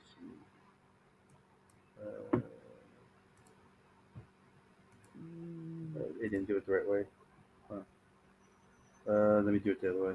So they're just copying the Panthers, is what you're saying. Basically, yeah. Yeah, they copied the Panthers. Except for the helmet, but most of it, they look like the Panthers, that black jersey. So teams are allowed to have black now? They're allowed to have 3 different helmets. Yeah. The new rule. So do we get white helmets? I think we would. Why is everybody in love with those damn white helmets? I hate. Why? I hate white helmets. I cannot stand white helmets. Why? Oh my God! Right, here we go. I fixed it. So this is the Lions' third jersey. Oh, is that a panther? That is fucking hideous. It is hideous. Yeah, that's the black kid, and they don't put stripes on the pants. They put stripes on the silver pants, but not the blue ones and not the black ones. For Bryce Young. Yeah, that's just ridiculous. Just because they can do it doesn't mean you should do it. It doesn't even have any lion characteristics in it. Of course, like it says lions on the word there on the jersey. Yeah, their other two uniforms are completely fine. The regular uniforms, like the on their blue uniforms, they got rid of the gray numbers. They went back to white with the gray outline. Mm-hmm. Awesome. White, their road jerseys, white jersey with the blue pants, with the stripes. Awesome. I don't know what the hell they were thinking with that uniform, with that jersey set. That was Nike. That was by far and away hideous. That was they did it because they can. Yeah. That's all. That's the only reason they did it. Because they could. So, I just wanted to show that before we got off for the night, so you guys can look at that and have nightmares about it. Yes, Mama, we're still going. I love you. Trisha came back on, Mom. Trisha came back too. Yeah, I'm gonna call her right after I get off of. So, here. Mom, I'll call you tomorrow. Sarah, you're pretty much the third host. The third host now. You got to open up. Are you still not allowed to receive private messages on Twitter? I can now. And okay. So go ahead and open it up so I can send you a link to the show. Today I learned how to change my handle name because that handle name that I had previously was from getting banned from Twitter due to Pokemon Go. And so I was like, why the hell is my handle name like Sarah X859432 whatever? So I finally learned how to change my handle name today to like something that like doesn't look so hideous anymore. Yeah. Well, there you go. So once again, I don't know what my life would be like without Google. It tells me everything I need. It's so smart. That's not always true either. There's a lot of fallacies with Google. Like, yeah, I don't know what life was like before Google. Oh, it must have been hard, I would imagine. Come on, we grew up without having phones. Oh yeah, I know. Like, I mean, oh my God, like back then when you had to drive with MapQuest printed on. Oh God, don't remind me. All gas stations had the little spin thing that had the maps on it. You would just pick up the maps. God. Yeah, kids do not understand the struggle nowadays. I had to drive from St. Paul to Cleveland, Tennessee, and this was back when we didn't have smartphones. So have to memorize where to get on and off on the road because you're on the road. You can't look at MapQuest. Yeah. No. Yeah. And then if you got lost, you had to stop at a payphone. Oh yeah, I got lost in Nashville. That was not fun. Hey, at least you got lost in Nashville, not Memphis. I was so naive. I was like, why do they have bars on the windows at the stores? And then I found out why. I was like, oh my God, I'm naive as hell. Yeah, but the problem with those old road maps was that like an inch like this was like 5 miles. Yeah, that's true. So you had to calculate. You had to calculate like how far you had to go. Oh God, yeah. A little legend on the bottom to tell you how far it was, and you actually had to take your ruler or take your fingers and go 1, 2, 3. Pretty soon we're just gonna have chips in our. It's gonna be Cyberpunk 2077. Your phone's gonna ring, and you're just gonna talk. It's internal. Now you're gonna look really crazy, just talking. Like when those Bluetooth earbuds came out, and people would just have like a little thing, and they're in the store and they're talking, and you think they're talking to you. You're like, excuse me. Oh, okay, never mind. Yep. But we'll keep you guys updated on what shows we're gonna do. I don't know. We might do something Monday night. I'm not sure. But like I said, this is draft week. So it's definitely going to be busy. Yeah. So I don't know if we have if we'll just have a pre-draft show, Tony and I'm not sure. If we do that Monday night, if we'll get on with somebody else on Monday, I'm not sure. But we'll let you know. But when we're still, even though Wednesday is the night before the draft, we are still going to do a Vikings vintage. We'll figure out something to do with the draft. It's we talked a lot about the draft already. Yeah. But we made the idea I have now is the best player drafted by position and the worst player drafted by position on all the positions.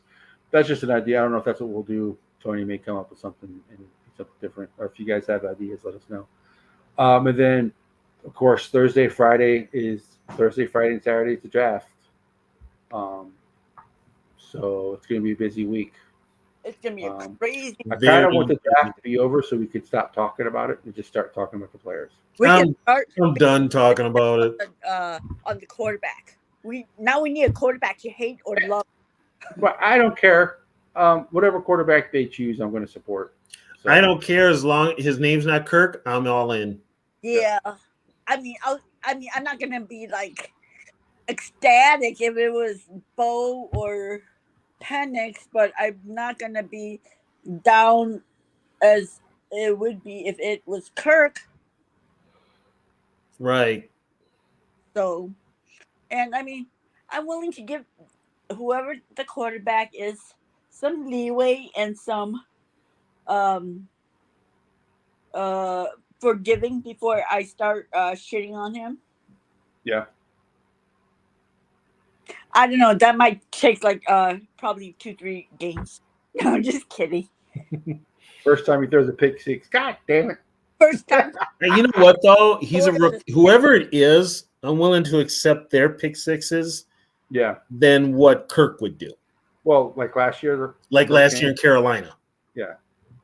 You know, I think Kirk gave me PTSD from 4th and 8. That's why I like McCarthy so much. Because I know with McCarthy, I don't have to deal with that bullshit from Kirk. I love T-Bass, but I disagreed with a lot of what he said tonight. He will always hunt for the first down and not. T-Bass had, you know what he's got? He's got Herschel Walker syndrome. Yeah.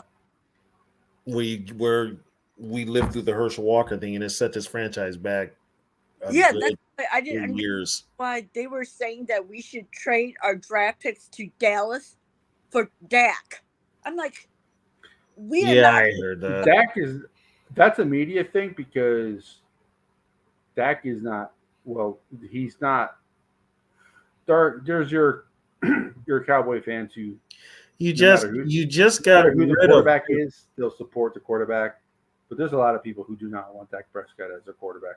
No. I feel like we are in a better position than the Cowboys because at least we spiced up enough to get rid of our over.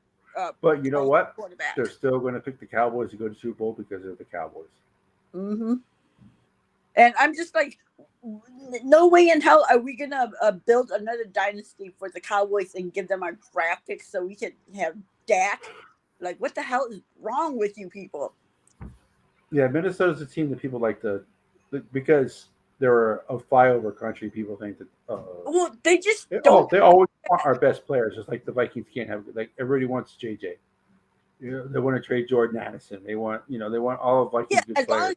Great player. Oh, get out of Minnesota. Nope, you don't deserve to be there. Yeah, exactly. It's kind of like with the Hawks. The Hawks finally have two good players, and all the teams are talking about, the Lakers or the Celtics should trade for these players. Why? Because if the Lakers and Celtics, they deserve to have those players more than another team. Exactly. I'm so sick of hearing about the Lakers. Like, they haven't been relevant in the last couple of years. No. So, they won the championship in the COVID year. They won it in COVID year. Yeah, other than that, championship don't count. Okay. That's like saying I won a championship too. So I can go back to Zoe and say the 2020 championship that the Lakers won means just as much to you as the Lynx championships because it wasn't real. Well, you know what though? If you're gonna say that don't mean anything, then you got to take away Tampa Bay's Super Bowl. That was a COVID year. Yep. Nope, but see, it was different though, because they still had to play every team. Well, yeah, they did have a regular season. Yeah, they did have a regular season. Yep, so their championship still counts. So does that mean was it the Astros who won the World Series? Or no, was it the Dodgers? I think Astros. It was the Dodgers who won the World Series. Dodgers. They only played what, 30 games? Yep. Yeah. Forfeit. And if they are ever gonna do Minnesota any kind of justice, they would take away that Super Bowl from Sean Payton, and that year nobody won the Super Bowl. That's not gonna happen, unfortunately. Oh, let's go on. All right, I'm starting to yawn now, so right. It's getting pretty late. So I want to thank everybody for coming. We still got 60 people watching. I don't know how or why, but we do. Thank you, everybody. Thank you so much. We appreciate everybody showing up like you always do. It's the same band of characters all the time. Oh, and you guys, I missed you guys last week. So we weren't on last week. We weren't on last week. I know, that's why I missed you guys last week. This show is too long to be every week. Yeah. So, but so we'll probably do a show Friday, but it won't be a free-for-all show. It'll be like a draft recap show because you never know, the Vikings could move up and pick somebody. It's going to be a lot of woohoo or a lot of bitching. Yes. Yeah. So, TBD. it will be open. I don't know how many other shows are going to actually have people come on, but we'll actually send the invite out so y'all can come and talk about the pick and stuff like that. But we want to thank you guys for coming. The three of us. Sarah is pretty much the third host of this show. I've kind of worked my way into your the pay sucks, Sarah, but hey, you're part of it. It pays me as much as what I'm making now. So we really thank everybody for being here and enjoy the rest of your weekend. Move forward like soldiers, you better wake up for the pay stub or you'll pay up. Don't make love to the game, bruh. Fuck the game up. Change up, rearrange stuff to your greatness. Same us for the way up. Play the game, bruh. Never stop, I'll get it if I want it. Gotta make to myself a promise. I won't quit, keep going till I got it. I won't give up till I'm on top, yeah. You know I'm always honest. There ain't no way I'll never stop it. I won't quit, keep going till I got it. I won't give up till I'm on top. I'm always flirting with pain. She like to hurt me and maim. I'm always working to change, but she's still lurking the same. I keep on building a dynasty while the haters be trying.